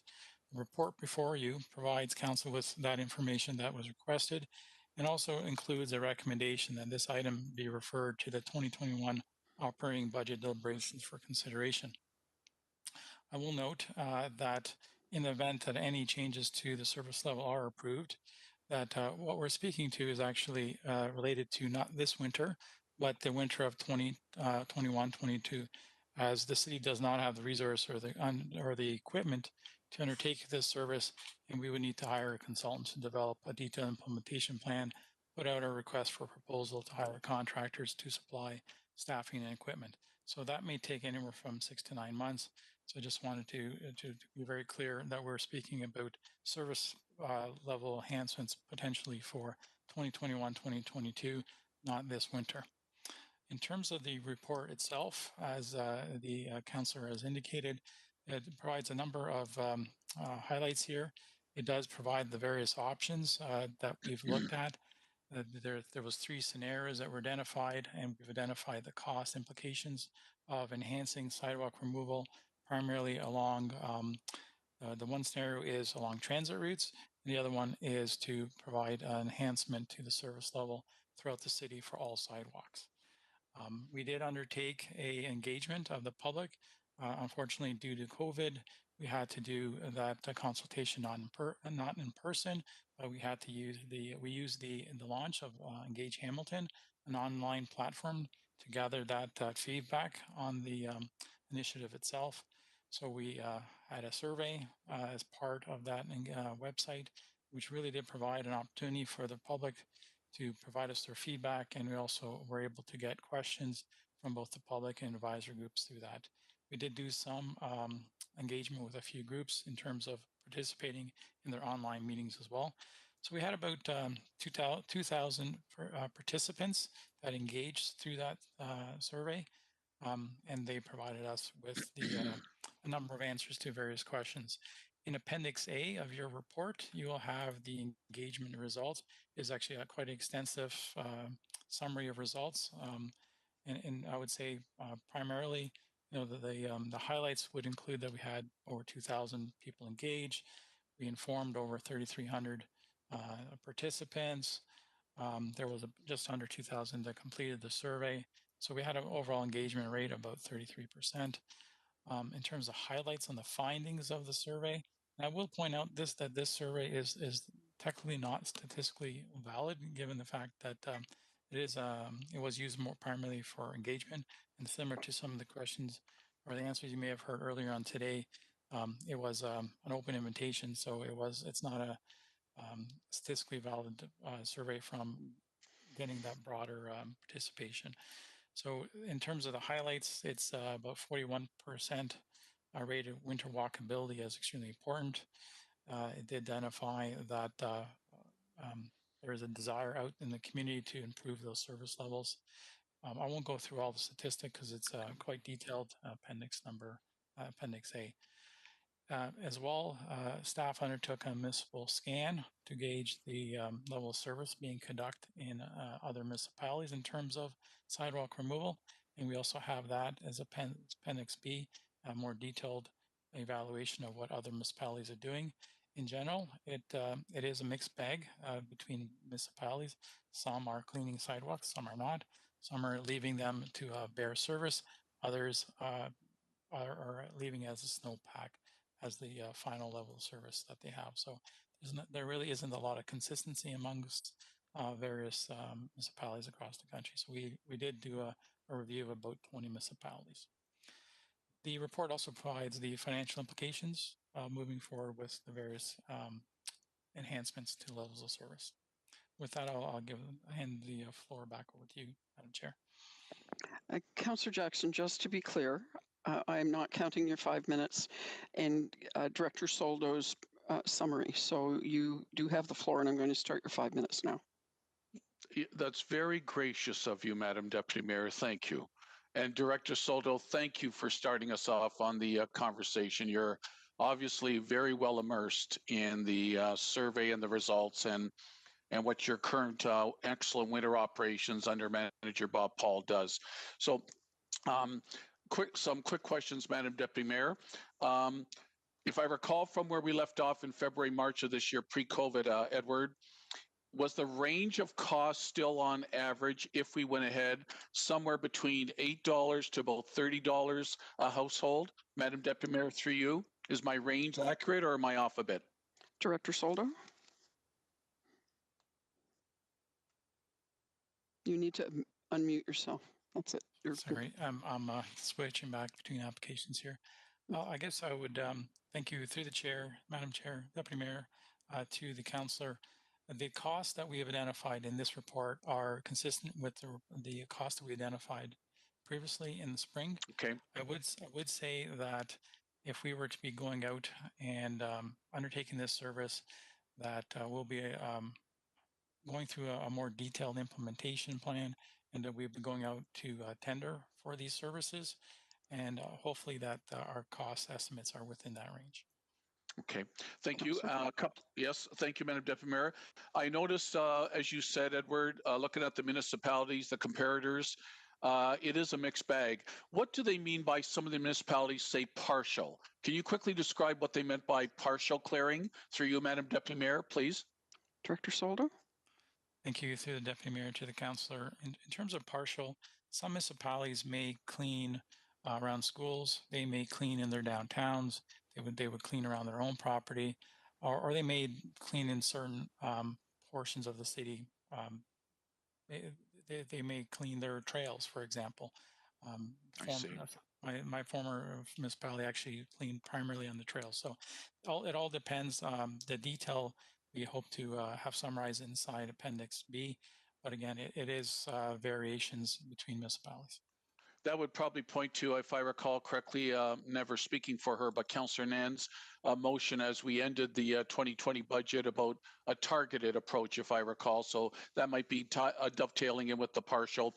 Lastly, Madam Deputy Mayor, I need to ensure, please, and I've alerted Elsie Paparella, that back on March 6th, the Seniors Advisory Committee, I promised Seniors Advisory Committee at their last meeting last month, that on behalf of Councillor Nan and I, their March 6th motion that the citizen volunteer members, the 19 of them, unanimously approved for endorsing a citywide sidewalk clearing. I wanted to make sure some way, somehow that's embedded in this report going forward as we'll deal with it in the operating budget of 2021. Can somebody just confirm for me that will be the case? Through you, Madam Deputy Mayor. Yes, through you, Madam Deputy Mayor.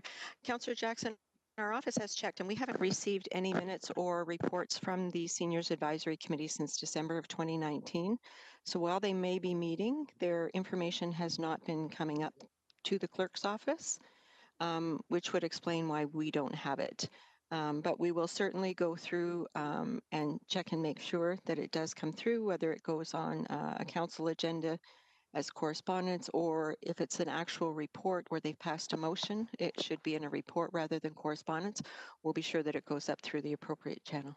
So, Madam Deputy Mayor, I just need to further add to what Elsie Paparella said. I have it here. I looked it up and staff were good enough to get it to me. March 6th, the SAC meeting That day on page 8 and 9, the volunteer citizen members unanimously moved and seconded a motion that make the city council fully known that they endorse it. And their resolutions, Madam Deputy Mayor, usually come up through the ECS committee, which they report to as an advisory committee. So it's unfortunate somehow it got lost in the shuffle, but it is there for the record. I hope Elsie Paparella will include it moving forward. Thanks, Madam Deputy Mayor. Thank you, Director Soldo. Madam Deputy Mayor, our office will follow up with the staff liaison to the Seniors Advisory Committee because, as I've stated, they've sent us nothing since December of 2019. So we need to make sure that they're coming up on a monthly basis. Okay, Please check. We'll follow up. Please check with Jessica Bowen and Paul DiClemente. Thanks, Madam Deputy Mayor, for your indulgence. Thank you. Thank you, Councillor Jackson. Councillor Nan, you have the floor.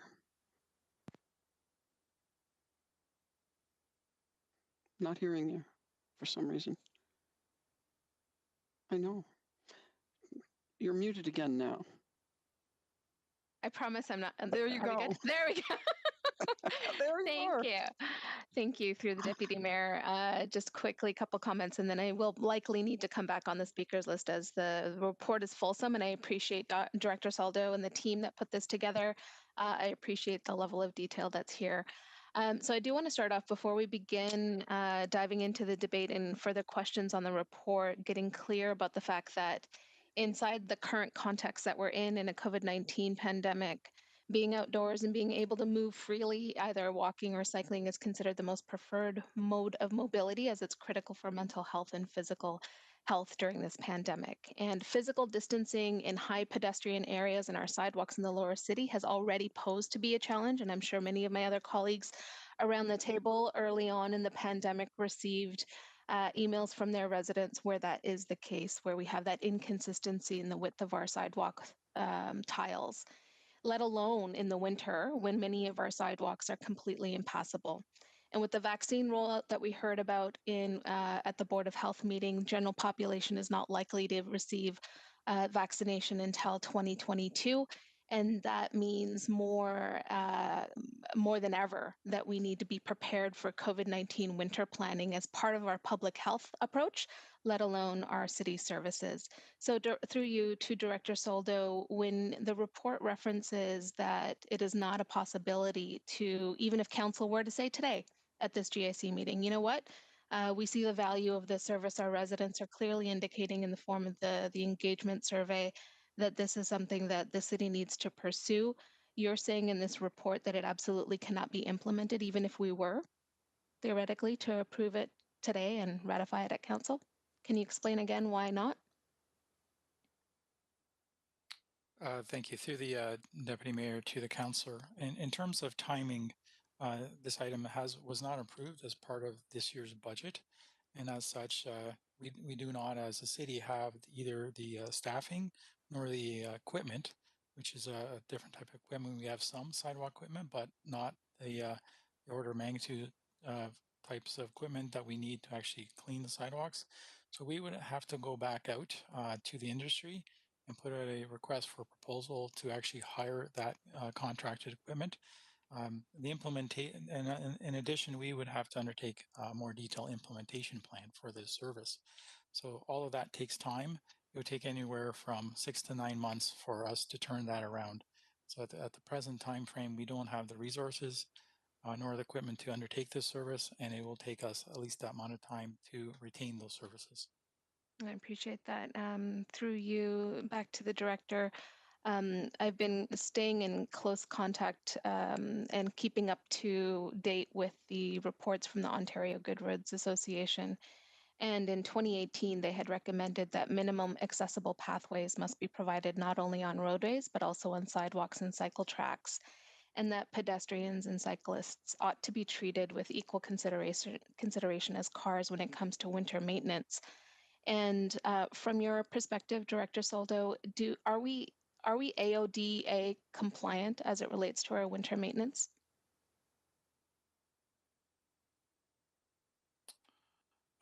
Thank you, through the Deputy Mayor to the Councillor. In terms of AODA, The city currently does have a bylaw in place to clear sidewalks, and staff maintains city properties and also around schools under contract to the school boards. In terms of the AODA legislation itself, it doesn't speak to any standards related to sidewalk snow clearing. Those standards are actually defined underneath minimum maintenance standards, which is a parallel regulation that the province puts out. So through our bylaw that we have, we are complying with those standards. So thank you for the response through you. My understanding of the compliance requirements was prompt clearing of snow along accessible routes intended for winter use, which include sidewalks, pathways, and trails.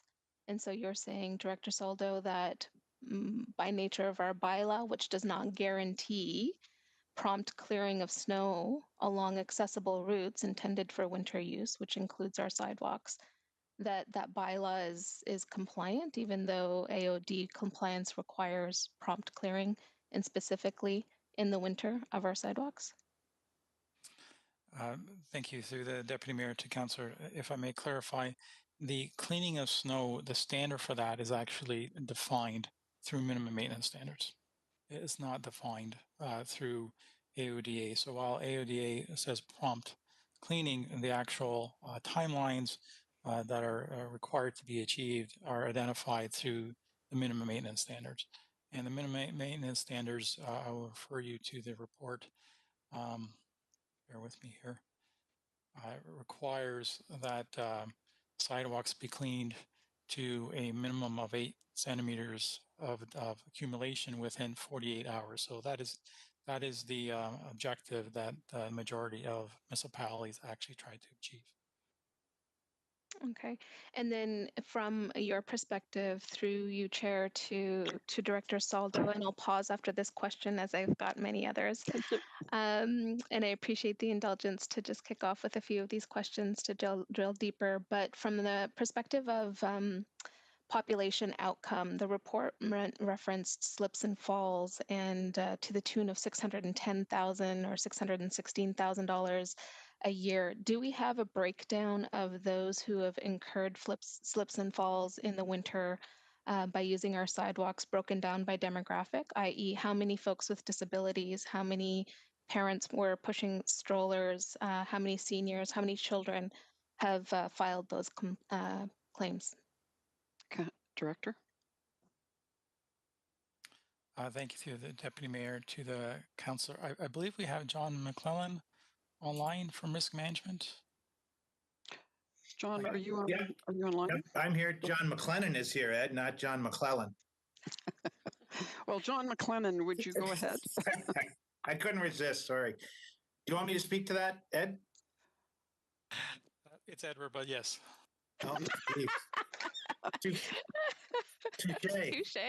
Yeah. Through the chair to the councillor, we don't have that detail of statistics. Ed Word and I discussed this morning. I would say we get, and I know for a fact we get very few claims from children or teenagers. Not to say that they don't fall, but when they fall, they don't get hurt. The majority of our claims would be between 30 and 70. I think pretty evenly dispersed between male and female.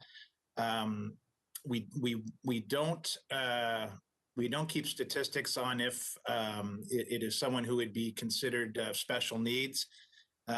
We actually don't get a lot of claims from seniors because I think seniors are pretty risk averse and tend not to go out in the wintertime. So you have to be careful with statistics because there are often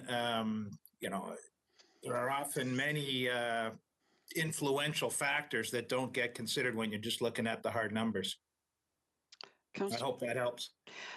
Councillor, your 5 minutes are well over. Can I put you on the list to come back? Please do, Deputy Mayor. Thank you. Thank you. I will do that. Thank you. Councillor Farr, you have the floor. Councillor Farr, are you here? Yeah, that's it. We're not hearing you. Is your microphone down to your mouth? I'm just switching from applications to quote Edward or Ed or whatever he's calling himself there. He's pretty consistent.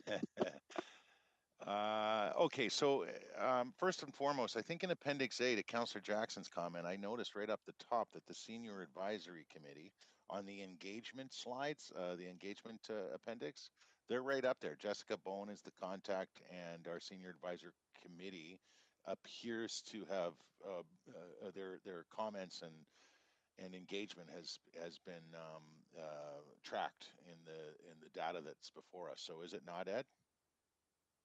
Edward? Through you. Director Soldo? Thank you through the Deputy Mayor to Councillor. As part of the engagement, we did reach out to all of those stakeholders that are identified in the Appendix A, and we would have directed them to go to the engagement website for them to provide us with their feedback. So yes, they have been engaged. Okay, good. Yeah, I'm glad Councillor Jackson brought it up. I'm sure it's important that we make sure that they're considered. I see that they're part of a long list of different task forces and subcommittees. Anyway, Edward, you were here, I'm sure, with the Our City survey, and I want to look in my 5 minutes at that survey versus, specific to sidewalk snow clearing. If I can hone in on it, I tried to by asking my questions about an hour ago, but the city survey,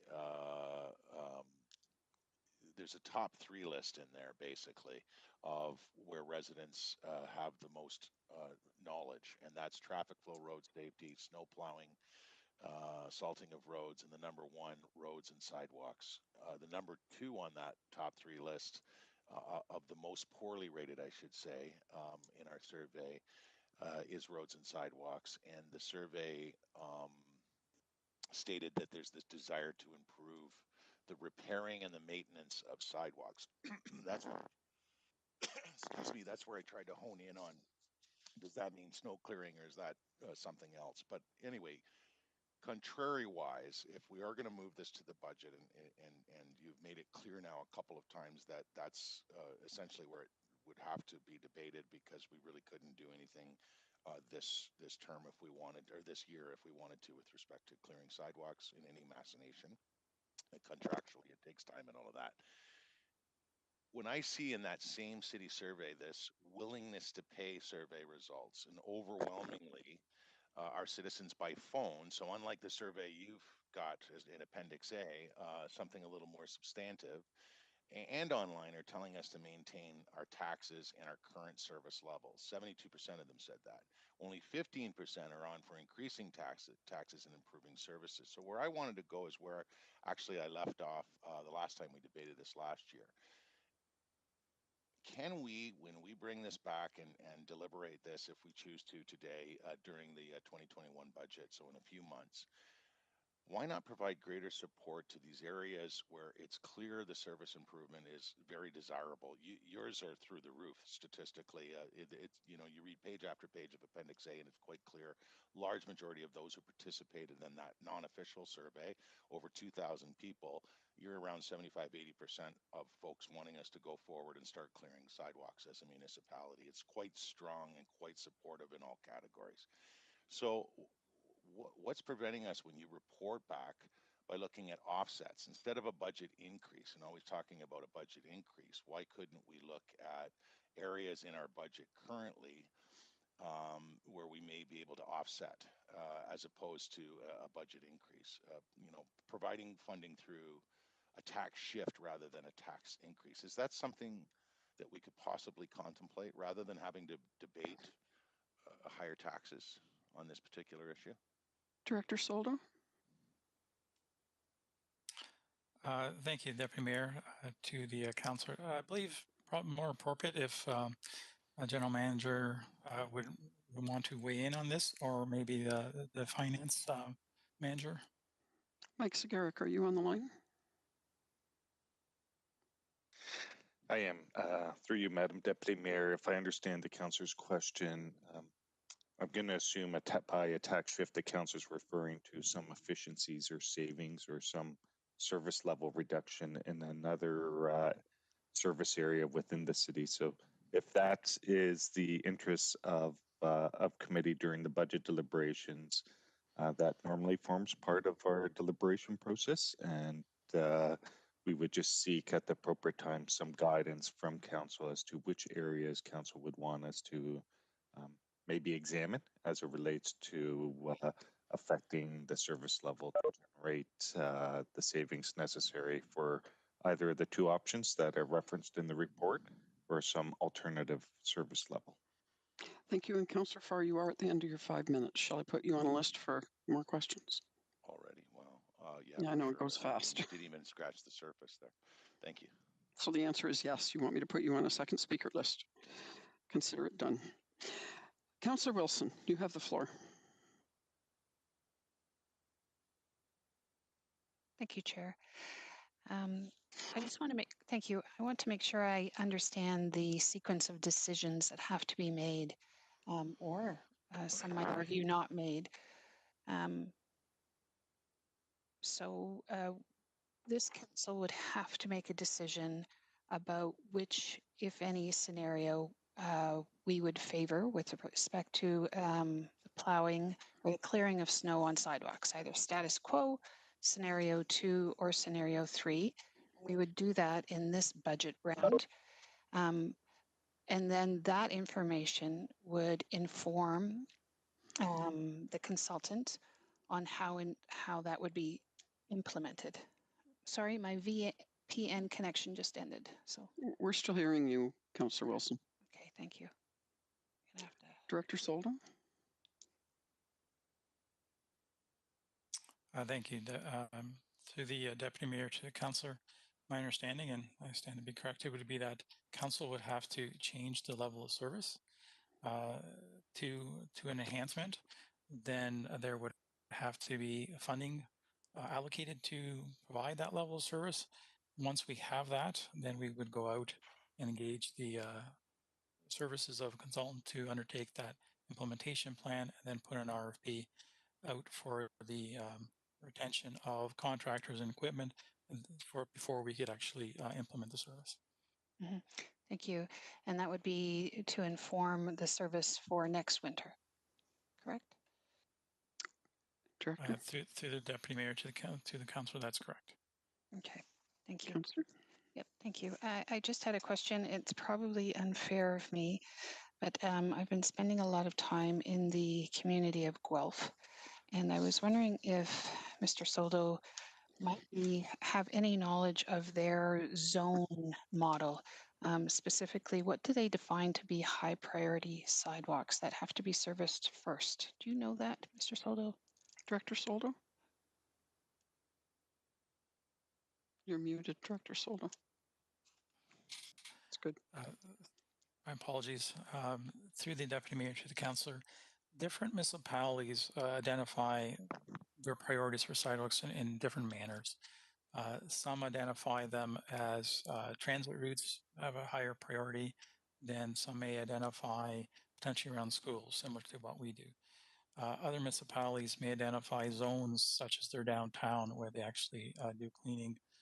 So I don't have the details related to the Guelph itself, something I can follow up on, but it is different ways that priorities are set within the various municipalities. Mm-hmm. Thank you. Thank you. The other question I have, and I know you went through this with us last year, but I do need another quick lesson in terms of our winter maintenance standard that we have existing on our roadways. I think my recollection was when we were deliberating this last, that the City of Hamilton exceeds the provincial threshold for that which we provide in our plowing and salting of roads for winter maintenance. Is that correct? Through you, Director? Chair. Thank you to the Deputy Mayor, to the Councillor. I would like to go back to the previous question because I should have looked at my own notes here. The City of Guelph actually has two zones. They have high priority sidewalks, which are serviced after first 4 centimeters of snow. Mm-hmm. Then they have residential sidewalks, which are serviced after 8 centimeters of snow. So that is their zone standard that they have, and that's detailed out in Appendix B. In terms of your second question, There are minimum maintenance standards throughout the province that have been identified for what levels of service are for roadways. And we are in line with the majority of those standards, except in the case when it comes to local roadways, where we have a higher service level than is required in the minimum maintenance standards. Councillor? Thank you. Could you define for me, Director Soldo, what is local roadways? What are those? Thank you through the Deputy Mayor to the Councillor. Local roadways are primarily your residential roadways, your courts, your residential subdivisions. Does not include the collector roadways within those subdivisions, but it's primarily those local roadways where you have single family housing. Okay. Councillor, you're at the end of your 5 minutes. Thank you. Do you want me to put you back on a list or not? No, I just appreciated that last point that on local roadways, cul-de-sacs, dead ends, residential streets, we exceed the provincial standard levels of clearance. So that's, I'll be coming back to that point probably in my arguments, but thank you. Thank you, Councillor. Mayor Eisenberger, you have the floor. Thank you very much, and great report, Edward. And we'll have this debate again. I trust more vociferously at budget time. So this, you know, we'll have a large and broad discussion on that. And I'm not going to get into the debate, quite frankly. I do want some clarity, though, Edward, on scenario 2. So scenario 1 is pretty easy to understand. That's status quo. We currently all city-owned property, we clear sidewalks as per AODA guidelines, which I think is very understandable. You might add any other properties that we do under scenario or the current standard. But I'd like to understand better then, once you've cleared that up, what scenario 2 means. So in layman's language, priority 1 and 2 roadways would be done maintaining sidewalks in the base case plus the addition of an estimated 783 kilometers of sidewalk along transit routes. So what are we saying there? So we're going to clear roadways along transit routes in priority 1 and 2 roads, which I guess are now our main streets and collectors, as opposed to side streets, residential streets, local streets, as just defined a moment ago. Director Soldo? Thank you. Through the Deputy Mayor to the Mayor. In terms of scenario 1, that is primarily roadways that are along sidewalks that are along municipally owned property, along reverse frontages where there is no front door to the street itself. We clean Ancaster, Ward 12 in its entirety, and we do sidewalks adjacent to school property. Scenario number 2 is a bit of a maybe misnomer.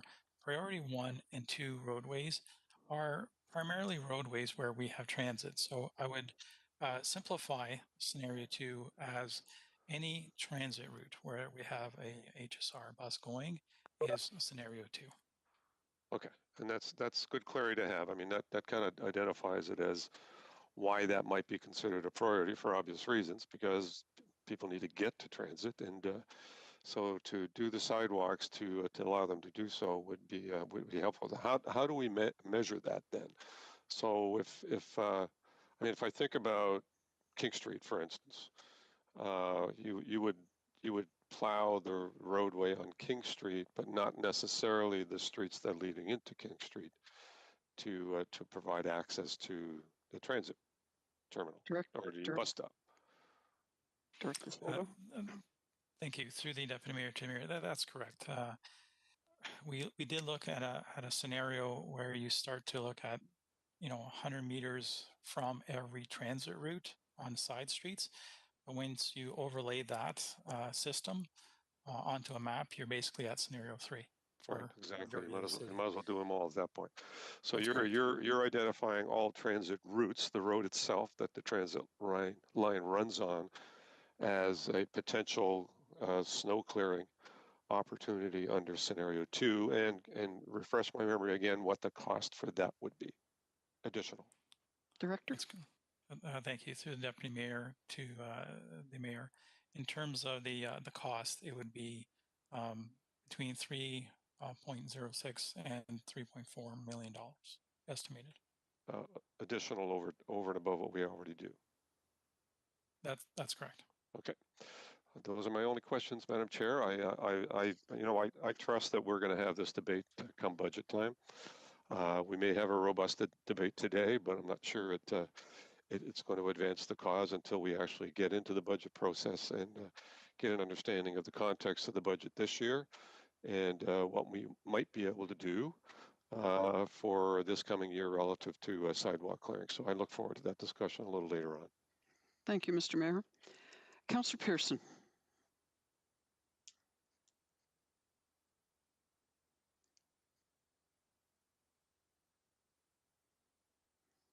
I'm just waiting for Councillor Pearson to be able to unmute herself.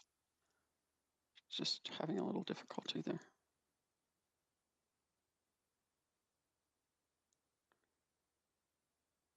I'm not hearing you, Councillor Pearson. Councillor Pearson, it's Stephanie. It could be on your on the Jabber on your headset in the middle. Is the center circle red? It should be off.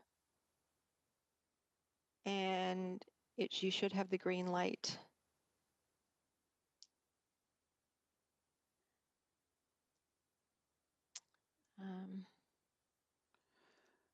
Councillor Pearson, how about I come back to you? There, is that better? Oh, there, no, that's perfect.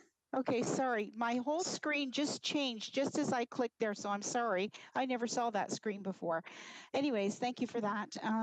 My question only was following up on Councillor Farr's questions about service levels. So, and I'm not sure who would best answer that, but I guess, and it may involve John McLennan as well. So is the thought then through, I'm not sure if the Councillor Farr to Mike Zagarek, is the thought is if we shift, instead of saying we're going to increase the budget to do sidewalk snow clearing, we save money by reducing the service level in street cleaning, snow clearing, so that we can put that into the pot for sidewalk snow clearing. Would that be something that may be looked at, maybe through Mike or whoever could answer that? General Manager Zagarek. Yeah. So through you, Madam Deputy Mayor, I'll just refer to the numbers in the report. So under scenario 2, there's some range as to the cost, and I believe it references a total budget of $3 to about $3.4 million annually. So if there was a interest to offset that through efficiencies or savings through the budget deliberations, senior leadership team would have to work with council as to identify which services would have to be amended in order to achieve that $3 to about $3.4 million as relates to the cost under scenario 2. And so again, I wasn't trying to be specific as to winter maintenance. My comment was more general as to all services, all service levels. Okay, and thank you for that, Mike. I want to understand that better. Now, if we do change our service levels, as long as we meet the minimum maintenance standards set by the province, we don't have any issues, correct? Director?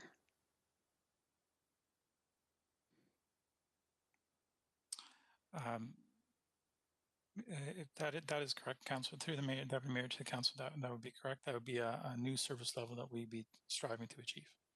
And currently, I think if I'm correct in what I just heard when you answered a previous question, we actually are above the service level for our standard for our local roadways now. Is that correct? Director? Through the Deputy Mayor to the Council, that is correct. It is higher than the provincial minimum maintenance standards. Okay, thank you for that. It's going to be an interesting conversation at budget time, because I can tell you we may be a higher level, but that's not what the residents see out there. But thank you for that, and thank you for those answers. Thank you. Councillor Danko, the floor is yours.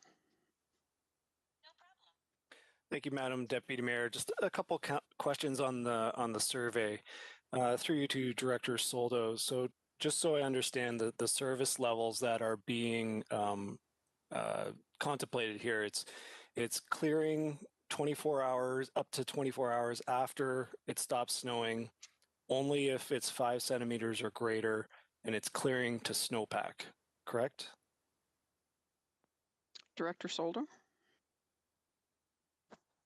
Thank you. Through the Deputy Mayor to the Councillor, in terms of the scenarios that were assessed and that we had put out there for consideration, the service level that we're looking at would be underneath scenario 2 and scenario 3 would be the same, that we'd be going out there, and the trigger for the accumulation would be 5 centimeters, and that the final condition would be snowpack without de-icing, without actually salting the sidewalk. And that is what was included in the cost estimates before committee. Thank you. And through you, Madam Deputy Mayor. So when I look at the survey, one of the questions there was how long after it stops snowing do you expect the sidewalks to be cleared? And one of the respondents was 53.6% expect to be able to use the sidewalks within 12 hours, which is not the standard that we're proposing. So I'm wondering if during the survey, if the respondents were, specifically aware of what the service standards that were being proposed were. Director? Thank you to the Deputy Mayor, to the Councillor. We would have identified as part of the survey what the standards were. 12 hours as a turnaround time in terms of response to sidewalk snow clearing is something that be very difficult, and also not sure that it would be actually achievable. So the underneath the minimum maintenance standard, it's actually 48 hours that has to be completed. So we were proposing, I believe, a 24-hour turnaround. Thank you. And in the clearing to snowpack as well, so up to 24 hours after, people have already been walking on it for a day. So those footprints get compressed in, and then the plow goes along and takes off what it can. And my understanding in the report is, in order to do better than that, will require the application of de-icing of salt, which is not recommended. Correct? Thank you through the deputy. Thank you through the Deputy Mayor to the Councillor. That is correct. Meeting or dealing with the residents' expectations is going to be a major component of any standard change that we may or may not contemplate moving forward. To clear the sidewalks with mechanical equipment without the use of a salt or some sort of other agent, it'd be very difficult to get down to bare, and it will result in some cases actually conditions that are harder to clean for residents than today. And a couple hours, a day or two after we've cleared the sidewalks to snowpack, and it gets a little bit warmer and then freezes again, and then the sidewalks become icy, do we then have to come back and salt, or does that fall back to the residents to clear that ice and salt, or how would that work? Director? How does it work in other jurisdictions? Director? Thank you to the Deputy Mayor, to the Councillor. I can speak from previous experience. When we cleaned the sidewalks with mechanical equipment and we left them in a snowpack, the condition that you identified is something that does occur. That's the packed snow then gets a little bit of sun, gets a little bit of a temperature to it, turns into a little more of a slush, and then unfortunately there are occurrences where that would freeze, and then you have very slippery conditions. In those instances, we would have to go back and put some sort of agent on it, or put sand down to provide for better traction along those roadways, sidewalks. Councillor, you're almost at your 5 minutes. Okay, I have two more quick questions. Maybe I can get them both in. You have 1 minute and 21 seconds. Right. Make them one question. Just in terms of, again, the service level, it's not contemplated doing windrows. So when the road plow goes and plows the road and, banks the snow through intersections, and then we come along and do the sidewalk and do the same, we're not cutting paths through the intersections as part of what's proposed here. Director? Thank you to the Deputy Mayor, to the Councillor. Normally when we would clean sidewalks, and if there is already a windrow that's been created by a city snowplow, we would go through that, and we would ensure that we have safe passage of the sidewalk itself. We would not be cleaning driveways. but we would be cleaning where sidewalks connect from one side of the street to the other. Okay, thank you for that clarification. That's really helpful. And last question is that... Counselor, can I put you back on the list because you're over time now? Sure, no Thank problem. you. Thank you. Counselor Nan for a second time.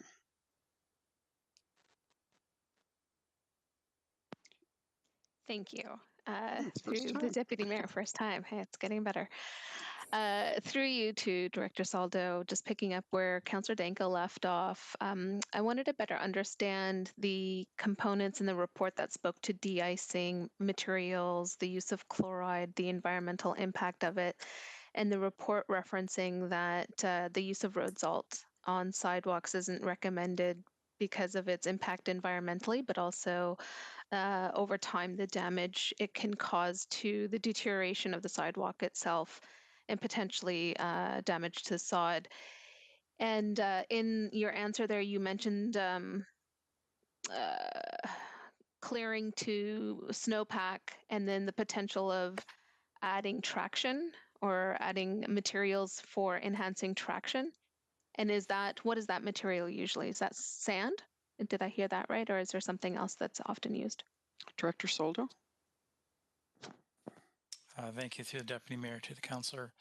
Normally, in order to provide traction in sidewalk areas that are slippery, the city currently uses a sand salt mix. So it's a ratio of about 3-to-1 in terms of sand and salt on sidewalks. In Ancaster, where we currently clean the sidewalks, we use about a 50-50 mix between sand and salt. So in some areas where traction is the only issue, that we might come back and just use sand, but normally we use a sand salt mix because the sand itself freezes over the winter itself. Thank you. And then through you to Director Soldo, in terms of winter maintenance schedules and winter maintenance standards, up against our council approved priorities of policy as it relates to Vision Zero and complete streets. My understanding is that the way that we've been describing Vision Zero in our citywide policy, which aims to have 0 injuries on all of our roadways, 0 death on all of our roadways, which, can you clarify, does that include sidewalks? Director. Thank you through the Deputy Mayor to the Councillor. Vision Zero really describes the end product, which is a safe road transportation system. And in our goal there through Vision Zero is to have no fatalities or serious injuries. And when we speak to no fatalities or serious injuries, we speak to all of the infrastructure within the roadway, being the roadway itself, being cycle facilities, as well as sidewalks. Thank you. And in that framework, there is a necessary hierarchy of road users that we accommodate for, and therefore put forward recommendations in terms of whether it's asset design or maintenance or other kind of interventions. And that necessary hierarchy of road users, from what I remember from your education earlier in the term, was pedestrians are at the top of the pyramid, and the pyramid goes down to drivers being at the bottom and vehicles being at the bottom. So we're aiming to create our roadways in a way that maintains the health and safety of our population. And that correlates to our city's public health outcomes and the kind of outcomes that we're looking to achieve for our population. In your opinion, or any other staff who would be willing to answer this question through you, Chair, what could the population outcome be if we were to provide snow removal on sidewalks in our winter standard service moving forward, both in scenario 2 and in scenario 3? What would the impact on our residents be in terms of those health outcomes and safety outcomes? Director.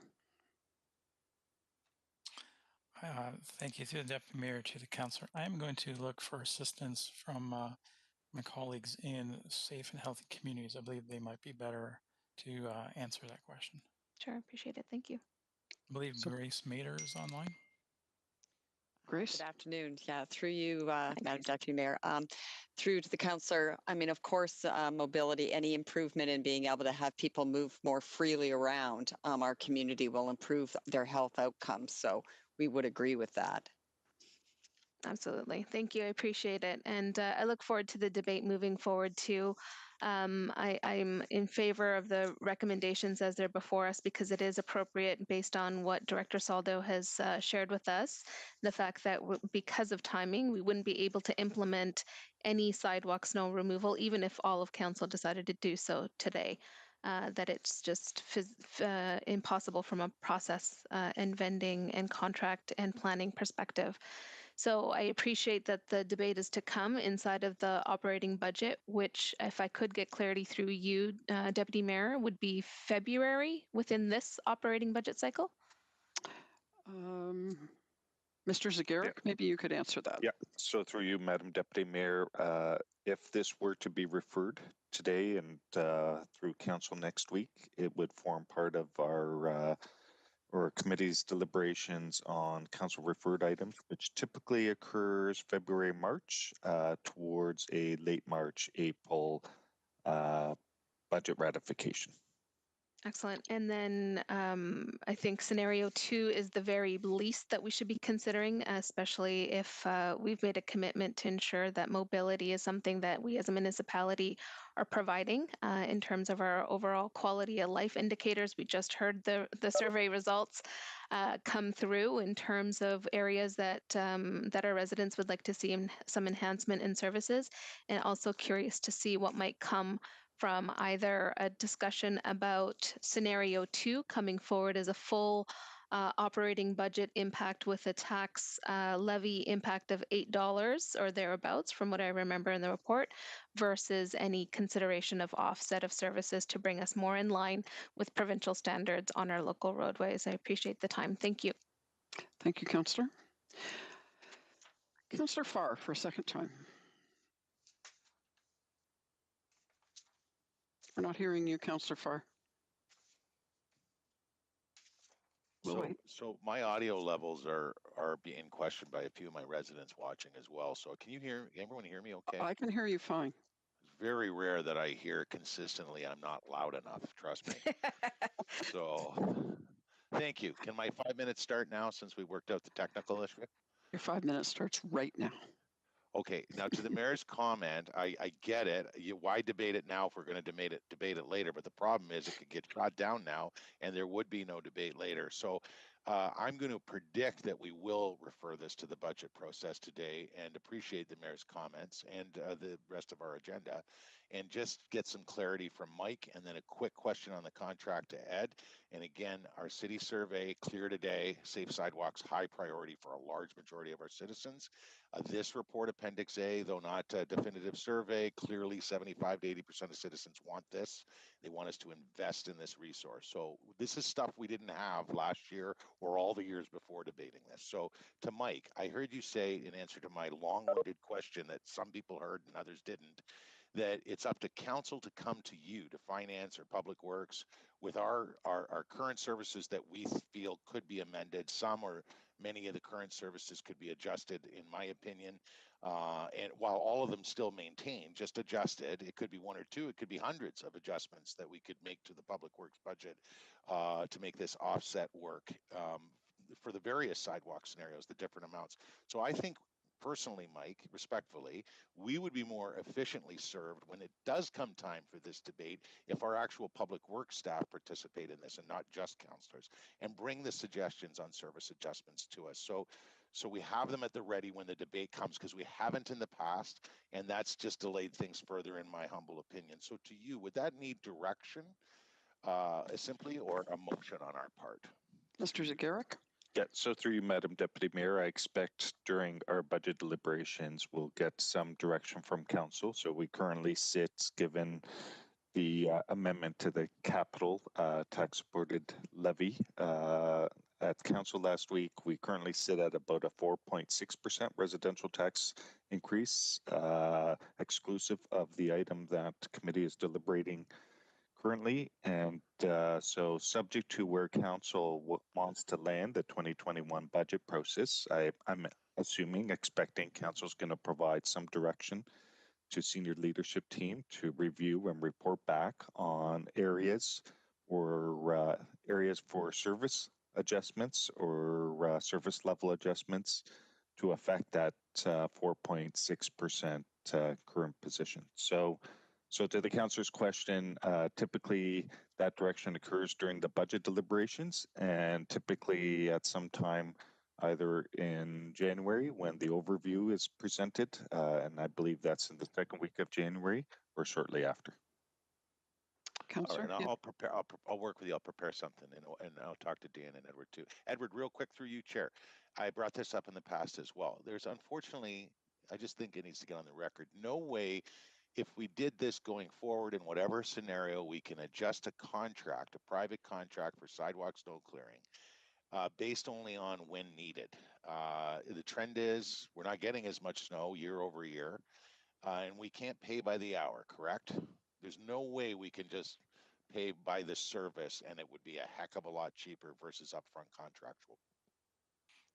Through the deputy mayor to the councillor, in typically in contracts of this nature, you have to pay for a standby rate. So you're paying for when the service is utilized, but you'd be paying for that contractor as well to be on standby to provide that service for you. So the answer is there is no way. It would be very difficult to only call a contractor out when needed. Okay, thanks. Thank you, Madam Chair. Appreciate it. Thank you to staff as well. Okay. Thank you, Councillor Farr. Councillor Danko for a second time. Thank you, Madam Deputy Mayor, and through you to Director Soldo. Just my last question again on the service standards. So we wouldn't be activating sidewalk snow clearing until there was 5 centimeters or more. What is the current threshold for our current snow clearing bylaw? When are residents required to clear their snow? Director Soldo. Thank you, Deputy Mayor. To the councillor, our current bylaw requires that every occupant or owner shall, within 24 hours after the conclusion of the winter storm event, or within 24 hours after the conclusion of a series of consecutive winter storm events, remove and clear all snow and ice from the sidewalks abutting the highway itself. So there's no accumulation component to the current bylaw? At the present time, that is how the bylaw reads. It's a time-based, and it's clearing the snow and ice. Doesn't relate to a accumulation of snow.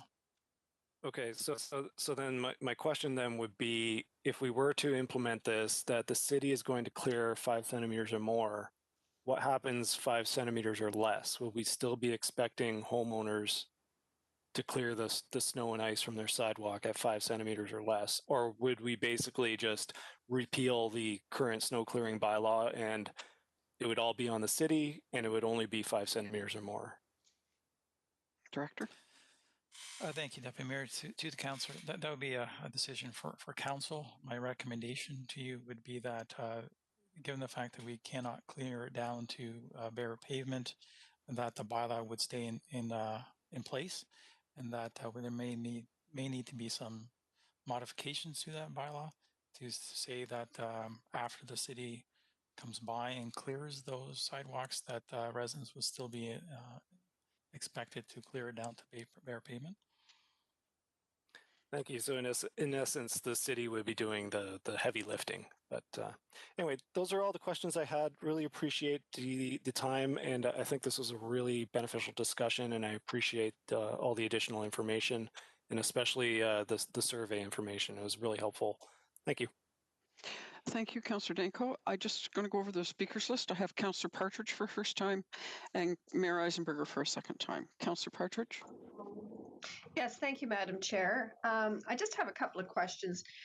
I just want to confirm, Edward, that are we talking about 5 centimeters, or I thought I heard 4 centimeters for clearing the sidewalks by the city? Director Soldo. Thank you to the Deputy Mayor, to the councillor. The standard that we're proposing is once the accumulation has reached past 5 centimeters, after the conclusion of the event, that we would be going out. Okay, thank you. And so, I mean, just, you know, for those folks listening who who are still under the old system, 5 centimeters is 2 inches.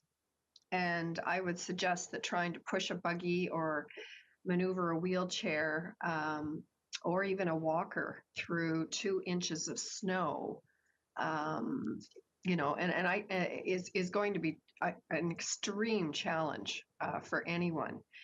My concern here is that, if the city says they're going to do the clearing of the sidewalks, is that also going to apply to our rural settlement areas where there are sidewalks, such as Linden, Greensville, Carlisle, Millgrove?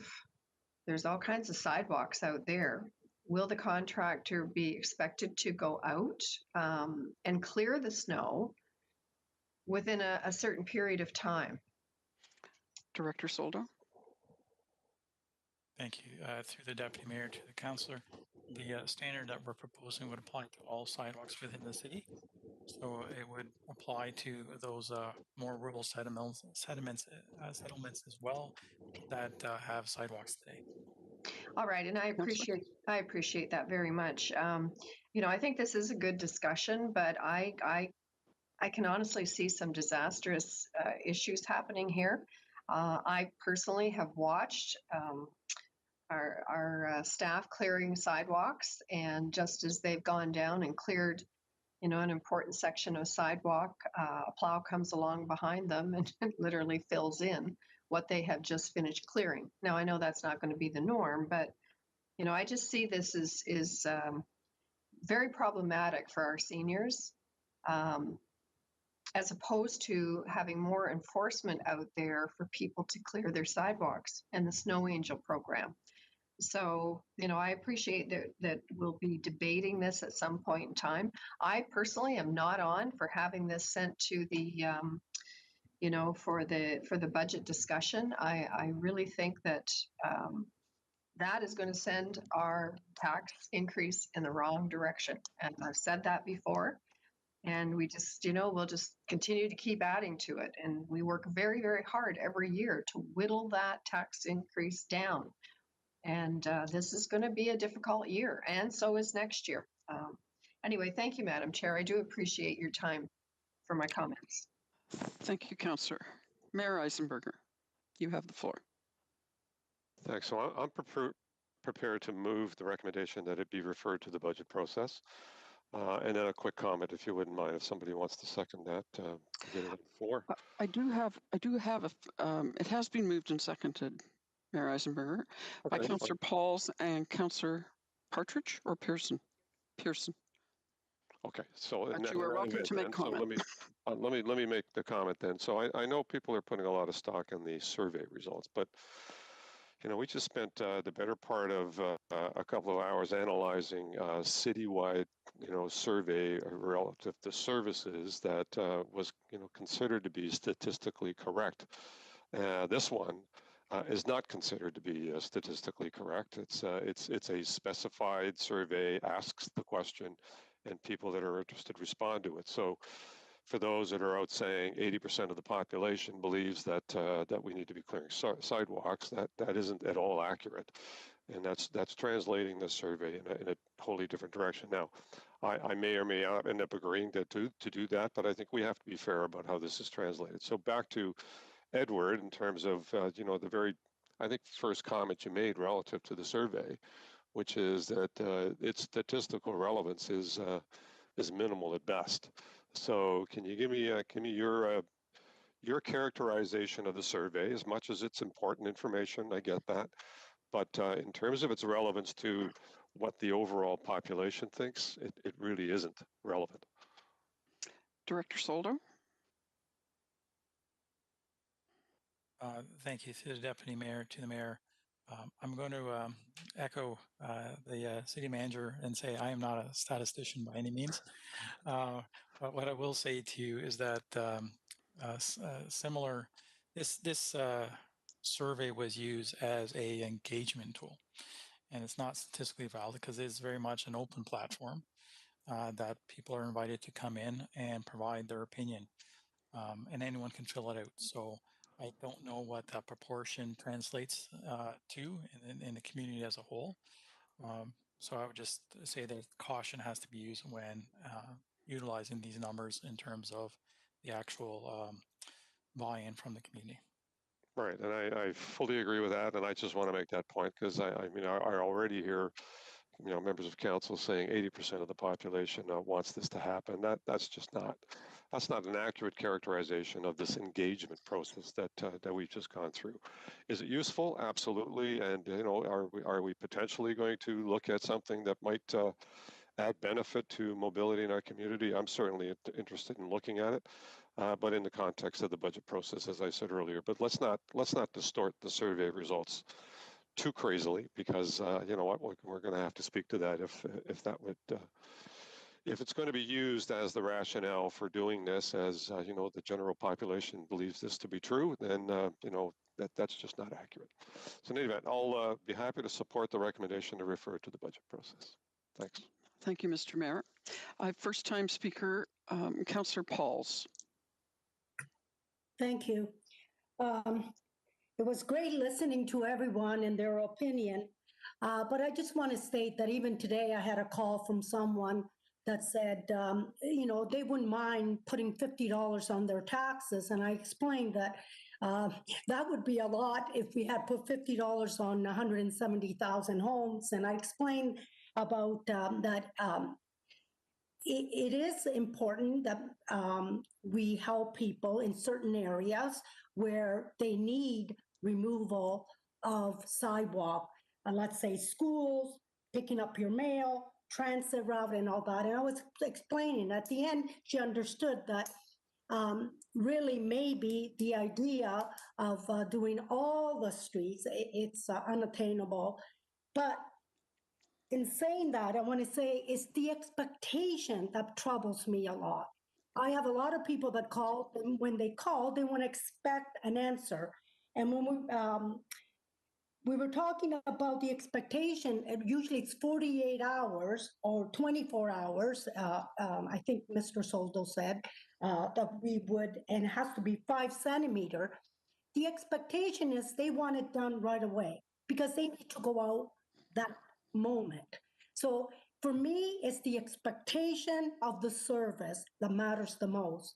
Will we get more people unhappy if we can't even do the roads? I've had last year, a lot of people called about the city plowing on courts, on different area, that they want it done quickly. So we're adding now the sidewalks. So that's my only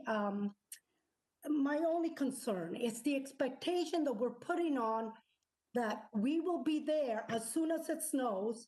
We'll be there and clear it.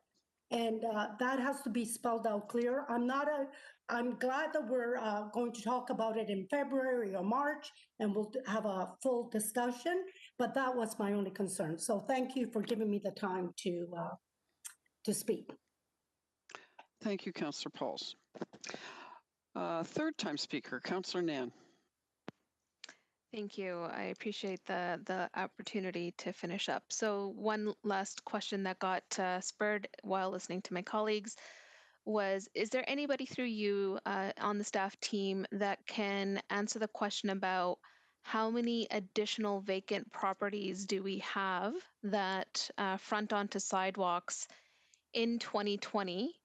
Do we track that on an annual basis? And my kind of, you know, anecdotal sense, definitely here in the ward, is seeing some small businesses closing down, closing up their shops, and more of that going on, as well as many houses that are vacant, that have been bought up and remaining vacant in order to, you know, support that skyrocketing housing market that we're seeing trending in Hamilton and affecting our affordability of housing. So from that perspective, is there anyone on staff that can answer the question about vacant properties and the rate of increase of those properties in 2020? Mr. Leandhurst, are you able to speak to that? Yes, I can, Deputy Mayor.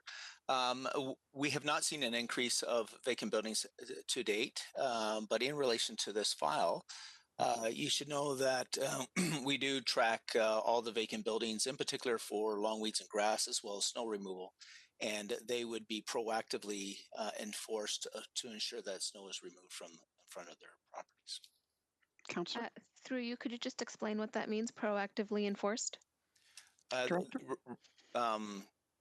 Through you, Deputy Mayor, we actually, during any snow event, the entire team goes out to enforce the snow removal bylaw. And from that point on, we do keep a list of all vacant properties to make sure that any sidewalk is cleared. So we aren't waiting for someone to call in to complain. We actually go throughout the entire city to enforce this. Thank you. And through you, back to Director Leendertz. Given the priorities that have been placed on our bylaw officers with the COVID-19 enforcement and the number of other kind of enforcements that we've had to downgrade or deprioritize during COVID-19, what impact do you anticipate COVID-19 having on our bylaw enforcement of winter conditions? Director Leendertz? Yes, through you, Deputy Mayor. Our priority has always been health and safety, and any snow event becomes a number one priority. And that's why we mobilize the entire division, municipal law enforcement and licensing, to actually proactively enforce the snow removal. So we would continue to work that way, although we know COVID is very much our priority and has been our focus for the last 8 months. But if we do have a major snow event, we would mobilize to make sure that became an overriding priority. Councillor, you have 2 minutes. Thank you. And next question was through you, Deputy Mayor, to City Manager Smith or somebody else who can speak to Engage Hamilton. So my understanding of the entire online platform and why we even bothered investing in creating this online platform of Engage Hamilton was to be able to interact with our public virtually during COVID-19, but also most importantly from the perspective of we don't always provide service delivery based on the needs of the majority, that at some points we need to disaggregate the population input that we're receiving, not so dissimilar to the comments that my colleague made in terms of the Advisory Committee of Seniors who did pass a motion to endorse sidewalk clearing, their voices being elevated as seniors and their needs being addressed and vocalized. So if I could, through you, to any staff who can speak to the reason we have Engage Hamilton, how it fits into service level planning. I'm concerned about all of the statistical relevant conversations versus the entire ethos and purpose of Engage Hamilton. And if these survey results aren't going to inform this table and making its decisions, I question whether or not we should be even engaged in the entire virtual platform in the beginning. I feel the frustration that our residents are having in terms of survey fatigue. If they're taking the time to fill out these surveys that are multiple questions, many pages long, only to have their voices and input not considered or weighted in our deliberations. Thank you. City Manager Smith. Through you, Deputy Mayor, I'm going to see if Matthew Grant is on that can speak a bit more about how the platform works. And if that's not, I think your question would probably warrant a more fulsome report back about how it works, any concerns around the methodology, how it fits into our suite of engagement, etc. Matthew, are you able to add anything? Matthew, are you online? There he is. Hey, sorry about that. I just had a bit of a glitch, so I didn't hear the question. My apologies. Sorry, it was loaded with a bunch of front-end verbiage on my part. Anyway, so distilling the question down through you, Deputy Mayor, to Director Grant, the entire tool of Engage Hamilton, if he could speak to the reason that we have it. My sense was that it was an opportunity to get input from residents who otherwise wouldn't be included. And the importance of a virtual platform inside of a pandemic is that much more important for me as a policymaker and a decision maker. And I guess I'm just concerned from the perspective that we are hearing consistently around this table concerns about the statistical relevance of these surveys versus the necessity of hearing the input of those who are often excluded in the process. Thank you. Why do we have it? Right. Thank you, Council. Through the Deputy Mayor, the Engage Hamilton tool is actually to expand the suite of options that we have to make engagement more accessible.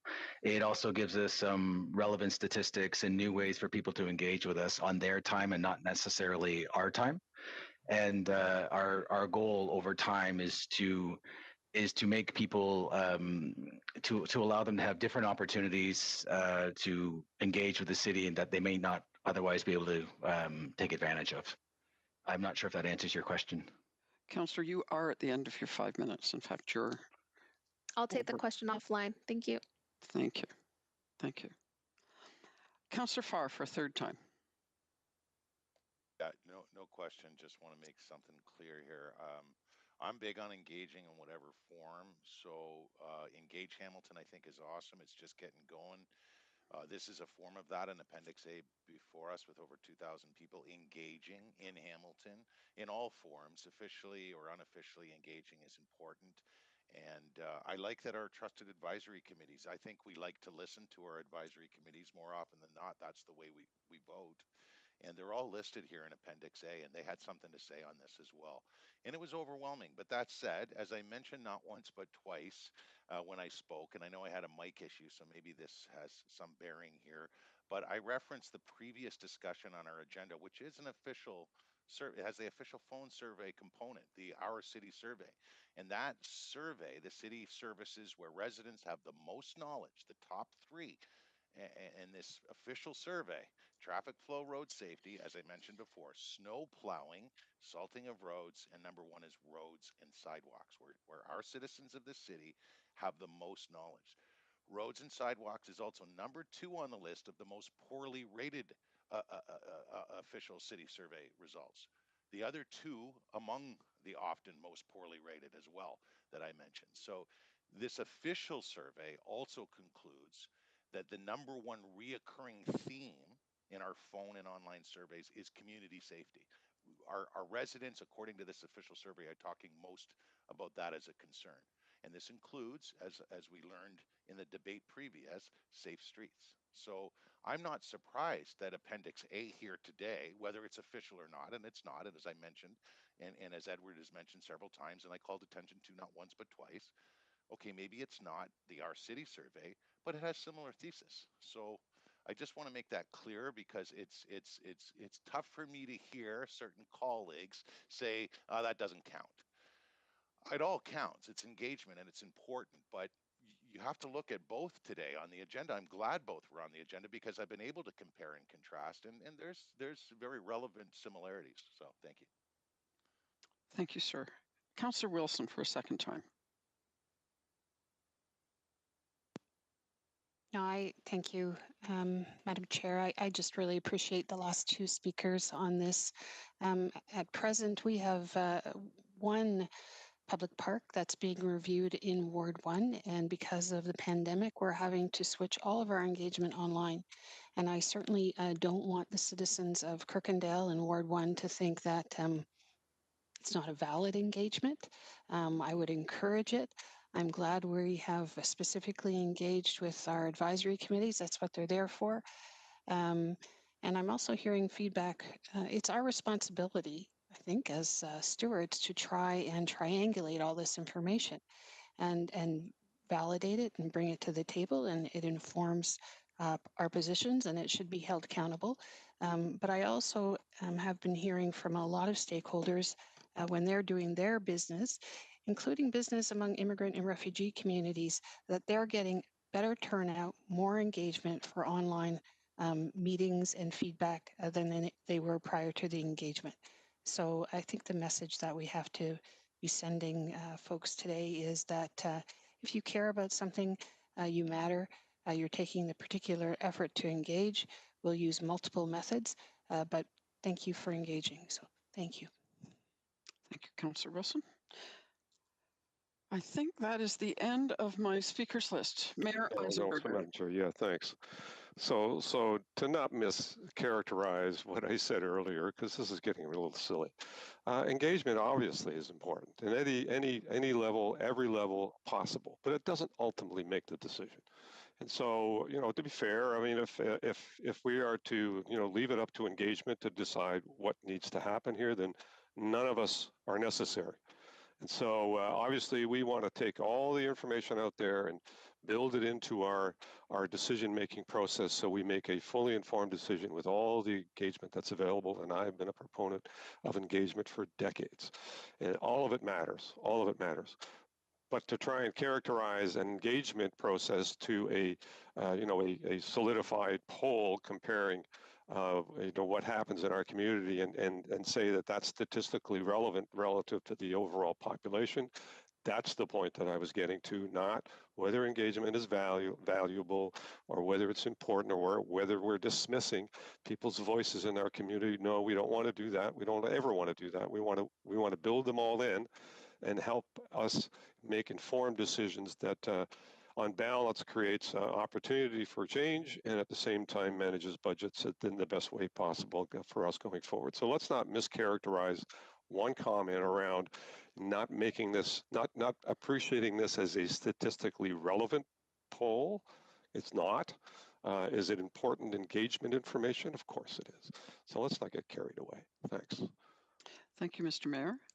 So to remind you, we are on item 9.2, which is the sidewalk snow removal. We have a mover and a seconder to put this report on the table. It was moved by Councillor Pauls and seconded by Councillor Pearson. And we have no more speakers, and so we will require an electronic vote, and you'll be able to indicate now. Now, as soon as it comes up. Is it up? Oh, I'm on a different screen. There we are. There it is.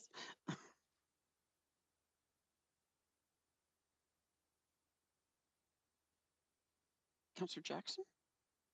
Johnson?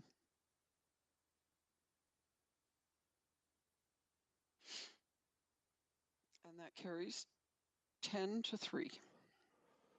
Thank you. And we are on item 9.3, which is the Innovation Factory request for funding renewal. I will move that, Madam Chair. Moved by Mayor Eisenberger, seconded by Councillor Lloyd Ferguson. And I'm looking for discussion on that item number 9.3, if there is any. Through Madam Deputy Mayor, my computer again is just taking its time to get to activate the speakers list, so you have to bear with me. As soon as it comes up, we'll let you know. In the meantime, if anybody wants to do show of hands. If anyone wants to ask a question, Councillor Pearson, you have the floor. No? Okay. I don't see anybody indicating that they want to speak to it. I'm calling the question. Thanks. That's exactly what I'm going to do. So could we please have a vote, an electronic vote, as soon as the clerk is able to provide it. And we're on item 9.3.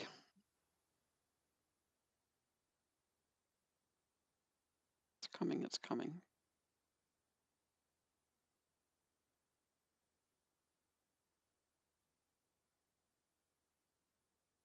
Can we do a show? Oh, here it is. There it is. Good.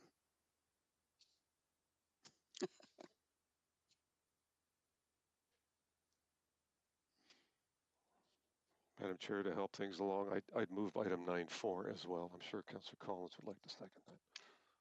I'm sure he would. Okay. The vote is up and it was unanimously. Item 9.4, virtual commemoration of 175 years of Hamilton's history is report PED 20199, moved by the mayor, seconded by Councillor Collins. Sorry, that's right. Any discussion? I don't see any. We'll need an electronic vote, which will be up momentarily.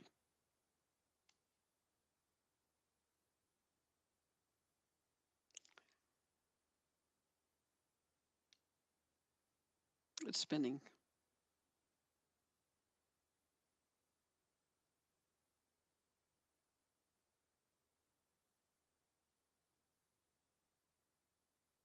So would you like me to do anyone opposed to item 9.4? I don't see any hands, so we'll call that vote carried unanimously. Item 9.5 is the Business Improvement Area Advisory Committee Report 20-004 of November 10th, 2020. May I please have a mover and seconder to put the report on the floor? Moved by Councillor Partridge, seconded by Councillor Nan. Any discussion on 9.5? I see none. So we will have a vote on 9.5. There it is. Quick.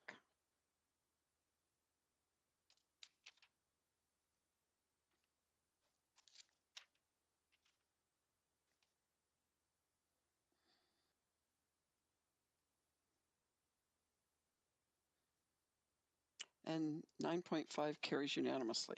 9.6 is the Advisory Committee for Persons Disabilities Report 20-006 from November 10th, 2020. May I please have a mover and seconder to put that report on the floor? Moved by Councillor Nan, seconded by Councillor Wilson. May I please have, I need to vote on that, right? We need a vote on that. Electronic vote to put it on the floor. No, No, through no, we Madam don't. Deputy, You're right. don't. Thank you. You're right. I'll move on here. I'll pay attention to the thing. May I please have a mover and seconder to refer recommendations 2 and 3 to staff for a report back to the General Issues Committee?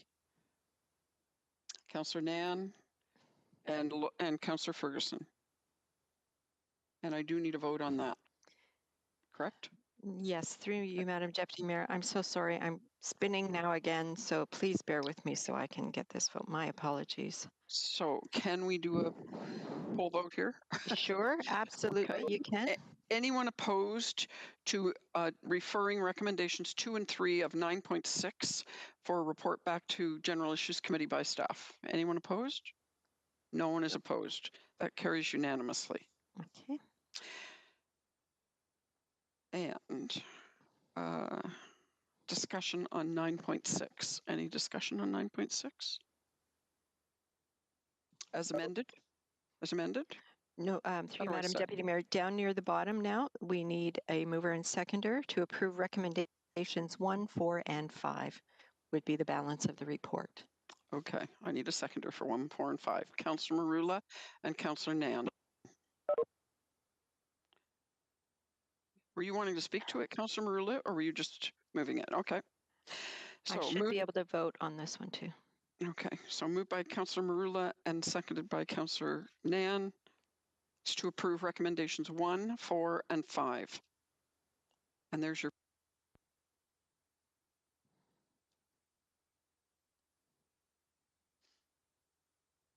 Beautiful.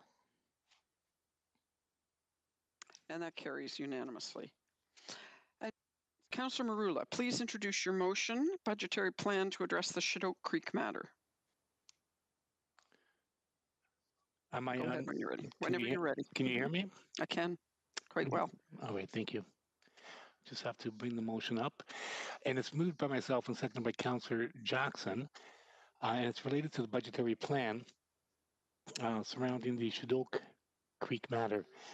Whereas a gate malfunction at the Main Street King CSO tank resulted in a 24 billion liter of combined sewage being discharged to the natural environment.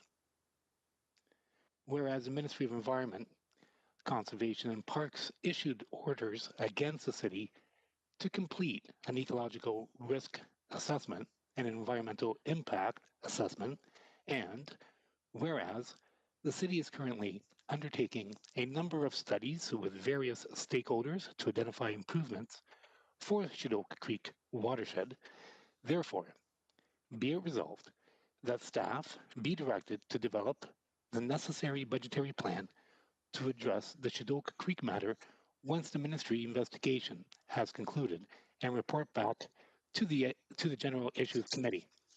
And if I could just briefly explain why I'm bringing this forward. If you recall, at our last GIC, there was a protracted period of discussion surrounding the budgetary aspect and the fact that there wasn't anything allocated.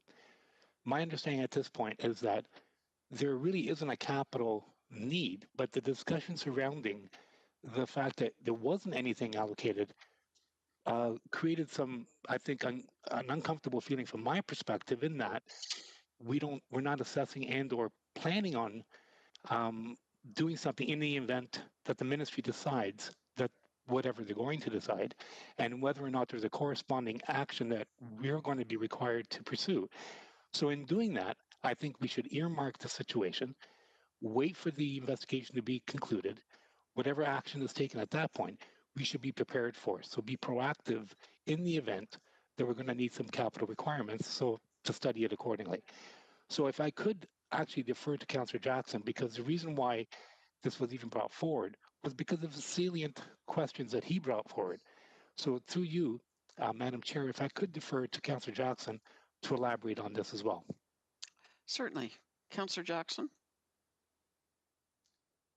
Thanks, Madam Deputy Mayor, and I really appreciate Councillor Marula bringing this forward and his leadership and pursuit on this. As you recall, when we first heard about the 4.28% water rate increase a few weeks ago, I was somewhat dismayed to hear that there wasn't even some funding potentially earmarked and or some plan to park some money for the possible rehabilitation of Shadow Creek.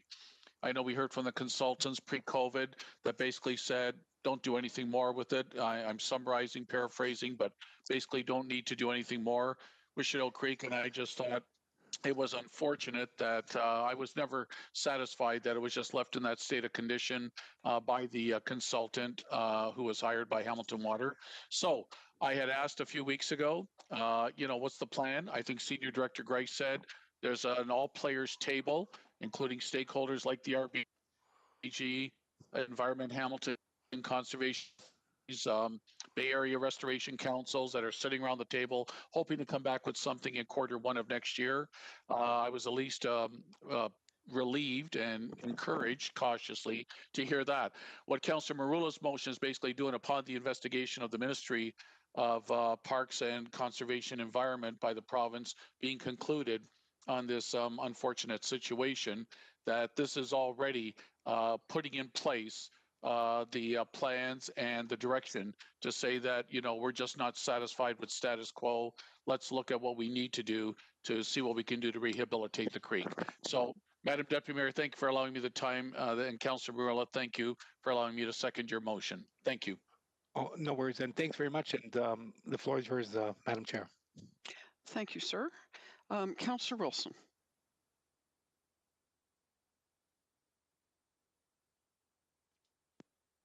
There you go. Thank you. The mute button is right there, and I always can't seem to find it. Thank you. I appreciate the motion. I appreciate the I think the thrust behind it. I just have a few questions, and then probably questions to staff, if I may. I'm presupposing. I guess my first question is, why should we wait until after the province issues its orders or its instructions? Through you.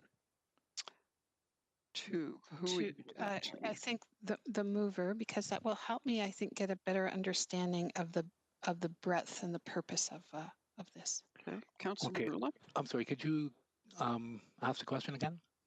Sure. I'm wondering why the motion is referring to developing a budgeting plan once the ministry investigation has been concluded.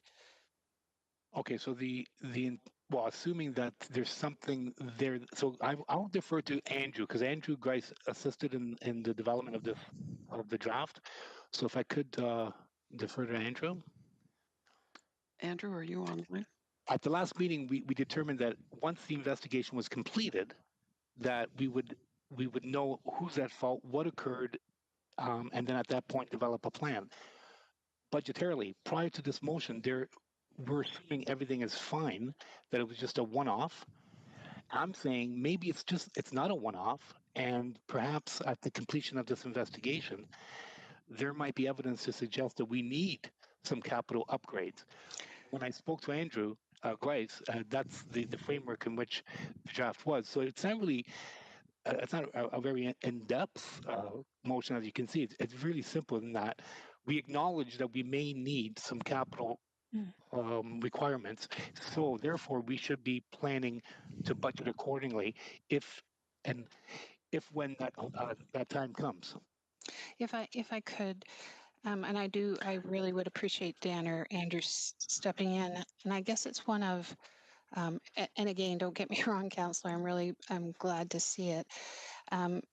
It's one of what is the perspective or the framing of this? So is the intent of this motion, and I'm wondering, because you're saying we should wait until the ministry issues publicly its order, is the motion a spill response, or is it a broader response, which I understood Hamilton Water and the stakeholders to be working on?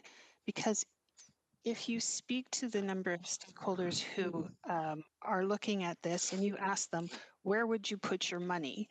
And if they put their pins on a map, they would probably, maybe, not put a majority of those pins down at the outlet. They might put some of those pins all throughout the watershed.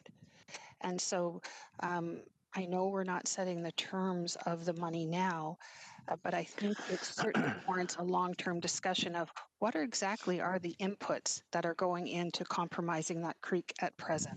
So those are just some of the, are we talking about a stormwater issue primarily? Are we talking about a CSO issue? And I guess, are we talking about an urban runoff issue? So I'll step there and see what, I know Dan looks like he's anxious to step in. General Manager McKinnon. Yeah, through you, Madam Deputy Mayor. So I'm loath to resist any move by council to give us money. I'm happy to report back on that. I guess really what we're talking about here is timing. We could put, I'll call a placeholder in the 2021 capital budget, I guess, for something that's going to come out of the ministry. Right now, we're kind of working blind. What is happening in the background, as the other councillor alluded to, is that we do have this working group that is identifying projects that we think we can move forward. In addition to that, we are doing the sub-watershed study in the Chute Creek to identify what might be a good, sustainable, comprehensive solution for the issues at Chute Creek. The problem is timing. We're just not the initiative isn't ripe enough yet for us to actually come to council with a dollar value attached to it. So if the idea was to put, like I said, a placeholder out there for next year so that we've got some cash available to us so that we could react quickly, I guess my sense is that when the ministry does come back and if they ask us to do something, whatever that something is probably going to require a bit of study, and we may not be able to react to it with actual capital construction in 2021 as well. So we're happy to take this back, but I don't want to create any false expectations that during 2021 there will necessarily be shovels in the ground, because this does take a fair bit of study. But I'm happy to get out of the way of this and have council give us more money to deal with this. Certainly happy to do that. Councillor, you are at 5 minutes. I do not have any further speakers. So if you would like to continue your questions, I'm set to give you another 5 minutes. Oh, thank you. Yeah, no, I'm again very, very pleased to see this motion, obviously. But I think earlier in this council meeting, we were talking about expectations. And I think as part of the opportunity that comes from this crisis is for us to have a really broad understanding of what actually impacts that creek. And so my learning curve is steep, but at this point, my understanding is we have an old landfill that's underneath Cage Park. We have a 403 highway that runs beside it. That only accounts for about 5% of what is injuring that creek.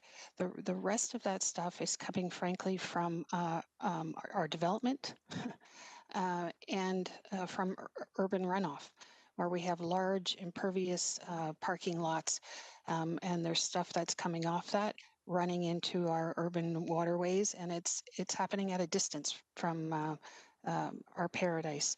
So I just wanted to flag that, because my understanding is that this takes a considerable amount of long-term work, focus, consultation with stakeholders, and to be sure, it's going to touch upon stormwater, wastewater, landfill, how we develop So I'm really anxious for a funding plan to come forward, and I'm really anxious for us to work with our stakeholders so we can bring some success to this creek, particularly, of course, this creek, which is much beloved.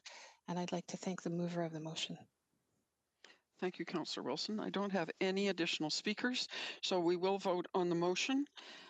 It's moved by Councillor Marula and seconded by Councillor Jackson. The item number is 10.1, and we do need an electronic vote. Oh, it's here already. They're so quick now. I shouldn't have said that. I don't want to jinx it.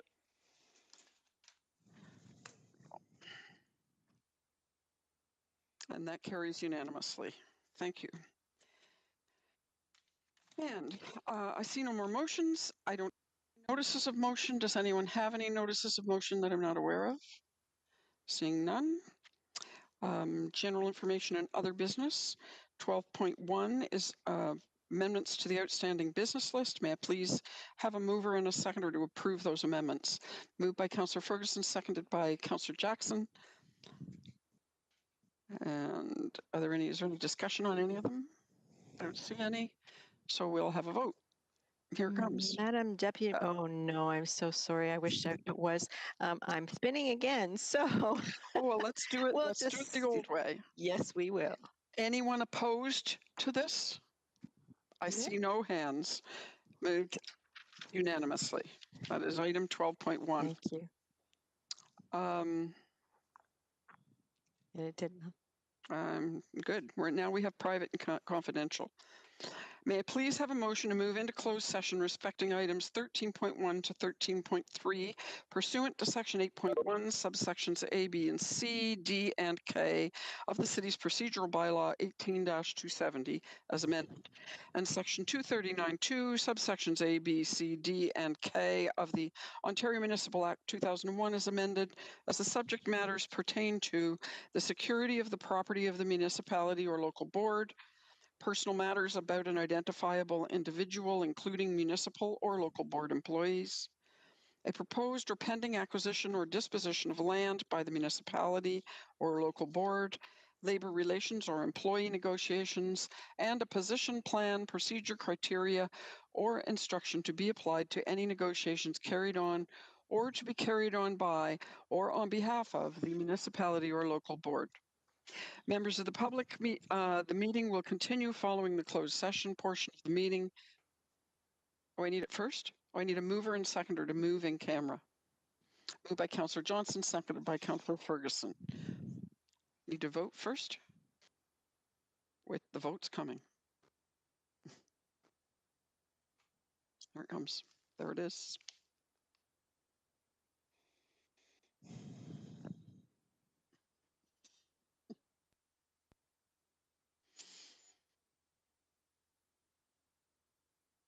Councillor Marula, are you able to vote? Thank you. Thank you, sir. There it is, carried. Members of the public, the meeting will continue following the closed session portion of the meeting. When you see the members of council rejoin the meeting, council will wait up to 5 minutes upon reconvening in open session before proceeding with the meeting to provide members of the public and the media time to return. A reminder to all members of committee to please ensure you move into the closed session portion of eScribe so you can vote. Before we move into closed session, I would ask all members of the public to please exit the WebEx meeting now. Thank you. As well, any staff that are not directly related to items 13.1 to 13.3 are also asked to please exit the WebEx meeting now. Once Clerks has confirmed that only the appropriate attendees are still in the WebEx meeting, we will move into item 13.1. Thank you.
So we'll just wait a moment till people that are online realize that we're back.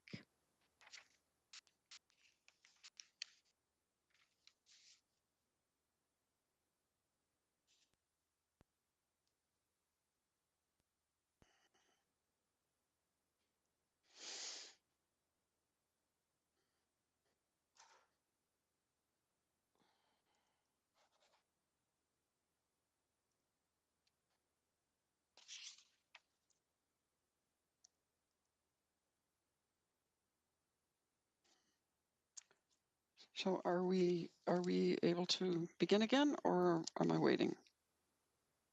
No, you can certainly begin. I think we're okay now. The screens are up. Thank you. Okay. So folks, we are back in open session, and item 13.1 is potential for major events in 2022 and 2023. It's PED 20071A. May I please have a mover and seconder? Actually, I have a mover and seconder already, but I'll read it. To approve the following: that report PED 20071A be referred to council, and it will go to the next council, which is November 25th, I believe. 25th. Thank you. The vote is up, but it's not showing for some reason what you're referring. Okay, so it was moved by Councillor Partridge and seconded by Councillor Johnson. And we are waiting for the report or the vote. The vote. The vote is up, and it will show. It is showing as private and confidential, but it will show properly in the minutes. It shows on my screen properly. Okay.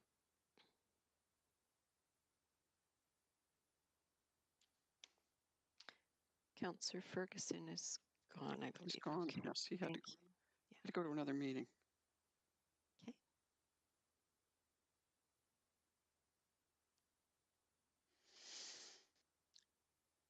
The vote is not closing on my end. It's 11-0. 11-0. So unanimous for those that are here. Thank you. Closing. And we'll move to item 13.2, Animal Services Facility, 2465 Dartnell Road, PED 20074. That subsection F, which is that the entirety of this report and the appendices remain confidential and not be released as a public document. May I have a mover and a seconder for that? Marilla and Jackson. Sorry? Marilla and Jackson are waiting. I see that. See, they're very enthusiastic about waving too. So moved by, which one of you wants to move it? Moved by Councillor Jackson, seconded by Councillor Marula. And the vote will be up in a minute. We need an electronic vote. It's on its way. Thank you. On the way. Here it is.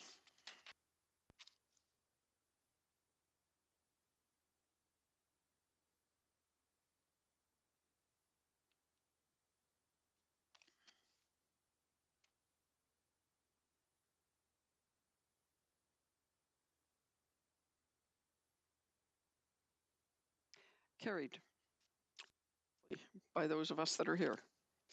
And may I please have and there is nothing to report in open session respecting item 13.3, which was the city manager's 2019-20 review. And may I please have a motion to adjourn? No one wants to adjourn. Moved by Councillor Pearson, seconded by Councillor Johnson. And we need an electronic vote, so don't go away.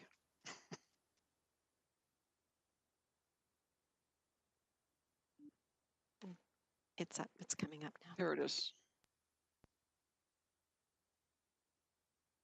So while we're waiting, thank you for your cooperation today, and I appreciate you making my day in the chair quite enjoyable. Good job, Madam Deputy Mayor. Tough meeting. Good job. Long Yeah, day for you, Arlene. Thank you. Thank you so much, Arlene. Well done. Thank you. Thank you. And someone And Stephanie, thank you. and someone opposed adjournment. Someone wants to stay. Oh. 9-1. Anyway, good night. Have a good night. Bye. Good night. Thank